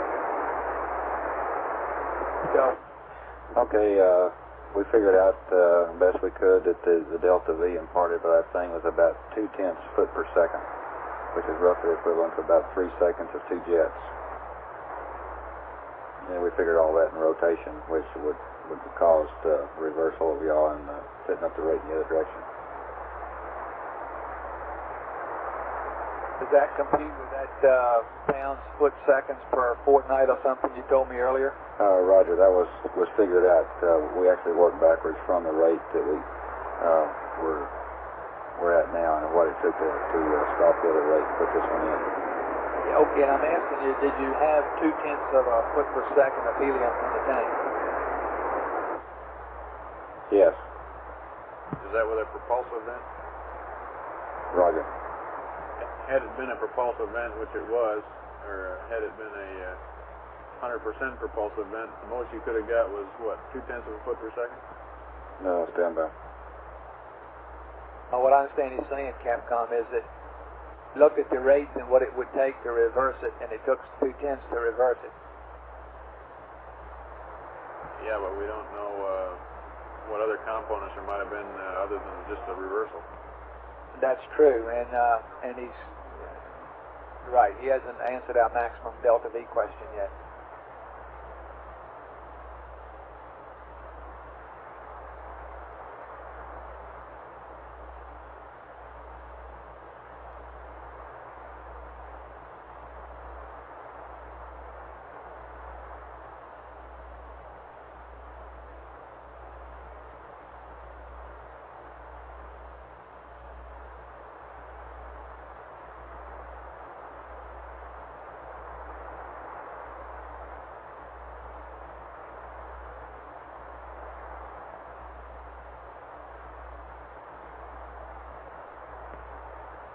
Flight, tell me your consumables updates on 58. Roger, tell me.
Okay, Skipper, your luck is really hanging in there. Your water's good out to 161 hours now.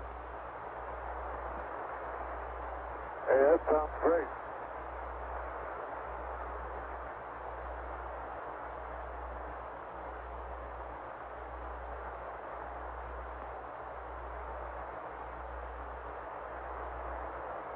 That doesn't include Bliss water or command module water.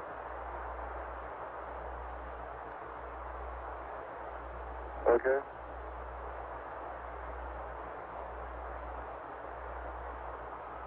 Jack, I'd just like to know what plans or thoughts are being contemplated for the blisters or the ops, whether we're going to use their LOIH canisters or take the devices back on the command module with us.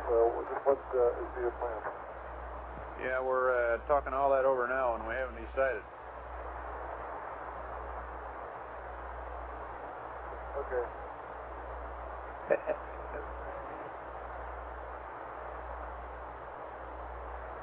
Tell me, Flight. Go ahead, Flight. Okay, what's the status on our lithium hydroxide procedure, the stacking of the cans? Has that really been run yet? I asked a while back, and at that time they had not completed the run. But I have the procedure here. I think we'd prefer not to have to mess around with it if we can get away with it. And it looks like we can get away with it, can't we? And what I'm saying is,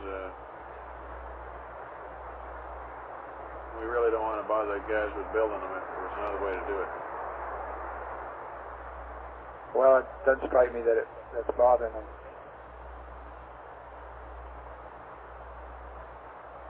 The other way is to assume that all these other cartridges are going to work okay. Looks like the building of these CSM canister deals is something we could do if we had to without too much problem. So why not do it sooner?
Hey, Ecom, or Ecom back room.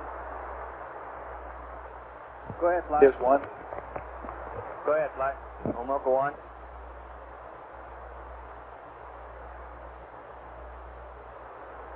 How do we get him? Procedures, EPS.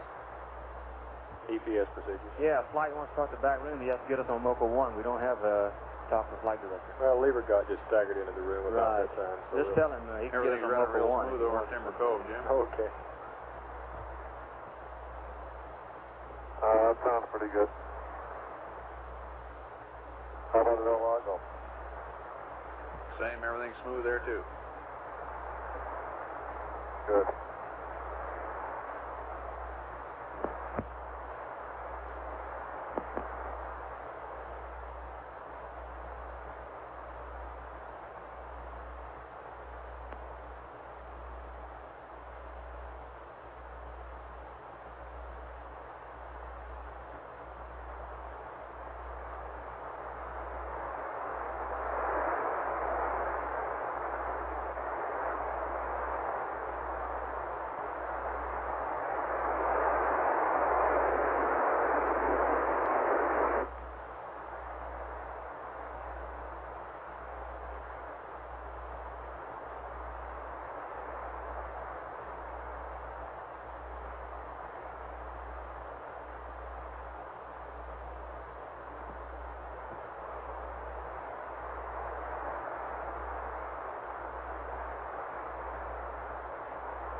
Retro Flight, you on?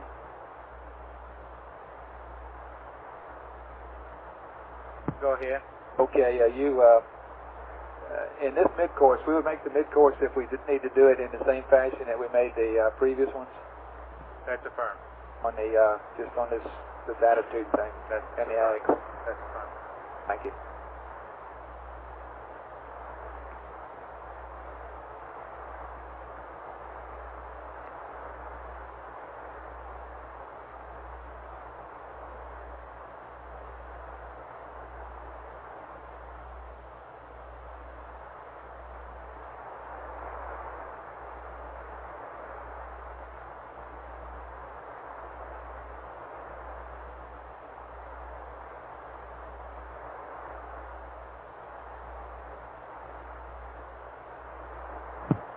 Flight recovery. Go. Just got an update on this tropical storm Helen. Shows it's continuing to move away from the recovery area about 6 knots. Very good. Thank you.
5 de work, no problem.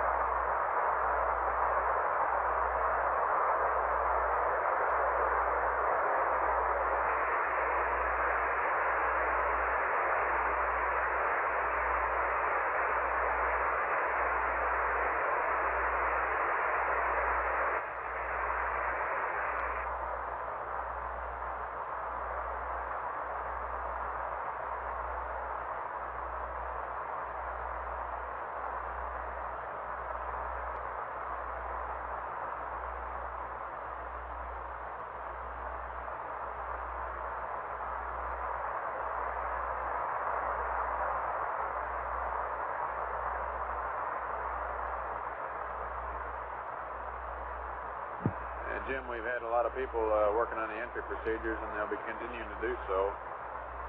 We got a few ideas we'd like to toss at you so you can start thinking about them if you think you're in a position to discuss them without waking up the other guys. What do you think? Yeah, go ahead. It's okay. Okay, one of the first things we want to do is charge the battery in a CSM. So we can get some limb power over there to do that, and we have procedures ginned up to do it. In regards to re-entry, we're planning our last mid-course at 5 hours before entry interface. And if we have to make one, that is. And then we'd like to jettison the service module at 4 hours and a half, roughly, before entry interface. And take the next 3 to 3.5 hours for taking pictures, bringing up the command module GNN, taking care of stowage and other odds and ends. And we'd hang onto the LEM until 1 hour before entry interface. And then we'd jettison that. And these procedures are going to be run integrated in the CMS and LMS tomorrow morning, and hopefully later in the day we'll do it again with mission control on the loop. A couple of other things we'd like to toss at you. One question is, what do we do with the OPS? The thought is that there's adequate O2 in the command module, and that the OPS represents a high pressure source and a stowage problem. And people are thinking about leaving them in the LEM. The other thing is that we think you might want to make this a suited entry, suiting up prior to LEM jettison. Because what we're doing is when we jettison the LEM, we're going to do it like we did in Apollo 10, just let the beauty go. And if we weren't suited, why we'd be betting on the hatch seal to take care of us. So I just thought we'd toss a few of these ideas at you. Some of them are ones that are particularly pertinent questions at this time.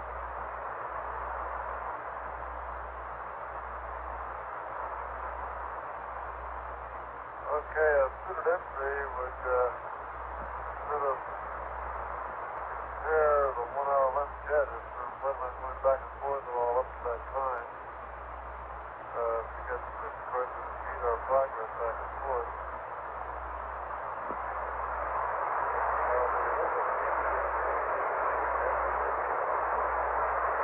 We're losing you, Jim. Okay, I think I've got you back. I guess mid-course is 5 hours prior to entry. We just got finished doing it. Is that right, Jack? Affirmative, Jim. Mid-course 5 hours prior to entry interface.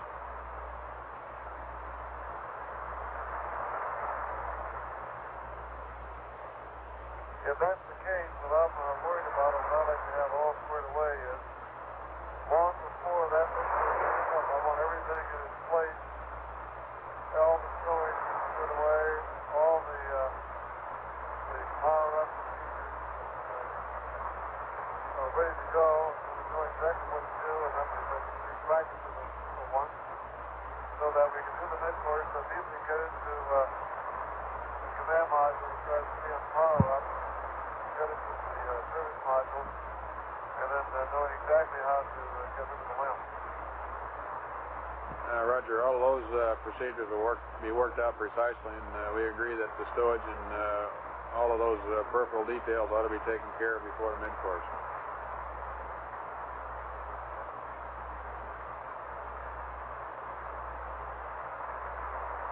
mentioned that last mid-course, we want to start working at that mid-course fairly early. If we have the power to do so, mainly because of attitude control. This last time was fairly easy. I'm not too sure how long it's going to take us to find here.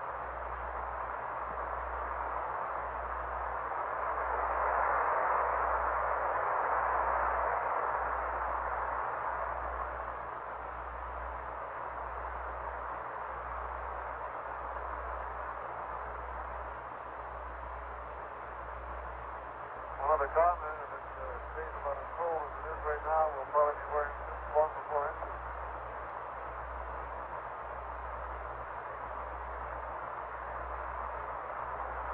Yeah, that's what we were thinking.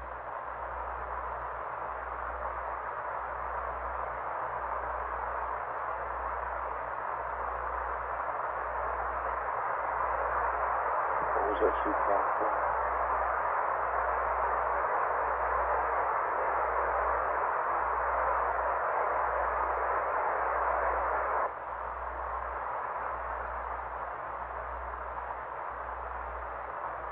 I guess the two things which are somewhat unresolved at the moment are what to do with the OPS and what to do about the suited entry. We thought we'd toss those at you to see what you thought about them. Okay, as far as the OPS is concerned, if we have enough oxygen in the race tank and the recycling cells to get us through, I have no reason to believe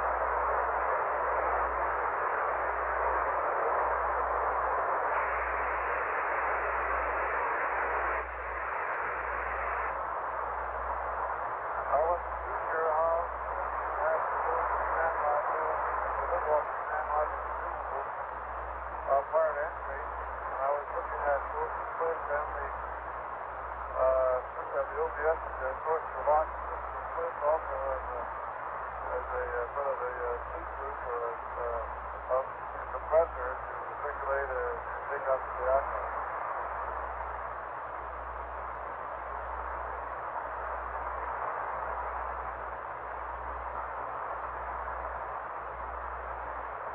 Jim, I'm sorry, we're not catching what you're saying. The comm is getting kind of bad right now. Okay, Zach, how do you read now? I've still got you with quite a bit of background noise, but if you talk up like that, I think we can hear you. Okay, my only concern about using the OPS and or the split in the command module is how soon you have to look off of command module consumables prior to entry. And the split has a fan and has lithium hydroxide cartridge. You can utilize the command module if you didn't want to use the command module system. Also, the opposite has oxygen. I feel that right now we can get into the command module late enough to use command module oxygen and electrical power to run the compressor. But I just assume leave both of those items back in the left. It sounds like the general gist of your comments are that if things remain pretty much as they are now in the command module, you just soon leave the OPS in the limb. Is that affirmed? That's affirmed.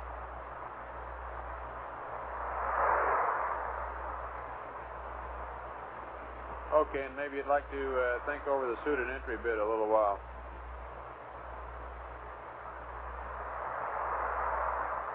Okay.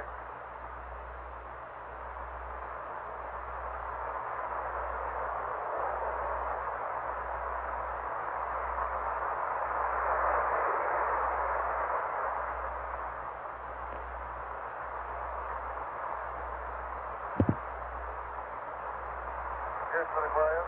Go ahead. Okay,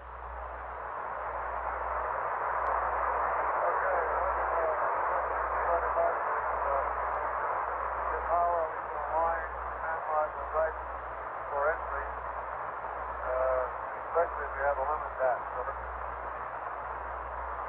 Roger, that's one subject that's been getting a lot of attention, and let me see if I can get some general ideas on that at the moment. Okay.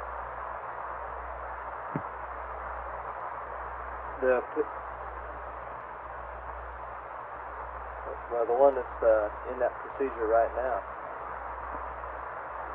is he would align the sight on the Earth just as he did for the mid-course. Right, just as he did for the mid-course. And they would body axis align the ags again the same way. And with that alignment, we know what that is. We would give him a set of attitudes to fly through with the lens, which would point to CSM optics at the moon.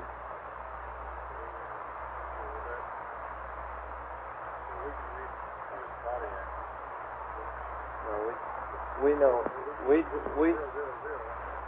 and then we can tell him to fly to FTAI. Right.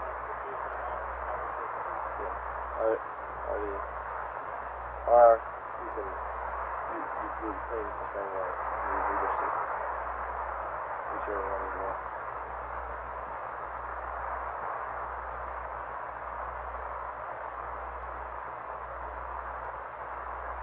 Okay, when the lamb gets to CSM, the whole stack in that attitude, we would give him a set of angles that he could do a bird 41 down 20, which would course align the CSM platform. Right. At that attitude, we would give him a set of equivalent command module attitudes that would course align to bird 41 down 20. Okay, this is what's being proposed now. I don't know if you want to go into that whole thing with him now. This is because it's still up in the air exactly how you want to do this thing. Right. And you do that's right. And he would be entering P52 there. And he would mark on the moon.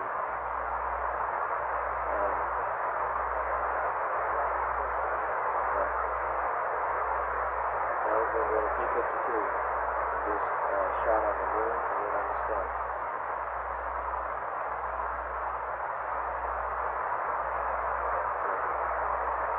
Should be good enough for now.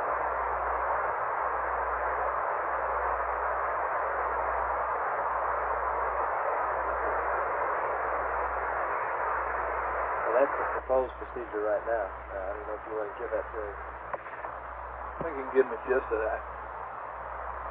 Jim, I can give you the general idea of the proposed procedure for bringing the command module GNN up. It's the presently proposed one. We may come up with a better one, but here's what we're looking at right now. First thing we plan to do is to, using the lens coas, sight on the Earth with the limb, just as we did in the mid-course. Then we'll do a body axis align 400 plus 5 on the eggs to put the eggs ball at 0, 0, 0. And then we can give you an eggs ball attitude to fly to point the CSM optics at the moon.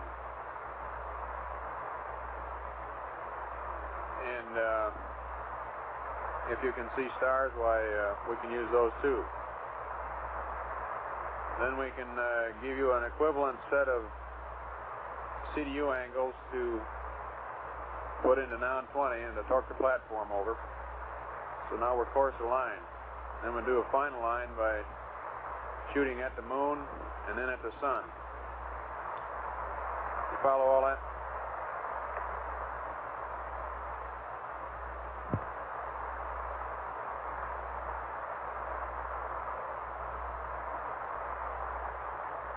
Okay, Jack, let me see if I have it.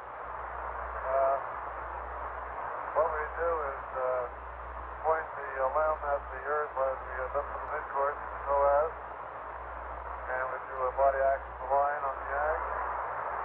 Then you give us an ag ball attitude to fly to.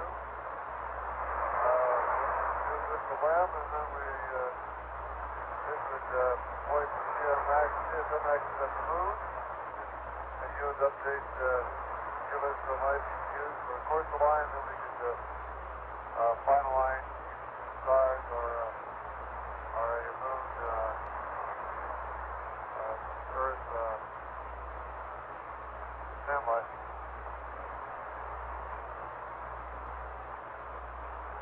Okay, we had another master alarm, Jack.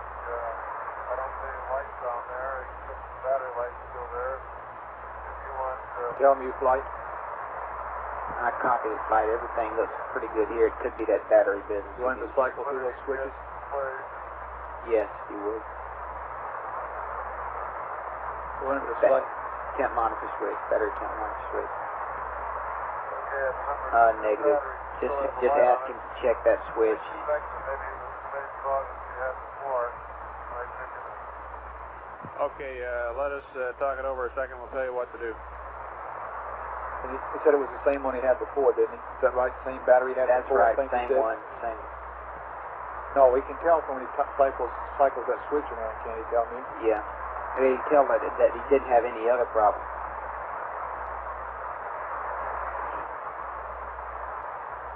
Can you tell if that light is flickering, Flight? Ask him if the battery light is flickering.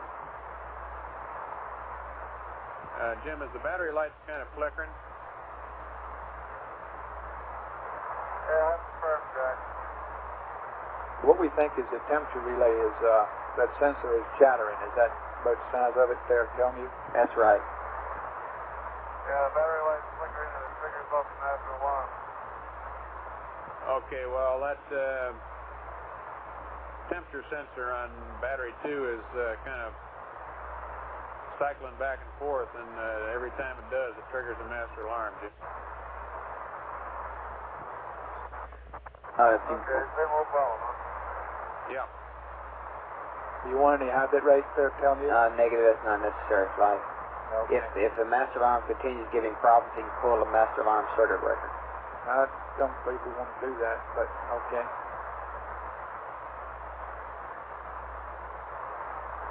He seems to be getting it on fairly often.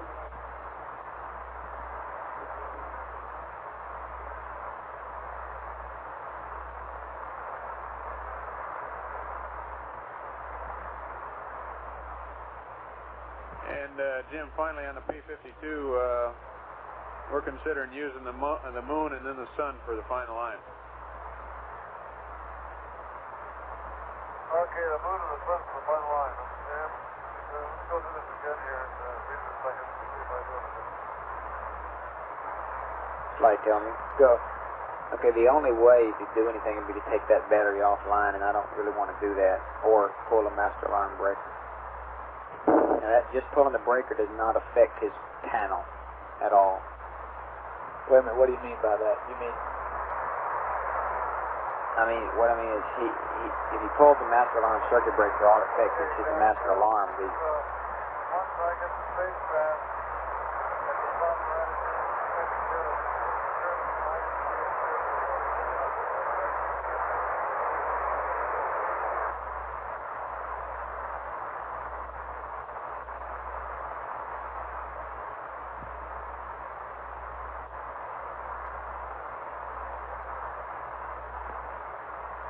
Jim, and then copy your last question due to background noise. Okay, once the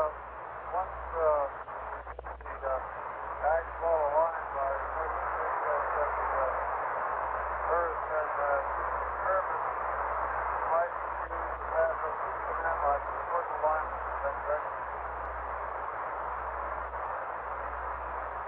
After we do the body axis align on the eggs, we can tell you what attitude on the eggs ball to fly to in order to point the CSM optics at the moon or at some star.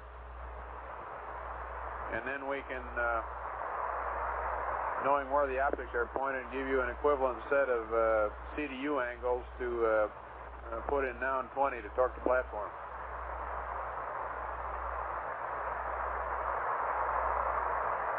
Okay. Tell me, Flight, are you still getting that master alarm? That's negative the flight. current thinking. It may change between now and... And the mount is off at this time. Right now, that's Oh, what it it is? looks, Jim. Yes. It'll probably be some takeoff on that anyway. Okay, are they planning on a GNN entry or using another system like GNS, something like that? GNN. It'll be a GNN entry.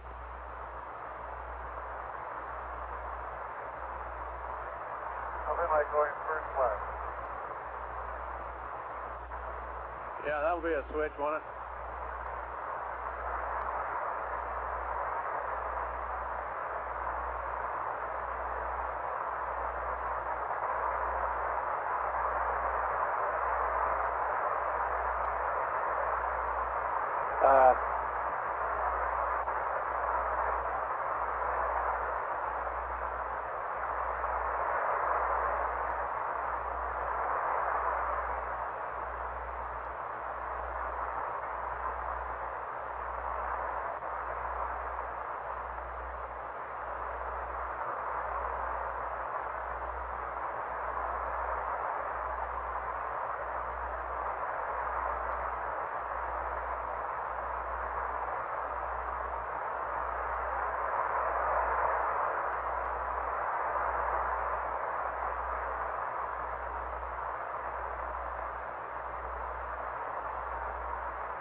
Jim, have you broken into the food locker in the LEM yet? That's the farm jack. I sure have. I just that mail arrived. You say you did find everything in order in there, huh? Yep, everything was great. Okay, I'll pass it.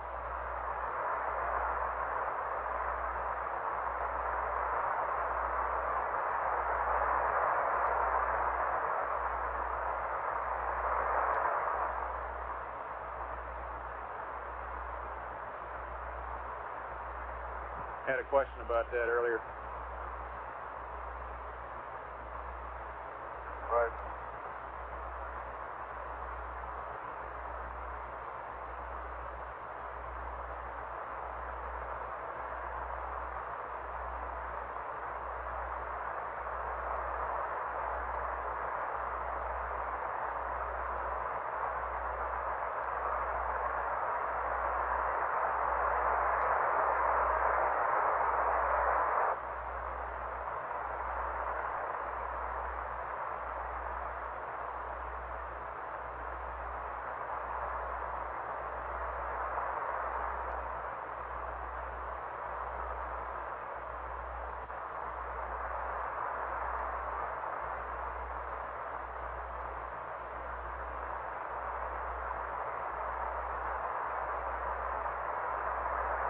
flight telling me it looks like he's pulling master alarm circuit breaker. Okay.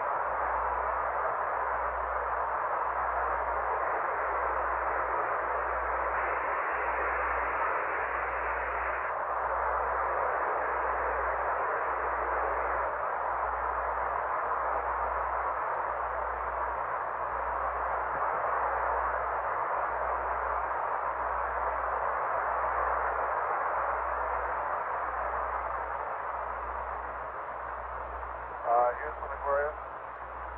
Go ahead. I understand that one of your reasons for student entry is the fact that the command module hatch still has to be good. That isn't any different than any other left citizens procedures in the past. There's no particular reason why our hatch is no better than other spacecraft.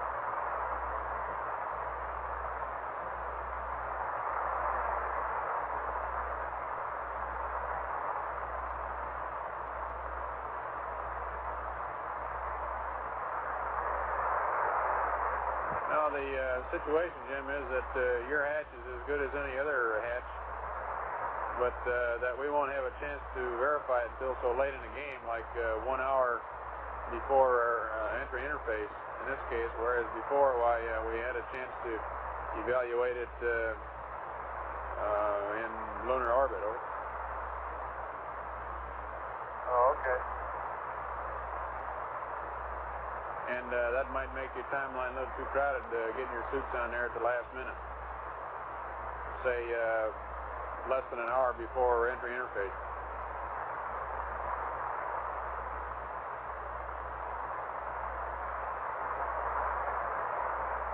Okay.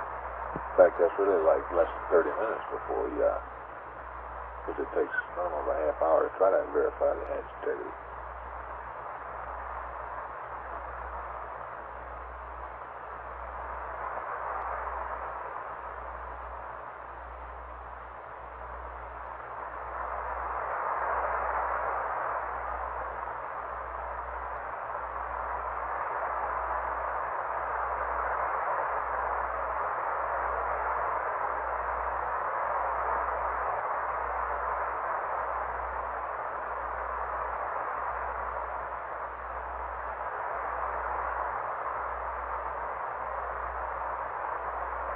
Jim, the next action item we want to pursue is transferring some LEM power up to command module main B so we can start charging battery. And I guess what we ought to do is start on that when somebody else gets up to help you there. So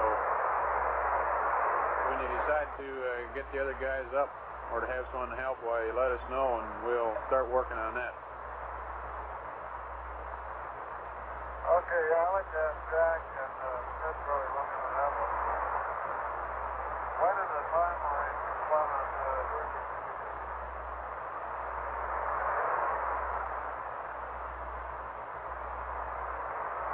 I'll say again, Jim, I didn't catch that. When in our time, what PTC do you plan on using this procedure?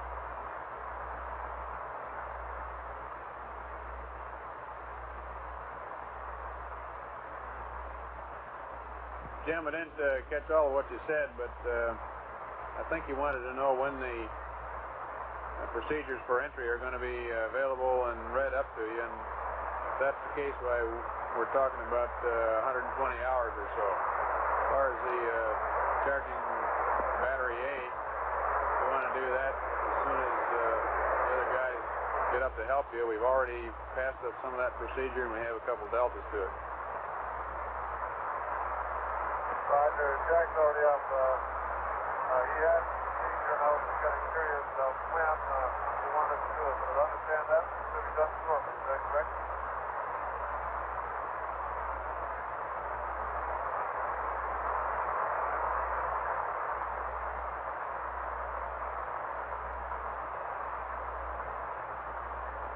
Jim, we're having trouble hearing you. The next order of business is to charge battery A, and when you've got somebody to help you there, well, we'll go out and get on with it. Okay, sounds good. And before you start working on it, let us know, because we've got some deltas to the battery charging procedure. Roger, I'm getting Jack on the line now. We probably got the delta procedure.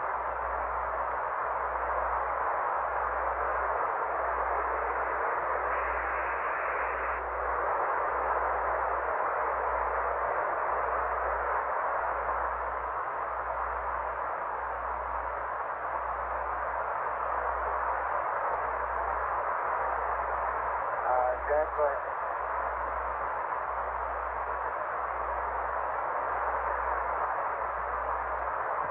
Aquarius, you call? Yes, Jack, I'm on the line.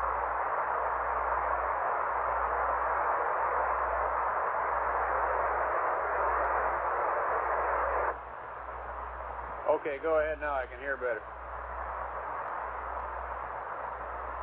Okay, Jack, Bill Kerwin passed me up the procedure for powering the CSM from the LEM. Has it changed? Yeah, if you'll get that out, I'll read you the deltas.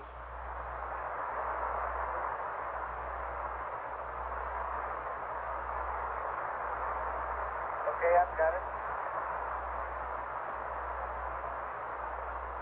Okay, the second step was in the LEM, circuit breakers panel 11 and 16, SN ECA controlled closed, 2 of them, cross that out. And the next line, we had battery 5 normal feed on, cross out battery 5 and put battery 6 in there. And the next line was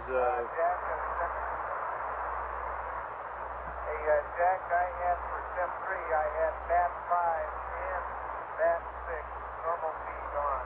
Just one bat 6? That's correct. Just affirmative, just bat 6, Jack.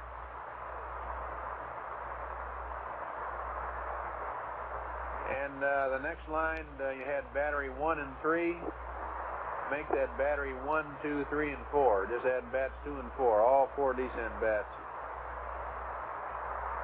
And then the next 2 lines about waiting 30 minutes, cross that out.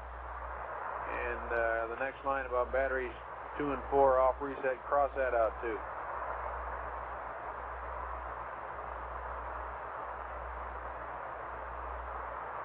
And Jack, the... let me read... Go ahead. Let me read all the steps if I've got them, Jack, and to make sure we got them right.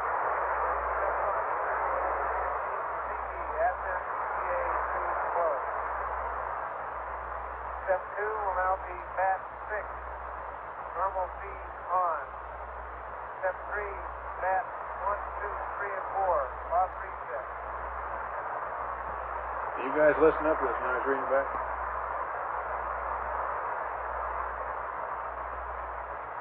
Okay, that part's all right, Jack. And we had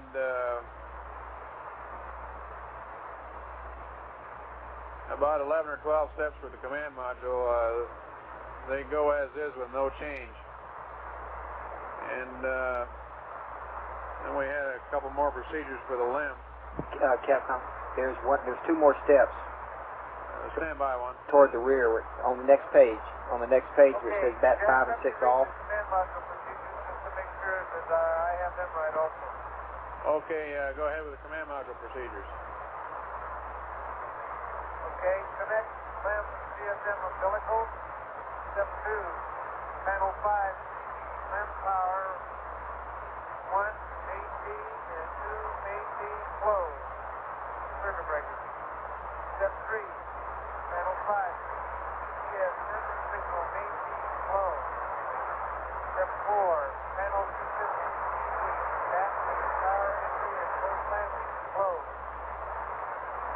Then step 5, main feed, bat bus feed closed. Verify main bus holding, then switch to LEM power to CSM. Step 7, TV, main feed, bat bus feed open. And on panel 250, bat feed, power entry and post landing open. Verify main bus holding.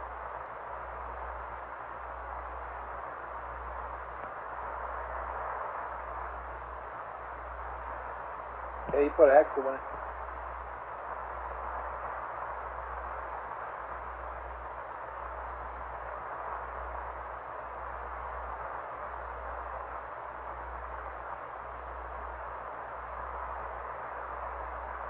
Tell me, you and Econ, you happy with that? Okay, Tell Jack, me you the happy? CSM Happy, procedure's Blake. okay, Econ. and then we had to go back to the LEM and do something. And the first line is okay. Cross out bat 5 and 6 off. Delete that. And delete the next line also that says panel 11, 16, SN ECA control open. Then we had a couple of notes which remain the same.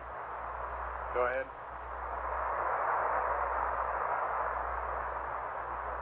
Okay, I didn't get the notes, but I'll read the steps as I have them now. One step. Bat 1, 2, 3, and 4, high voltage on. So you'll have, at this point, you'll have batteries 1, 2, 3, 4, and 6 on. Is that correct? That's correct. That's affirmative. So now we've got bat 1, 2, 3, 4, and 6 on. And I got two notes. Number one is your circuit breaker protection limit. Your circuit breaker protection limits the current to 15 amps. Number two note is now the umbilical between a LEM and a command module is hot. And the main bus voltage can be monitored by selecting main B.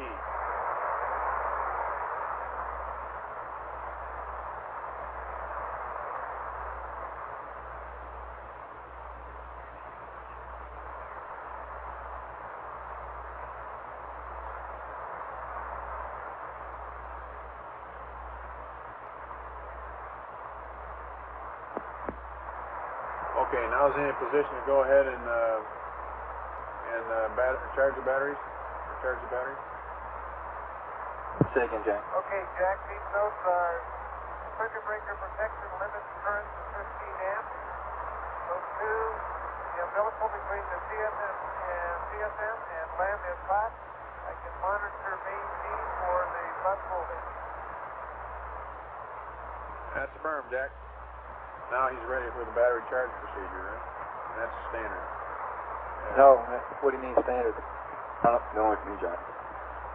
This is the delta from the basic, which is off.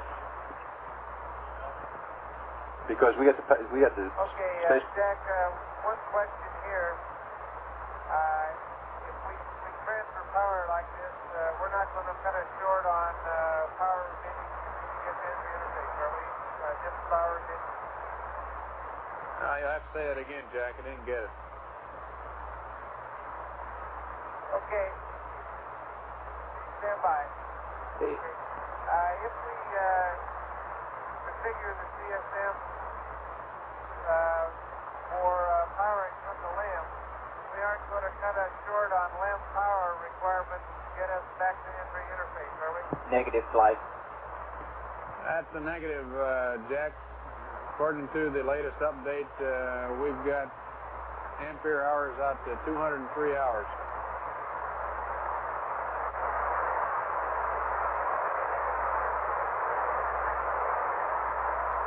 Okay, stand by.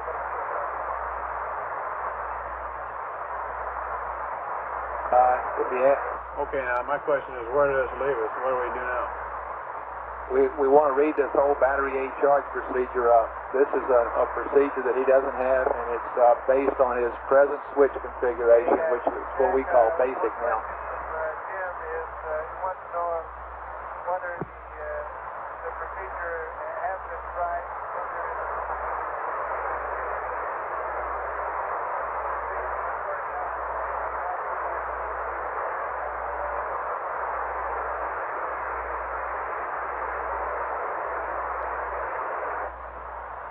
Okay, try it again now, Jack. What does Jim want to know?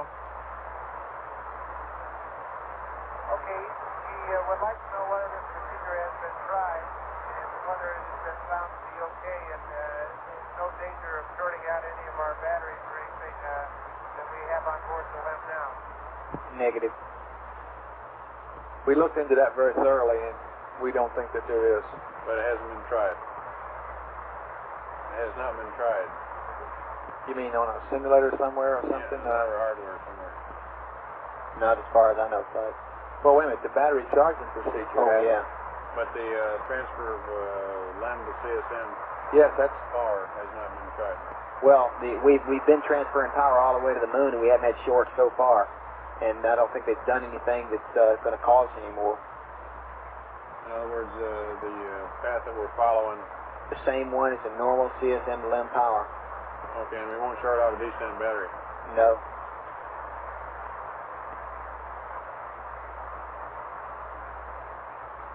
Tell me, Flight, do you want to look at high bit rate while we do this? It would help, yes. Okay, Jack, this procedure has not been tried out as such. However, the hardware paths through which the current flows are the same ones which we used during trans-lunar trajectory, and there's not a problem with shorting out a descent battery, over.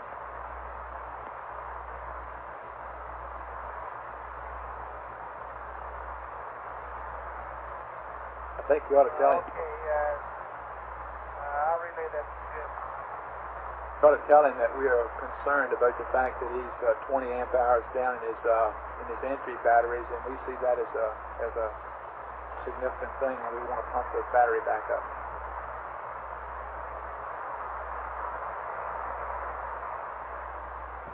Jack, of course, the reason for all this is that we see we're 20 amp hours short on one of the entry batteries, and we've got to juice that up to get you home with. Okay. Okay, now what we owe you from here on out is the actual battery A charge procedure, and then a procedure to turn this all around again. How long is the charge going to take? Probably 15 hours. Okay, So we can get it back out.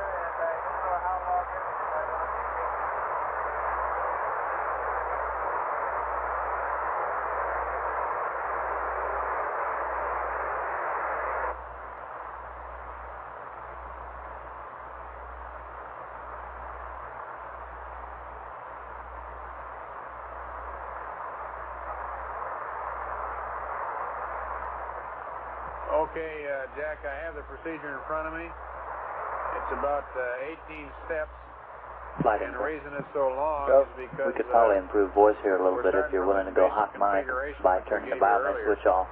And it concerns a charge and battery A, of course, which is our low one. So when you're ready to copy it, let me know. Yeah. All the crewmen would be hot mic, but we'd improve this voice here for this procedure if you wanted to. Okay, you ready to read or copy it?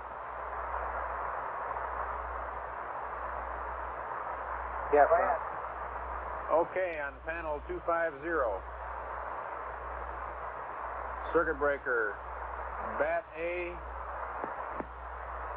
power entry / post landing, close. On panel 275, circuit breaker, inverter, power 2, main B, close. Next several circuit breakers are on panel 5. Circuit breaker, bat relay bus, bat A, close. Circuit breaker, EPS sensor unit, AC bus 2, close. CB, EPS sensor signal, AC2, close. CB, battery charger. Main B, close. You still with me?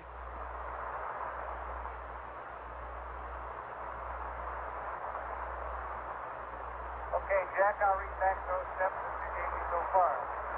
Panel 250, CB, Pat A, power, entry, and both landings, close. Panel 75, CB, inverter power 2, AC, close. Panel 5, CB, Pat QA bus, Pat A, close. CB, GPS sensor unit, close.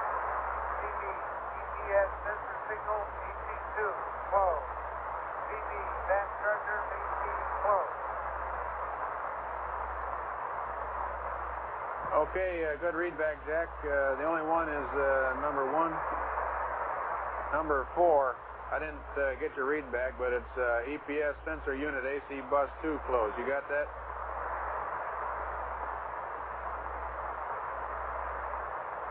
Yes, I read that back. CB, EPS sensor unit, AC bus 2 closed. Okay, and to continue on the same panel, panel 5. Circuit breaker, battery charger, AC power, closed. Circuit breaker, battery charger, bat A charge, closed. Circuit breaker, inverter control 2, closed. Circuit breaker, inverter control 3, closed.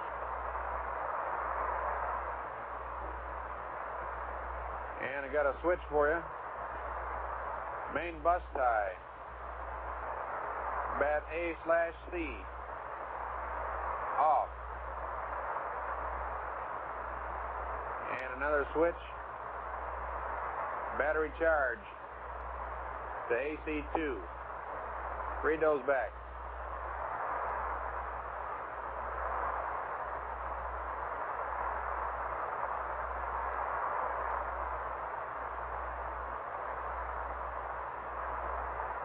Okay, Jack, CB, van charger, DC power, closed. Stand by.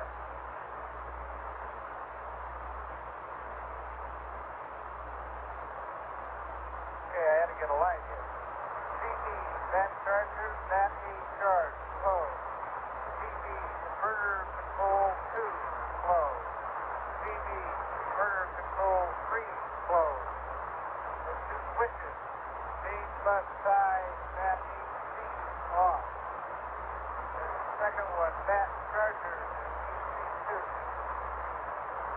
Okay, that's a good readback. How about reaching over there on the right-hand side and turning the biomed off? See if we can improve the comm a little bit.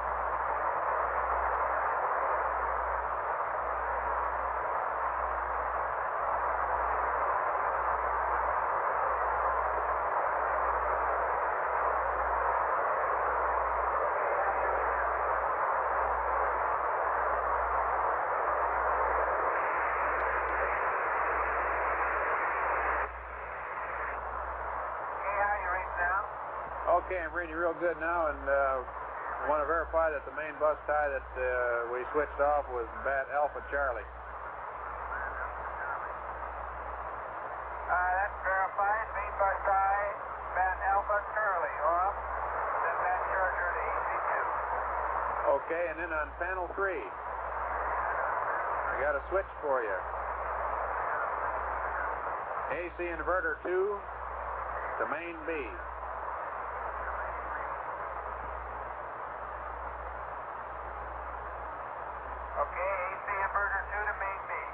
Okay, and switch inverter 2, AC bus 2 to on. And another switch, AC bus 2 reset to reset. and center.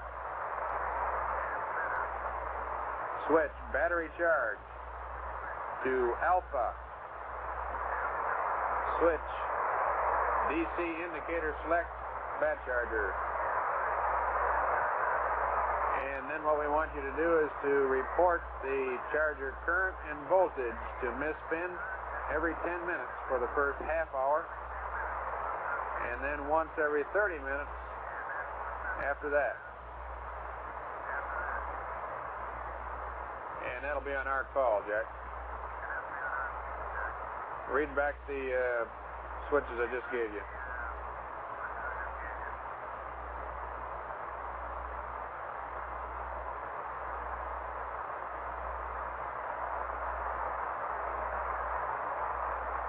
Okay, Jack, it's panel 3, AC inverter 2, main B.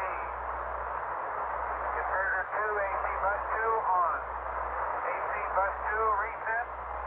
To reset them center, bat charger to A, DC indicator select the bat charger, report in, and volt to this pin every 10 minutes for the first 30 minutes, and then every 30 minutes on this pin call. Okay, that's a good readback, Jack. Now the only thing we owe you is a turnaround from this, which we will have. Okay, let me ask one question here. About how long do you think it'll take to charge the battery? It's going to take about 15 hours.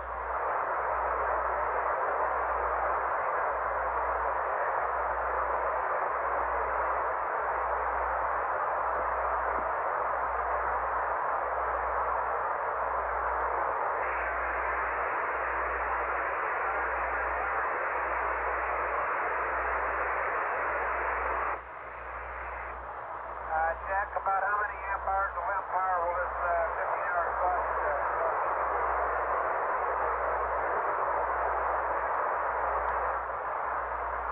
Stand by, we'll get it for you. Jack? Okay, you got it. You got the question.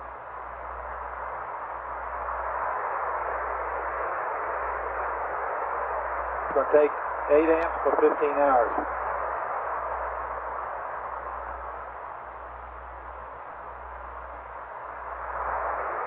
10 hours. Go fine.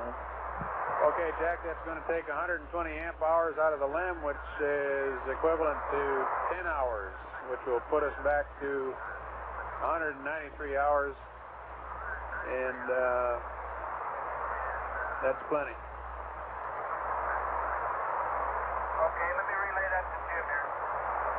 It'll take 120 amp hours on the defense charge, which means that puts us back from 203 hours down to 193 hours. Okay, the other thing is I would like for them to have the power down procedure before they start into this, Capcom, so that they can undo anything.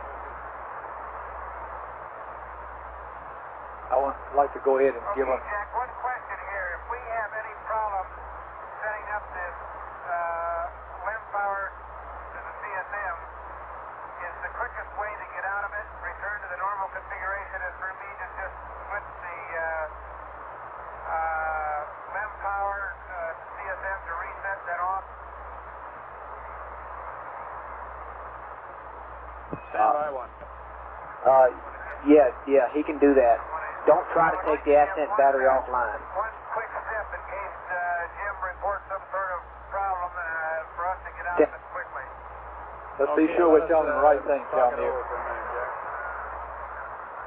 Okay, he wants one quick step to undo this whole business in the event we have a problem. You're talking it over, you might read back if you got the procedure for reversing this, I'll copy that.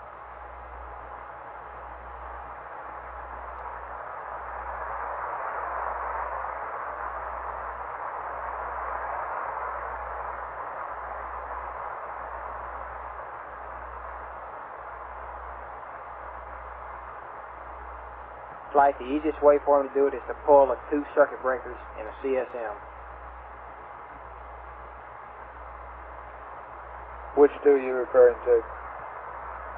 The power 1 and 2 main B circuit breakers.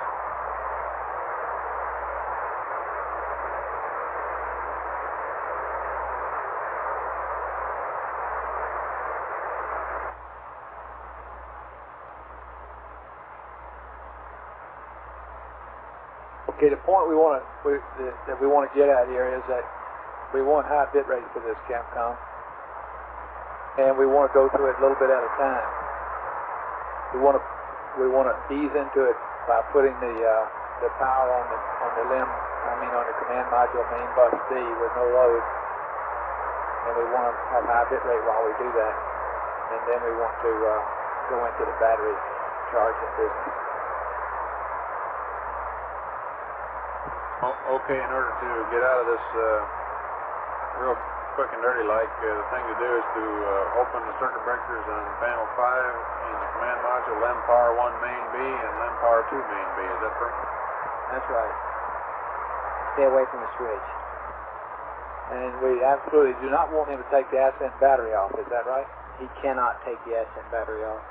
But don't even try, because the ascent ECA control breaker is open, and that's the only way you can take that battery offline. Okay. So theoretically he can't do it, but we don't even want him to try to do it. Particularly since all the descent batteries are off too.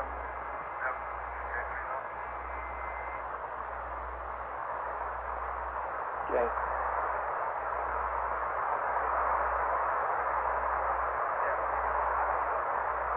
Do not touch what switch?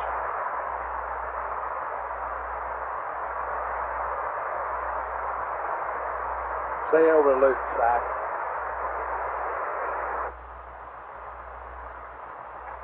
Wait, that's the LEM power switch. What is it that you're saying about the LEM power switch? Well, I think Jack probably... Yeah, I don't want him to just we're still here, Jack. get out of it, What we pull wanna the do circuit is, breakers, follow and you don't through on this, try we're to going to get high bit cycle rate to LEM do power it, switch. and You want to stay away from the reset questions. position. Right, stay away from the switch. To undo this procedure quickly, in the event a problem develops, be sure that you don't touch the LEM power switch, because that's got a reset position. But the way to undo it is to go into the CSM, and on panel 5, open 2 circuit breakers. And there's some of the first ones we read to you. Open LEM power 1 main B, and open LEM power 2 main B. You copy that? Okay, I understand. If I want to get out of this real quickly, I have to open just 2 circuit breakers in the CSM. That's on panel 5. LEM power 1 main B, LEM power 2 main B. Okay, and before you go ahead with this, let's establish high bit rate and wait 1 on that. And then as we go through the procedure, we want you to wait when you get power on main B so that we can take a look at main B without any loads on it before we start charging the battery. We need a power amp, please. Flight Inco. Flight Inco. Yeah, we need to... understand you want high bit rates on the LEM or CSM. Is that LEM. before we start this? On the LEM. That'll be high bit rate on the LEM, and stand by for it. Okay. Let's do that. Okay, Jack, before we go ahead with this, what we want to do is read you the normal reverse procedure. Okay, I'm ready to copy.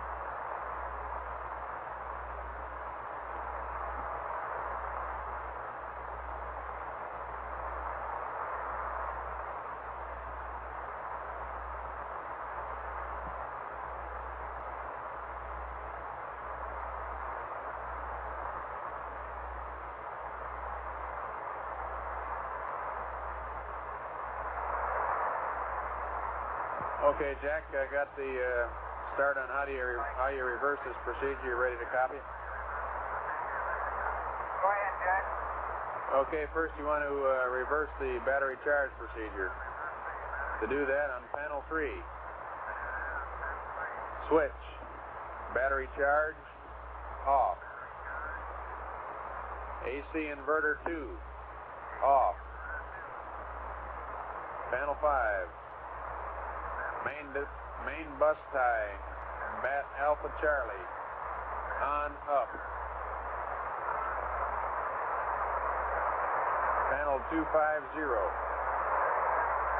circuit breaker, bat Alpha, power entry and post landing, open, 3 back.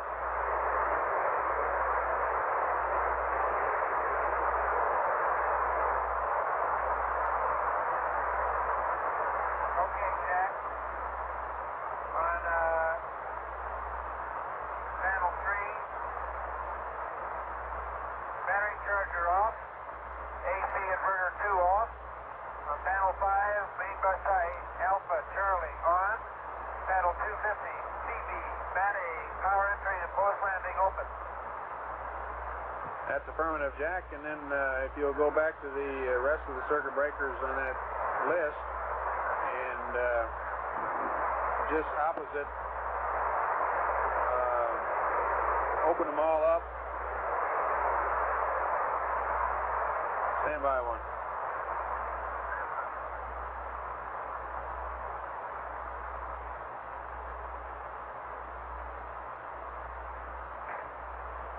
Okay, Jack, go back to the battery charge procedure I gave you. And in order to terminate charge, you'll just have to write opener off next to the circuit breaker switch that I gave you. So on panel 250, that circuit breaker you've already opened. On panel 275, inverter power 2 main B, open. Panel 5, bat relay bus bat A, open. EPS sensor unit AC bus 2, open. EPS sensor signal AC2, open. Battery charger main B, open. Battery charger AC power, open. Battery charger bat A charge, open. Inverter control 2, open. Inverter control 3, open. You've already done the main bus tie. And then bat charge, switch to AC1. Over on panel 3, you have already set the AC inverter 2 to off. Inverter 2 AC bus 2 off. AC bus 2 reset to off. You have already put the battery charger switch to off. And your DC indicator select to main B. Over.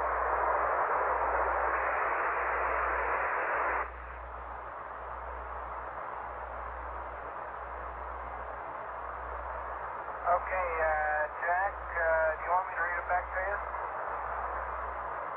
No, if you've got something in the right-hand column for all of those, we won't have to do it.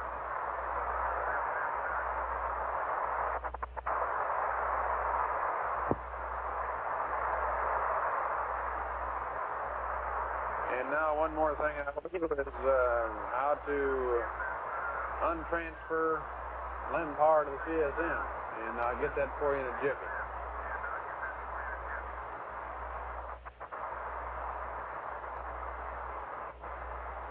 Okay, I'll be standing by to copy it. Okay, we have last-minute change to that.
span.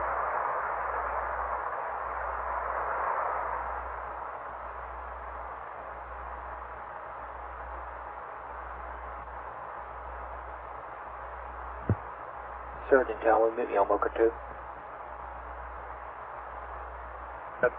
I've got a backup procedure on the LEM switches here. I don't quite understand. We go bat 1 high volts, and then off reset. Well, mute flight.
Go ahead.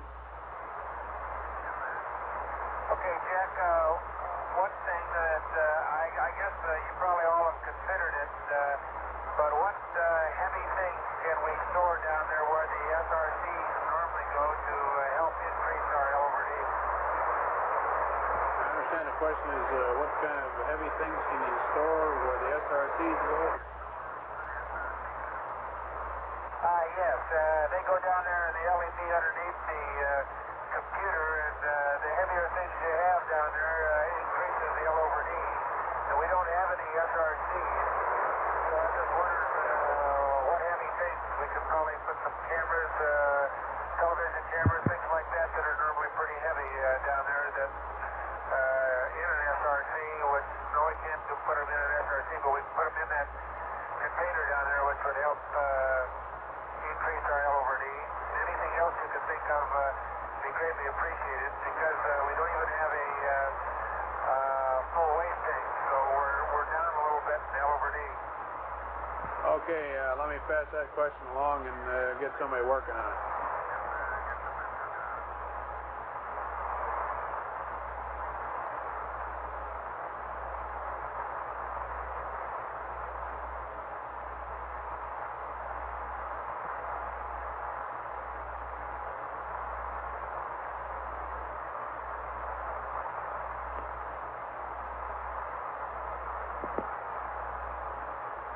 Souvenirs, I guess.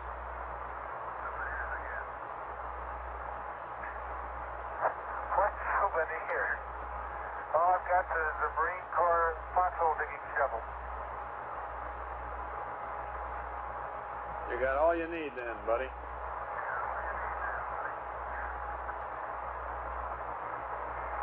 Okay, Capcom Okay, ready to copy the power removal from the command module LEM umbilical.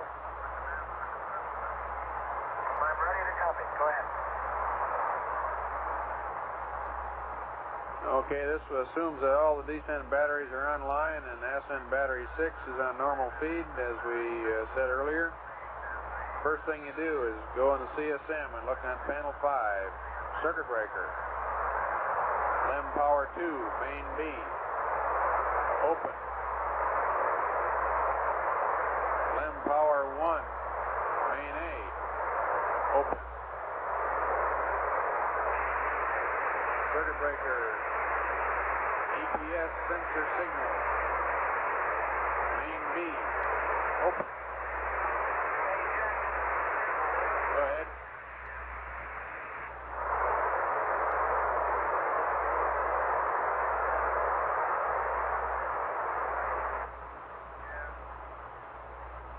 You got a little bit scratchy there because of the antenna problem. Let me just go back here.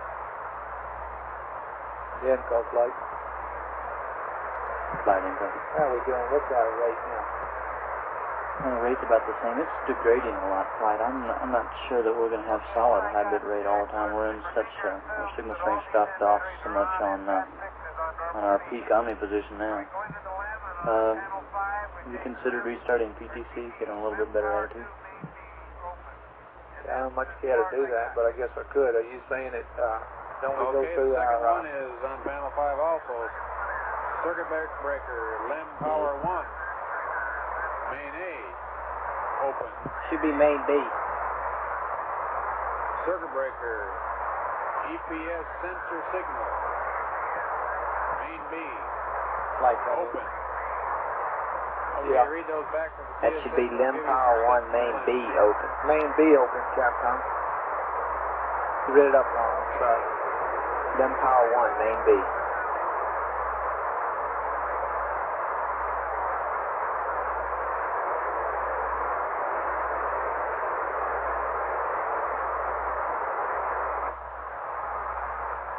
Okay, CB LEM power 2, main B open. CB LEM power 1, main A open. Main B. EPS sensor signal, main B open. And stand by 1 here. That second one is main Bravo, not Alpha. Oh, we said Alpha. Jack, You read I up don't on think it. we ever closed CB LEM power 1, main A. We closed LEM power 2, main B, and LEM power 1, main B. Both of them on main B. That's a firm. That's correct. Should be main B. Yeah, you're right. Both of them should be main B. Okay, copy that. Okay, ready to copy the LEM? Okay, go ahead.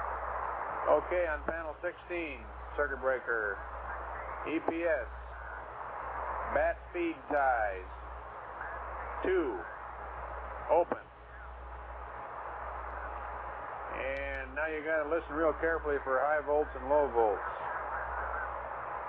Battery 1, high volts to off reset. Battery 2, low volts to off reset and then on.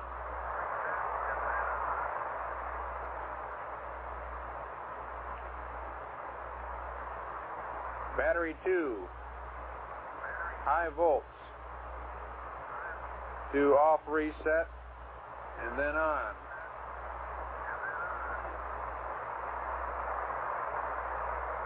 Battery 1, high volts, on. And then a circuit breaker on panel 16, DPS. Bat feed ties, both of them, close. Read back.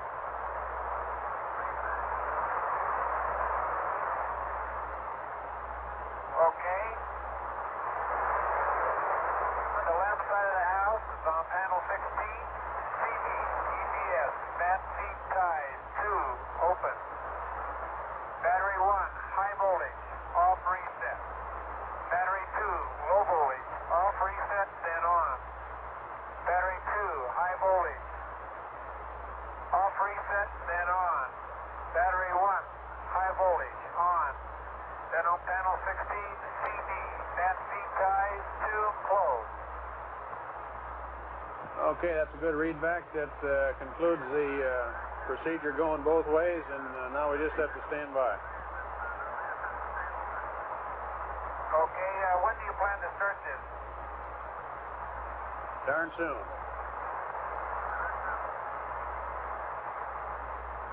You say not soon?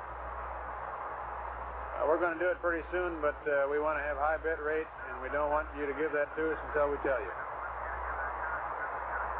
Okay. I think I'll go back and try to damp a bit. Do you have anything more from the command module?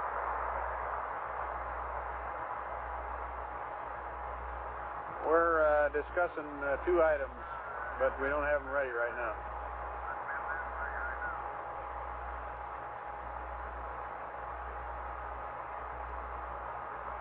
One of my hope is a foolproof alignment procedure.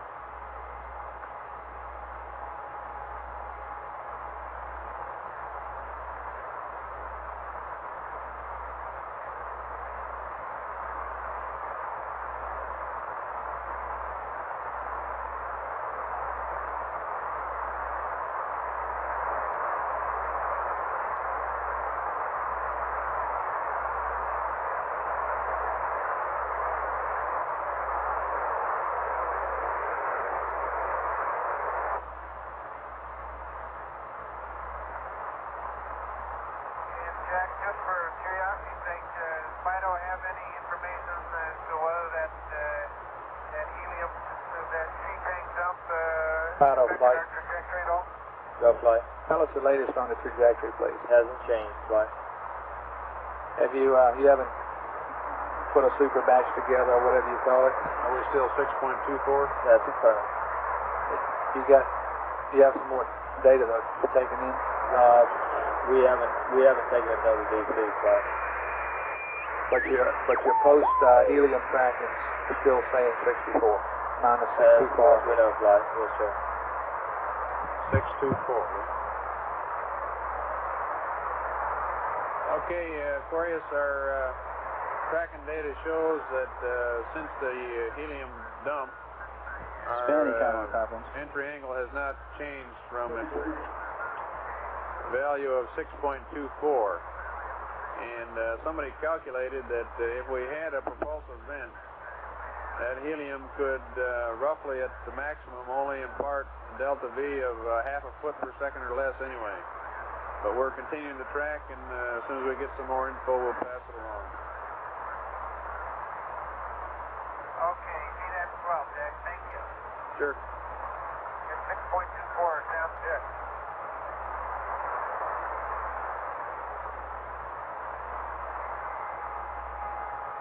Tell me. Okay, flight, Econ, there was a question about feeding the bat relay bus with the battery you're charging and a possible overvoltage. Expecting about 39 volts max, and the span operation tells us this situation's been tested to 45 volts, so it looks like it's a safe way to go, rather than to bring bat B up to power that relay bus. Completely happy with that. Now, we're not going to be monitoring that very much. The crew will not be monitoring it. They'll be looking at the charger voltage, and that will reflect the voltage that's in question here on the bat relay bus. That's right, and it'll slowly climb up toward 39 volts where we'll be getting near cutoff. Okay. So we'll go with what we got. We got some high bit rate, which involves high bit rate, which involves a power amp, and we're having some data dropouts here as we roll through some of these attitudes now. But that's about the best we can do. Is that right, Enco? That's permanent. Okay, tell me, are you ready? That's permanent flight. Okay,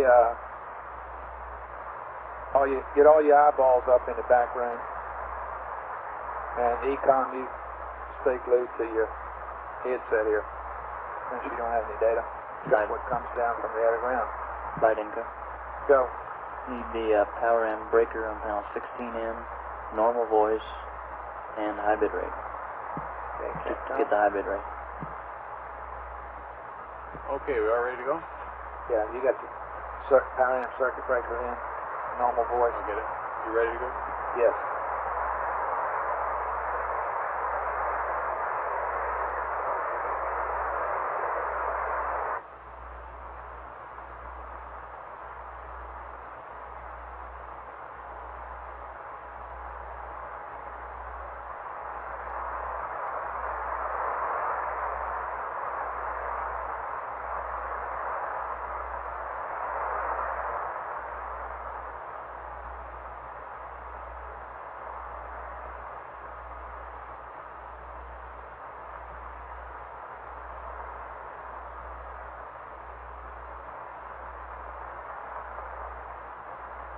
Okay, Aquarius, we're ready. So we want some higher bit rate. To do that, go over to panel 16 under COM and close the primary S-band power amplifier on your COM panel. Okay, Jack, wait one while I'd like to get the whole crew up for this, if you don't mind. Okay. They're ready to start. Yeah, you want to get spread over?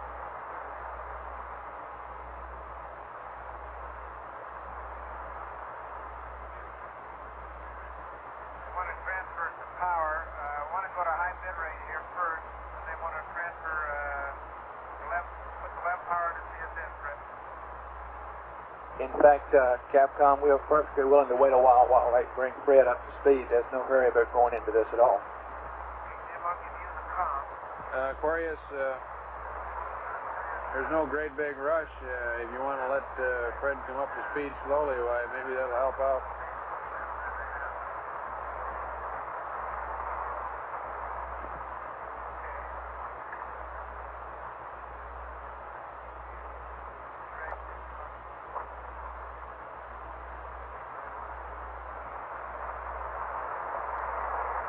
Flight Inco. Go.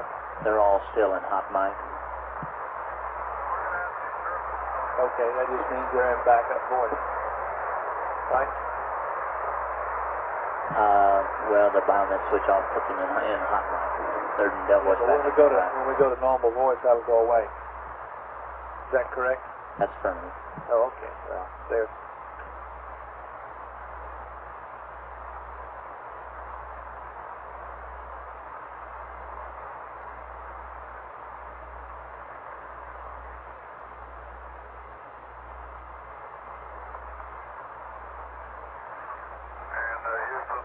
Jack, showing put the procedures before we start out.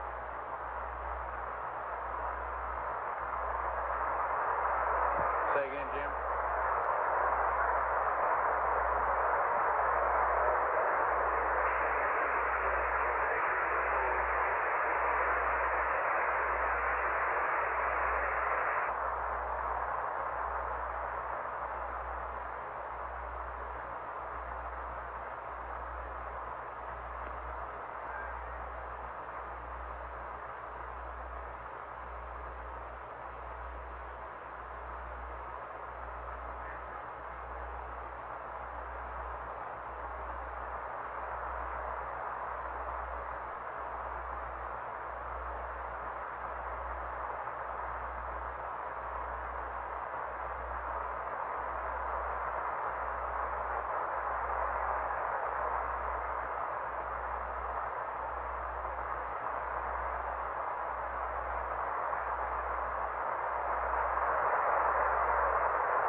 Aquarius, how do you read? Loud and clear. Okay, I'm hearing you now. I think I missed your last transmission, Jim. Oh, okay. Jack is showing Fred the procedures. Wants to get him familiarized with them and how to get out of any problems before we proceed. Roger, no rush. Just let us know when you're ready. We don't want old Fredo to slip a gimbal there.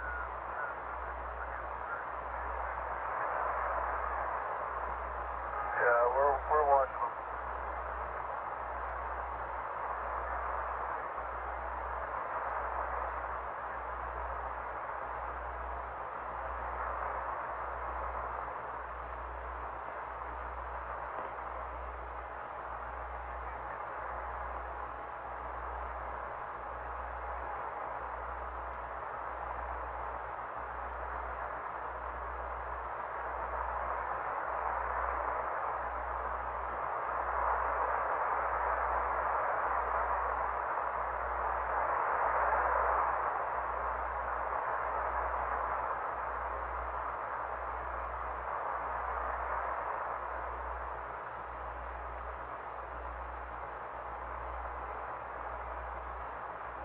Tell me, Flight. Go ahead, Flight. When were you predicting that lithium hydroxide canisters, those lithium hydroxide canisters to expire? 118 hours. That's the 7.6. Yes.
Hello, Fred. Go ahead.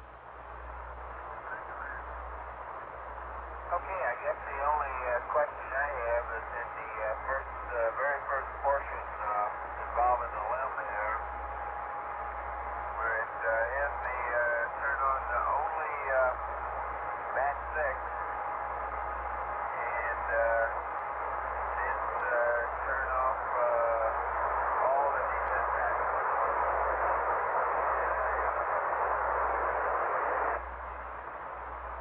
Are you still reading me?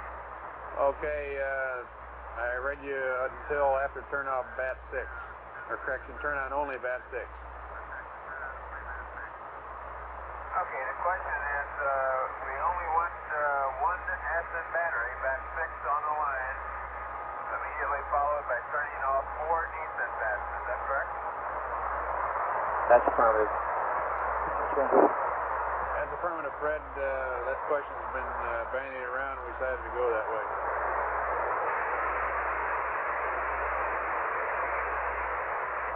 If he wants to fly, we can wait till after he's turned on battery 6. We can verify that it's good before he goes to the next step.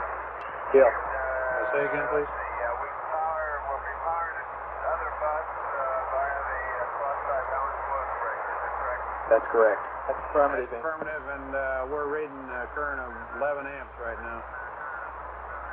And we can tell him that it's okay before he goes to the turns the descent batteries off if he wishes. I guess I'm ready. And after you turn bat 6 on a line, we might as well take a look at the bats 1 through 4 and so forth to make sure it's okay to turn them off.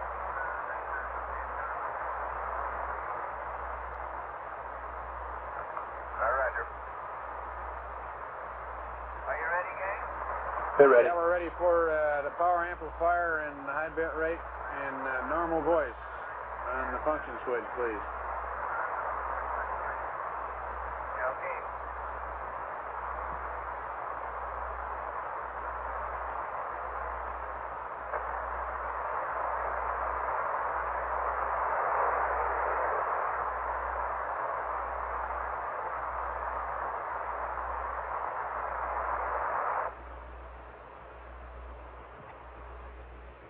Okay, flight, there's high bit rate. Okay. Okay, gang, we got the high bit rate now. All right.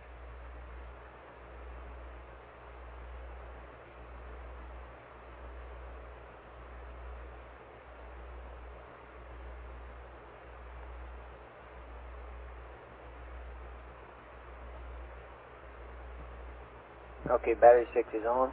Stand by. Look. Okay. And it looks good, flight. Okay. Okay, we see bat 6 on, and it looks good, Fredo. Okay, am I cleared to proceed with the next step? Clear to proceed, 1, 2, 3, and 4 off reset. Affirmative. Affirmative, you're cleared for bats 1 through 4 off reset. Okay.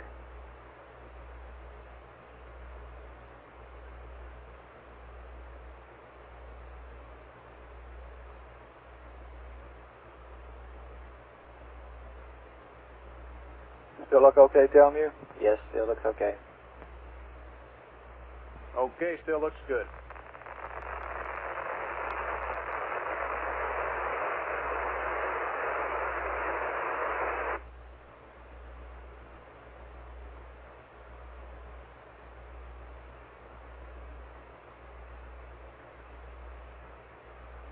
Looks good, flight 1 battery. Okay.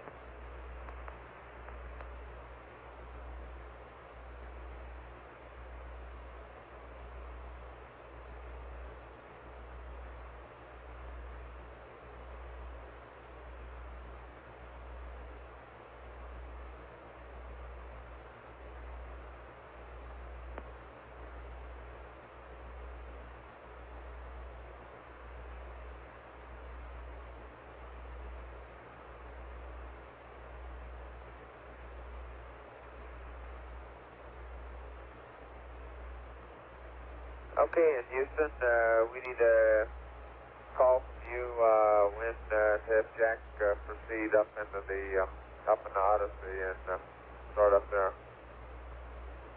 He can go, flight. I'm telling you. We're go.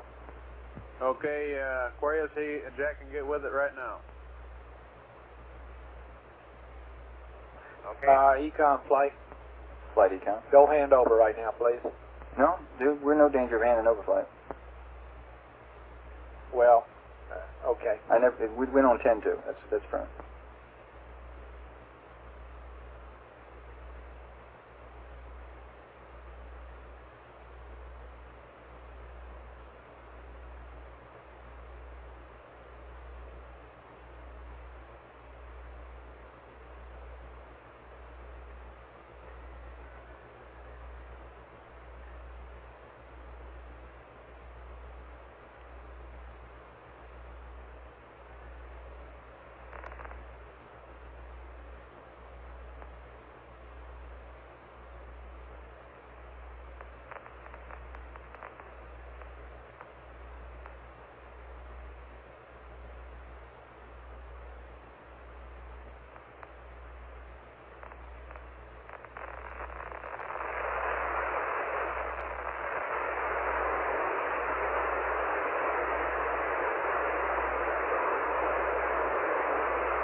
Flight Network. Go. The site advises that they think they may be locked up on subcarrier. They'd like to break the lock and try to reacquire again. How long will that take? 30 seconds.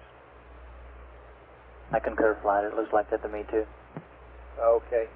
Well, are we going to break lock here momentarily anyway whenever we roll? Confirm. Okay. Can we just wait? They're back now, it looks like.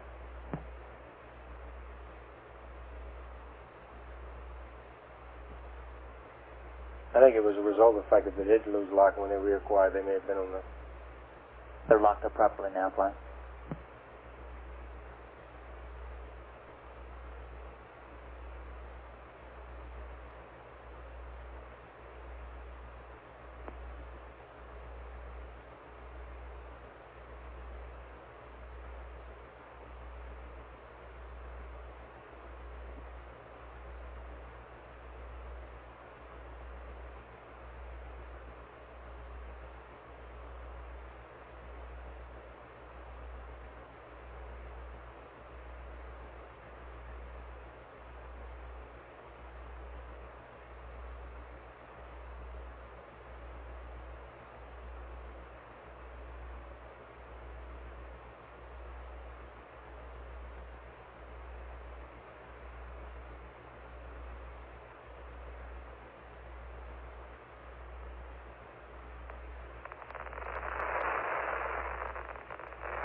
Flight, tell me the descent batteries are back on. Okay, then we must be, We are complete as far as providing them power to CSM. okay.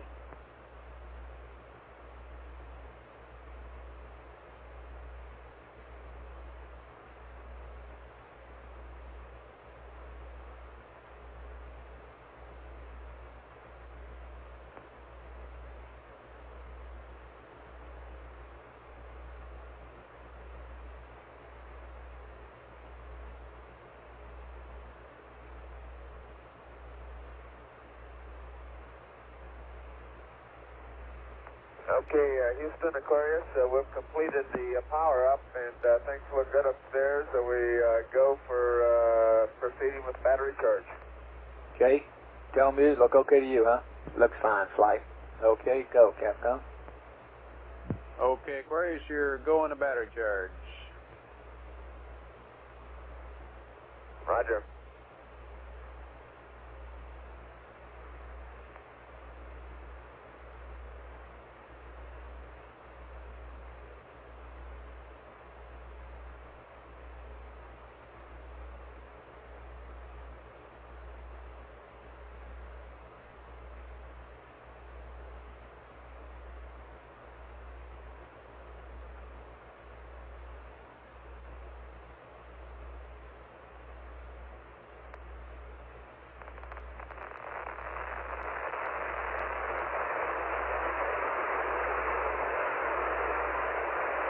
flight time. So I assume that when Fred gets the charge going, that he'll give us an initial current and voltage reading. you mean Jack? We're Jack. Okay. Yes, I expect he will. That's what we asked him to do. Boy, this is really a switch, isn't it, Jack? More ways than one. That's an understatement. You're not known for that. Yeah, I think if you add up the, operating time, I think the LEM beats the CSM by a considerable margin on this flight. It's not the total time that counts, it's the last little bit.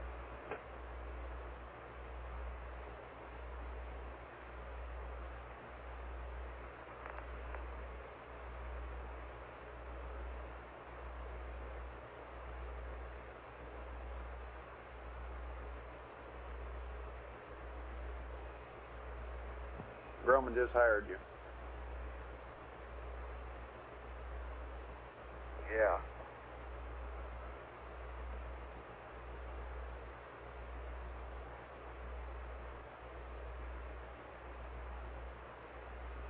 Tell me your flight. How does that load sharing, but what you expected, isn't it? That hot ascent battery is most of it right now. For this point in time, that's correct. Very good.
The supercrit tank went off at 1937, just about like expected.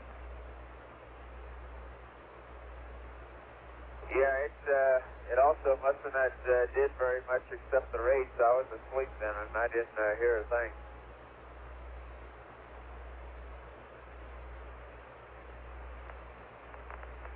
Is the command or service module still draining?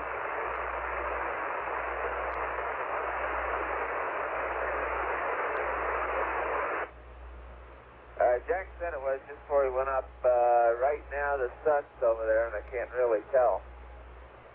And I'll look again in a minute. we asked him a long time ago if he was able to see any stars out the optics. I don't think we ever got an answer. Okay.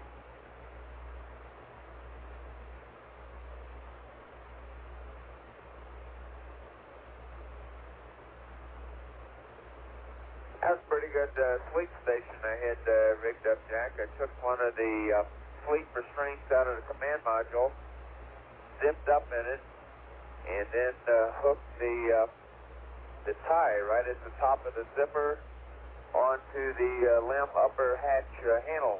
So it kind of held me there, and then just drifted up in the tunnel upside down with my face toward the hatch. So the sunlight did get my eyes, and that worked pretty good. Flight, tell me we're charging. Did you sleep pretty well that way? Okay. Yeah, no problem at all. Is Jim sleeping that way now, or is he standing next to you? He's standing next to me. About time for him to go to bed.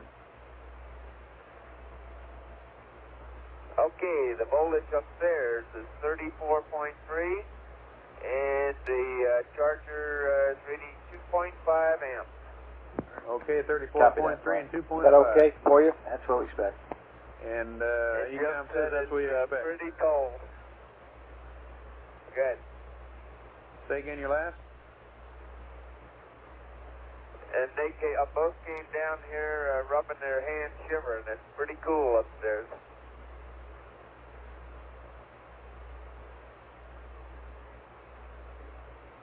We're going to warm it up a little bit for them.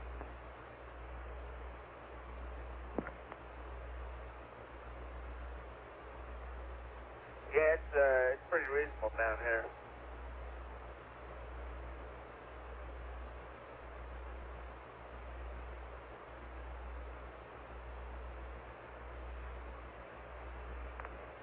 Okay, tell me whenever you get a chance, tell me what your delta current is average over what we had before we started all this. Right, we're looking at it fine. Also tell me how much longer you want high bit rate. You can terminate high bit rate whenever you want to terminate the good voice.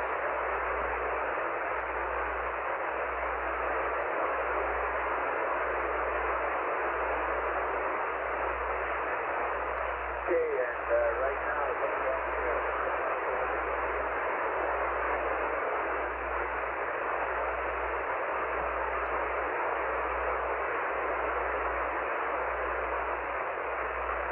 right now it looks like the command module is venting, Jack, so I'm going to try to take a look at the optics.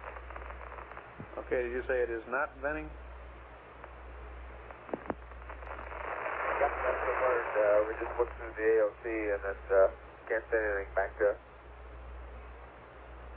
Okay, and everything's fine in El Lago. Very good. Did he give us a number for another number for the readings up in the CSM? Flight, tell me. Go. Looks like about a 6.9 amp delta. 6.9 amps, so. Do we want to keep high bit rate? No, we're ready to turn it down whenever he is. Okay. He went on upstairs though, I guess, so. Yeah.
Aquarius, we're ready to secure the high bit rate.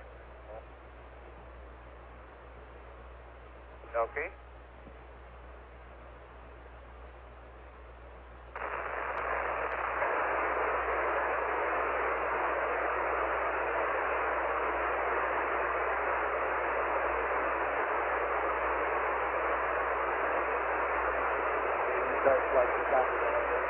After that, I believe we do.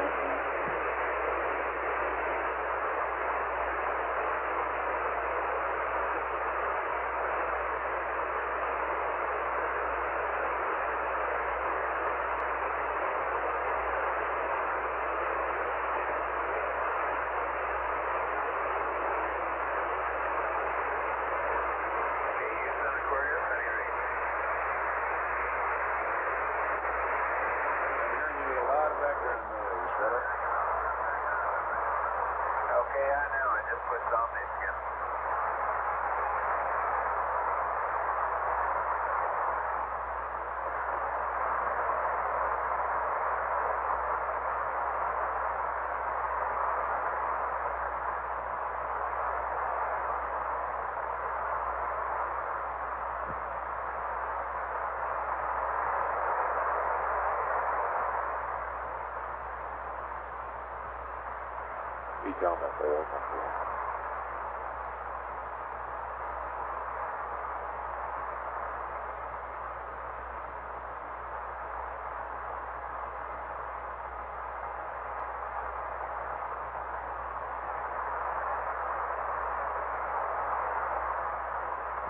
Recon, FAO, Alpha 1.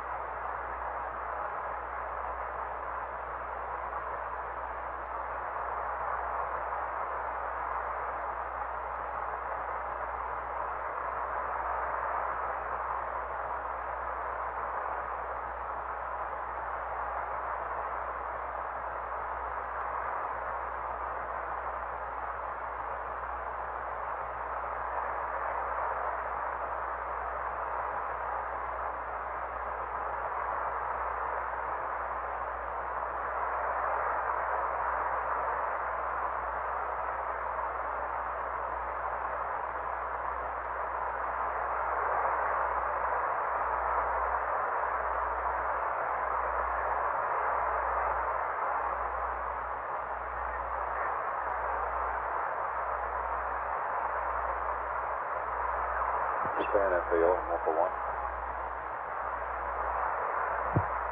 Span, yeah. Hey, can you come up to Flight Director 2, please? Sure will.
Flight Network. Go. I'd like to recycle CPs. Okay.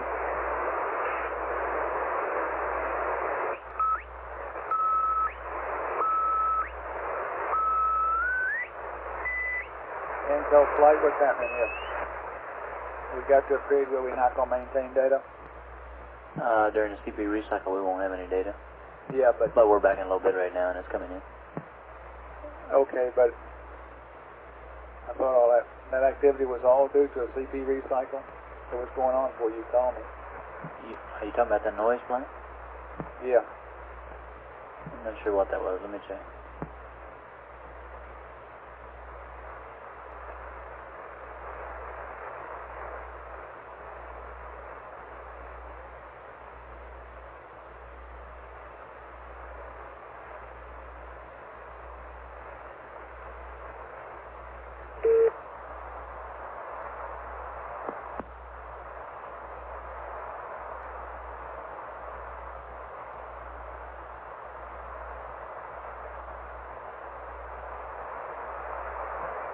Flight Inco.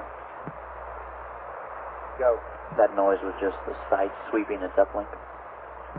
Okay, are we in a situation now where we're going to have long periods without data as we circle? Negative flight. Okay. We're getting periodic dropouts due to the yaw rate, but we're maintaining low bid rate. Oh, okay.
Inco, Fido. Fido Inco. Hey, what's your computation show for this PTC rate right now?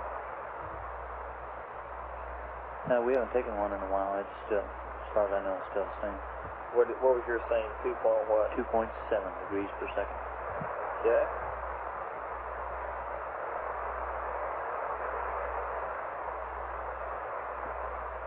Flight econ? Yeah. We're overdue for a readout.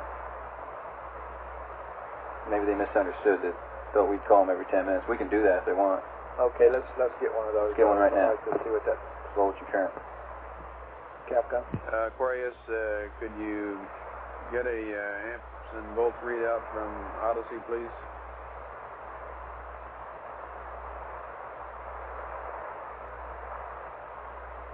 Okay, stand by.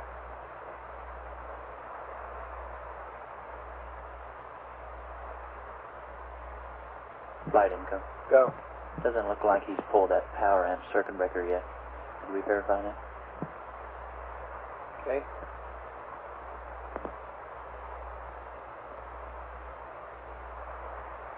And CMP is dotting across there. You're amazed at how proficient you get at transferring the tunnel after the first 1,000 times.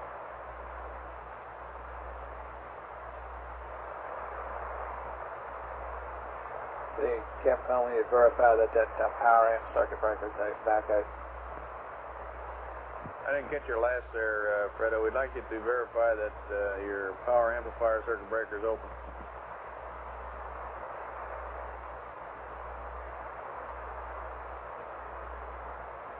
Okay, that's verified. The power amp breaker is open.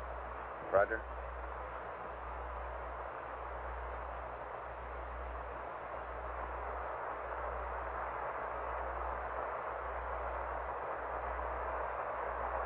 Okay, jack is 34.6 volts, and it is still sit under 2.5 amps. Okay, Fred, a copy 2.5 amps. Say again the volts, please. 34.3, and that was just a little bit below 2.5. 34.3, thank you.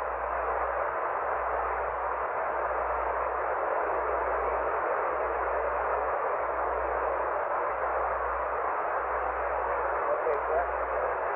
Voltage now is 34.6. 34.6. On the right way. 34.6, you said, Econ.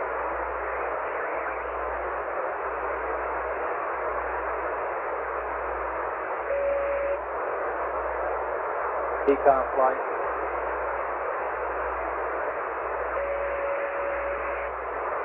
Econ flight. Flight econ? Fredo, 34.6 is what he said, second down. Okay, I miscopied that. I copied 34.6. 34.6, on flight. Jim? Okay, and the voltage is 34.6. 34.6 amps, slightly less than 2.5. 34.6 and a little below 2.5. Thank you. I copied that flight. Thank you. Yeah, the way we're contorting around the side here, Jack, we're hitting some intervals here where I can't hardly get to it either on me.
Houston Aquarius.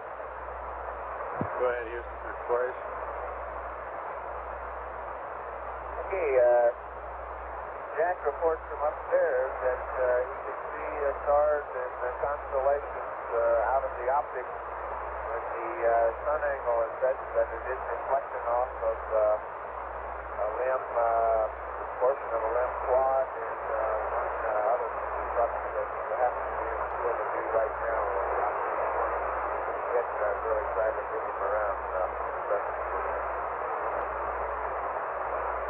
Okay, the part that I got was that he can see stars and constellations, and there's some sunlight reflected off the quad. That's all I got.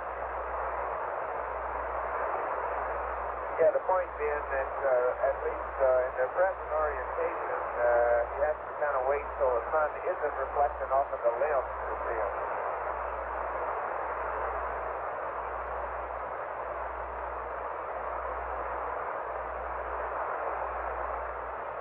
Okay, what you're saying is you kind of have to wait until there's no sun reflection on the limb to see the stars. Is that right? Yeah, that's for that present orientation. Of course,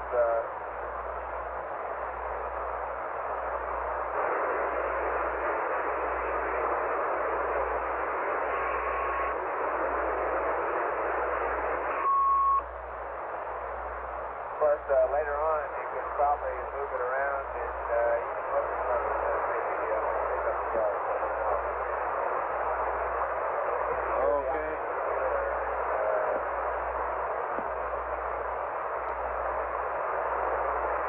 Okay, Fredo, and we need a volts and amps reading.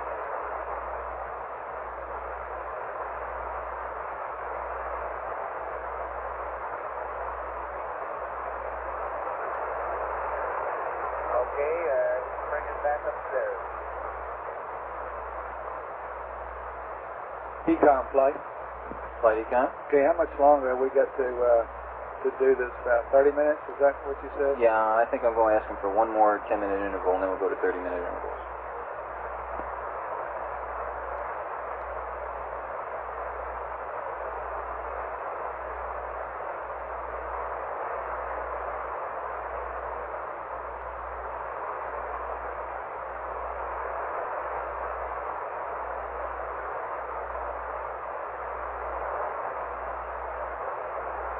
Okay, the volt 35.0 and 2.4. Okay, 35.0 and 2.4. Thanks. Econ copies. Hey, the voltage is going up rather rapidly, isn't it? It will be that way. Okay. Hey, you could do me a favor. Why don't you read the computer and see what you get, okay? I don't get what you got during the PTC race. The way we got it before was getting a hack on his voice call to the moon and Earth. Yeah. But we'll Tell try me to get flight it is over You don't have any other way. Tell me flight. not accurate as So fast as spinning. how does everything look for you there? Okay. Fine. Okay.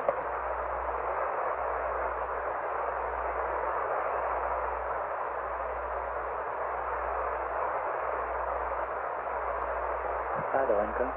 Go. Do you have a limb gimbal angle attitude for limb jet?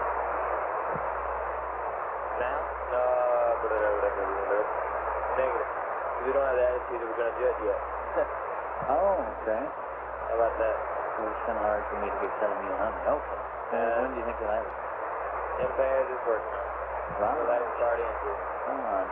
How about that? That's pretty safe statement there, Roger. I'll be there, service. Right. Thank you. Roger.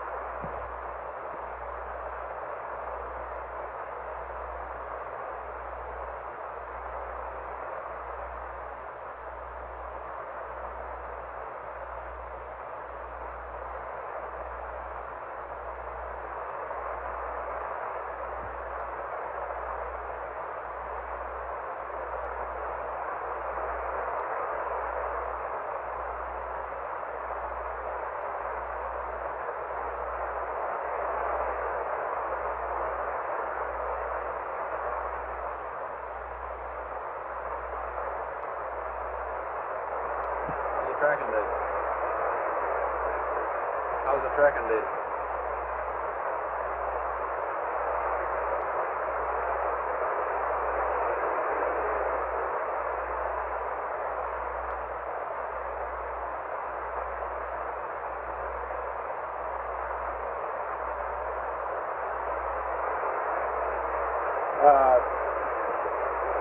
FAO flight. Go ahead, Mike. Okay, we talked about changing out these lithium hydroxide canisters about 112 hours. They're not due to go out for another 5 or 6 hours, but if there's any, you don't have any idea when a good time will be on this. They're all up now, maybe this is as good a time as any. That's right. And I'm hoping it lowers in a little bit as soon as they get through doing this stuff that they're doing right now. The weather prediction for your landing area is still good. 2,000 scattered, high scattered, 4-foot seas, 15 knots wind. There's a hurricane 500 miles to the west, which doesn't pose a problem.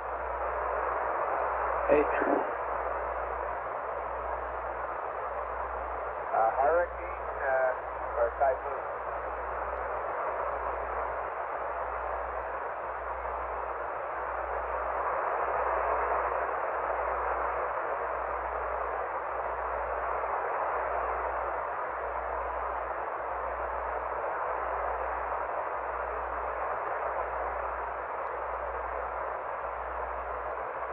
Tropical storm.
Flight Johnny.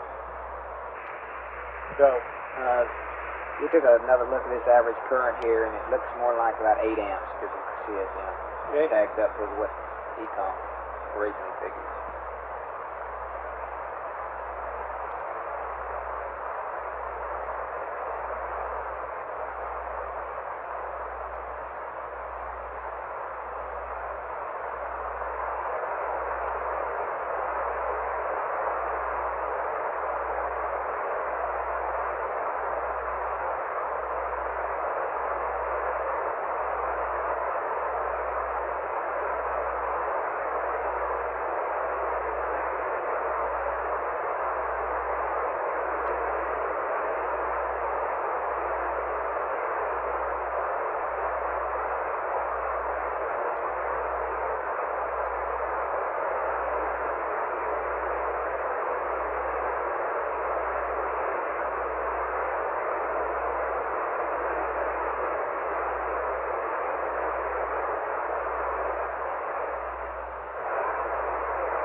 Flight Econ.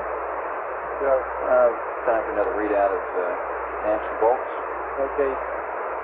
This ought to be the last one at the 10-minute interval. Are you happy with the way the... So far, that's current flight. So far. Okay.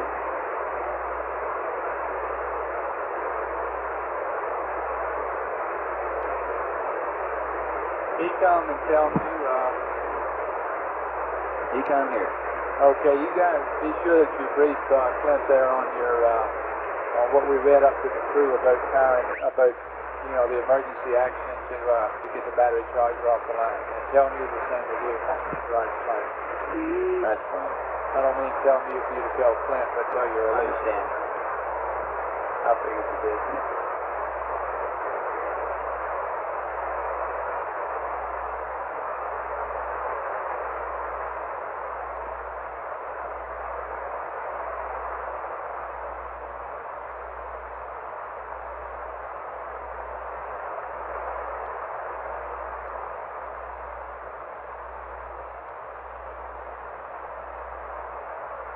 Aquarius Houston, we need another readout, amps and volts, and that'll be our last one for a half hour. Over.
Okay, the reading is 37.8 volts, 2.3 amps. Say again, Fred? 37.8 volts, 2.3 amps. 37.8 and 2.3, and that'll be our last one for half hour. Thank you. Copy, Glenn. Okay, all that looks okay, huh? And I'm about to exercise my 5th general order here and pass it along to Joe.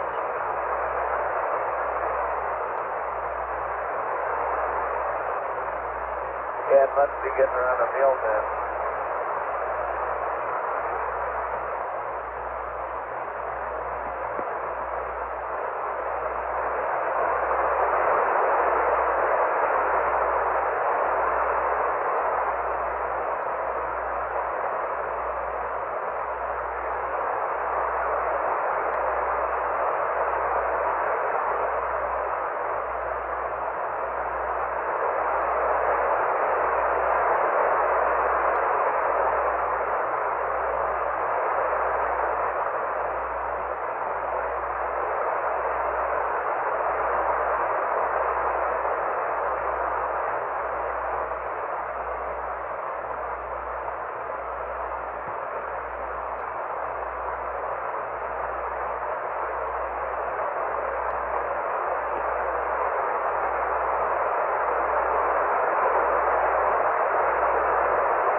Okay, Tom, go ahead. Yeah, that last reading we got on the charger is looking good, and we got a little over an amp hour back in.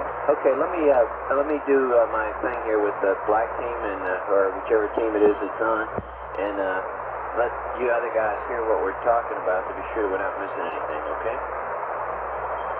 Okay, very quickly, we're coming back in the corridor. We have a gamma right. Let me see if I got the whole team. We're gonna have an amber light for everybody to see John and Luke. And Fido, surgeon. Okay, we have a gamma EI of, last I heard it was negative 6.25. Target was 6-5, 6.5, so we're very close. During the course of the day, Rachel, I'd like to see some plots, points on the plot, how we're doing on that, okay? Okay, Fido, I assume the trajectory's well behaved. That's correct. Flight looking for about 14 miles. At what? 14? That's correct.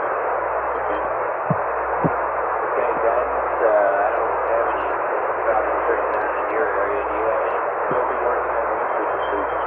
On the what? Infantry solutions. Yeah, okay. We did the burn last night. It went all right. We're now on land power to the CSN with one ascent battery. Tell me, Flight, the configuration we're in, does this make us insensitive to that single point failure you were talking about yesterday? That's the primary fight. Okay, I would have liked to have known that yesterday, that we could have worked around that failure. Did you know that? No. Alright. Not that we're going to do it this one. Did you know that it would have worked around the failure that we were concerned about? This particular way, yeah, I know it will work. Alright. We've had a battery now, battery 2.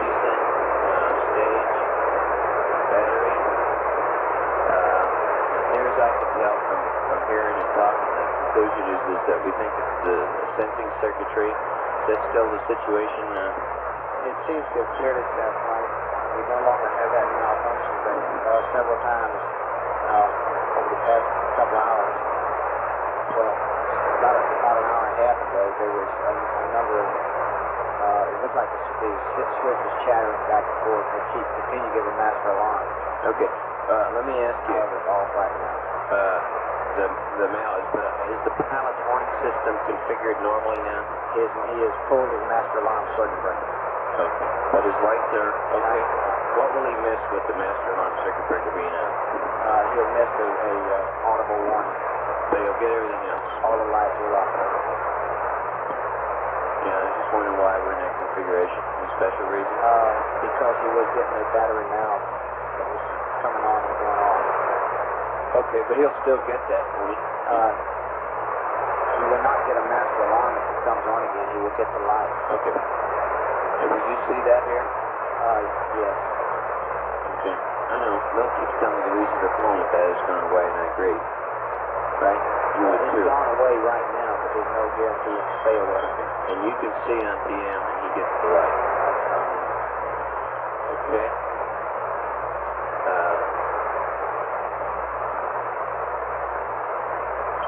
Okay, I'm getting a little bit out of order here as to what I wanted to do, but we'll proceed anyway. Jack, any more problems in your area or anything you wanted to talk about? We're charging through your umbilical now to CSM. That's correct. And you're keeping an eye on current and the water rate, I assume. One thing is because of the way this, in order to get around this procedure, we cannot take the acid battery off just by flipping the switch. How do we take it off? You have to close the acid ECA control circuit breaker, which is the one that would give us a single continuity. We have to go to the circuit breaker open. So we cannot take that battery off.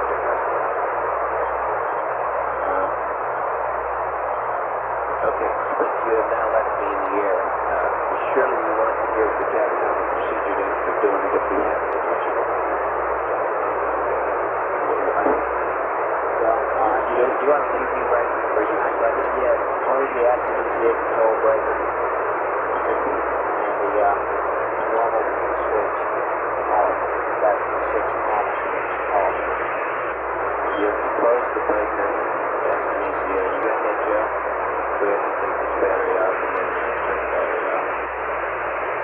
Okay, no, I'm not entirely clear on it. It's a descent battery that we're talking about, right? No, we're talking about acid battery number 6. He says he has a problem with acid number 6 and he wants to remove it from the line. Here's how you do it.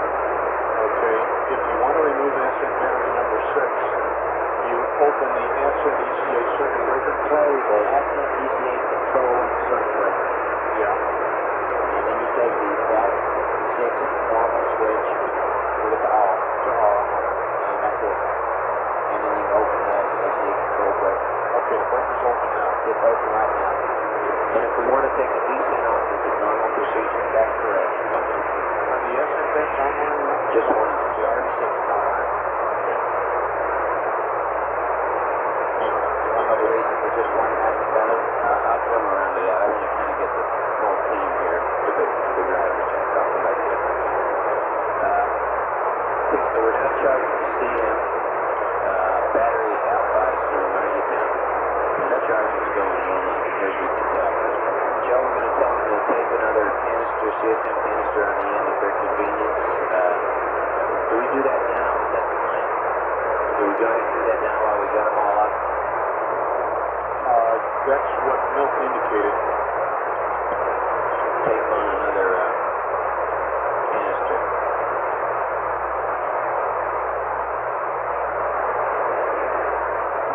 Well, it only takes 2 guys to do it.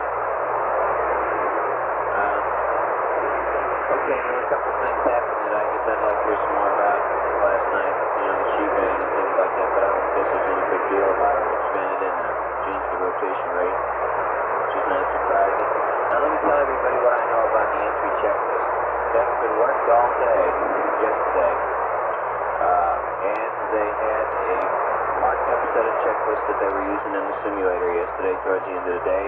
They made some modifications to that, brought it back, sent it out to the world for people to look at. The major comment that was made when the world looked at it, I think primarily from John Young and some of the crew members, was that they felt they had to move the time back a little bit. It was just too crowded. So they moved, near as I could tell, they're moving the mid-course back to 5 hours. The island is 5, and they're moving at the CSM active work to about 6 hours and 30 minutes. I don't know exactly when they go to land, but I think they're going to start working in the CSM, but I think they start doing things in there at about 6 hours and 30 minutes. That's what I think I know. Does that sound right? And they're going to, there's been an outline of the plan radioed up to Jim earlier on the last shift. They're going to have another review this morning, and they have a number of things to integrate. They have to put the photo plan in, they have to put the stowage plan together, etc., and the lens stuff together. And then they're going to run this in an integrated fashion with the 2 simulators today. And then I gather we told Jim at about 120 hours left, we will start reading him the complete checklist. But that's not going to happen on my shift. I don't think we have any particular thing to do relative to that, except just be aware of what's going on there. And if any of you have any thoughts, or as you review the paperwork that's come out, if any of you have any comments on it, let's get them in. And for God's sake, let's not be 100% pure engineers. We have a tight timeline, and we have to get the things done right. So the comments you make ought to be so appropriate. Okay, Houston, we've had a problem here. This is Houston. Say again, please. Yes, Houston, we've had a problem. Okay, stand by, 13. We're looking at it.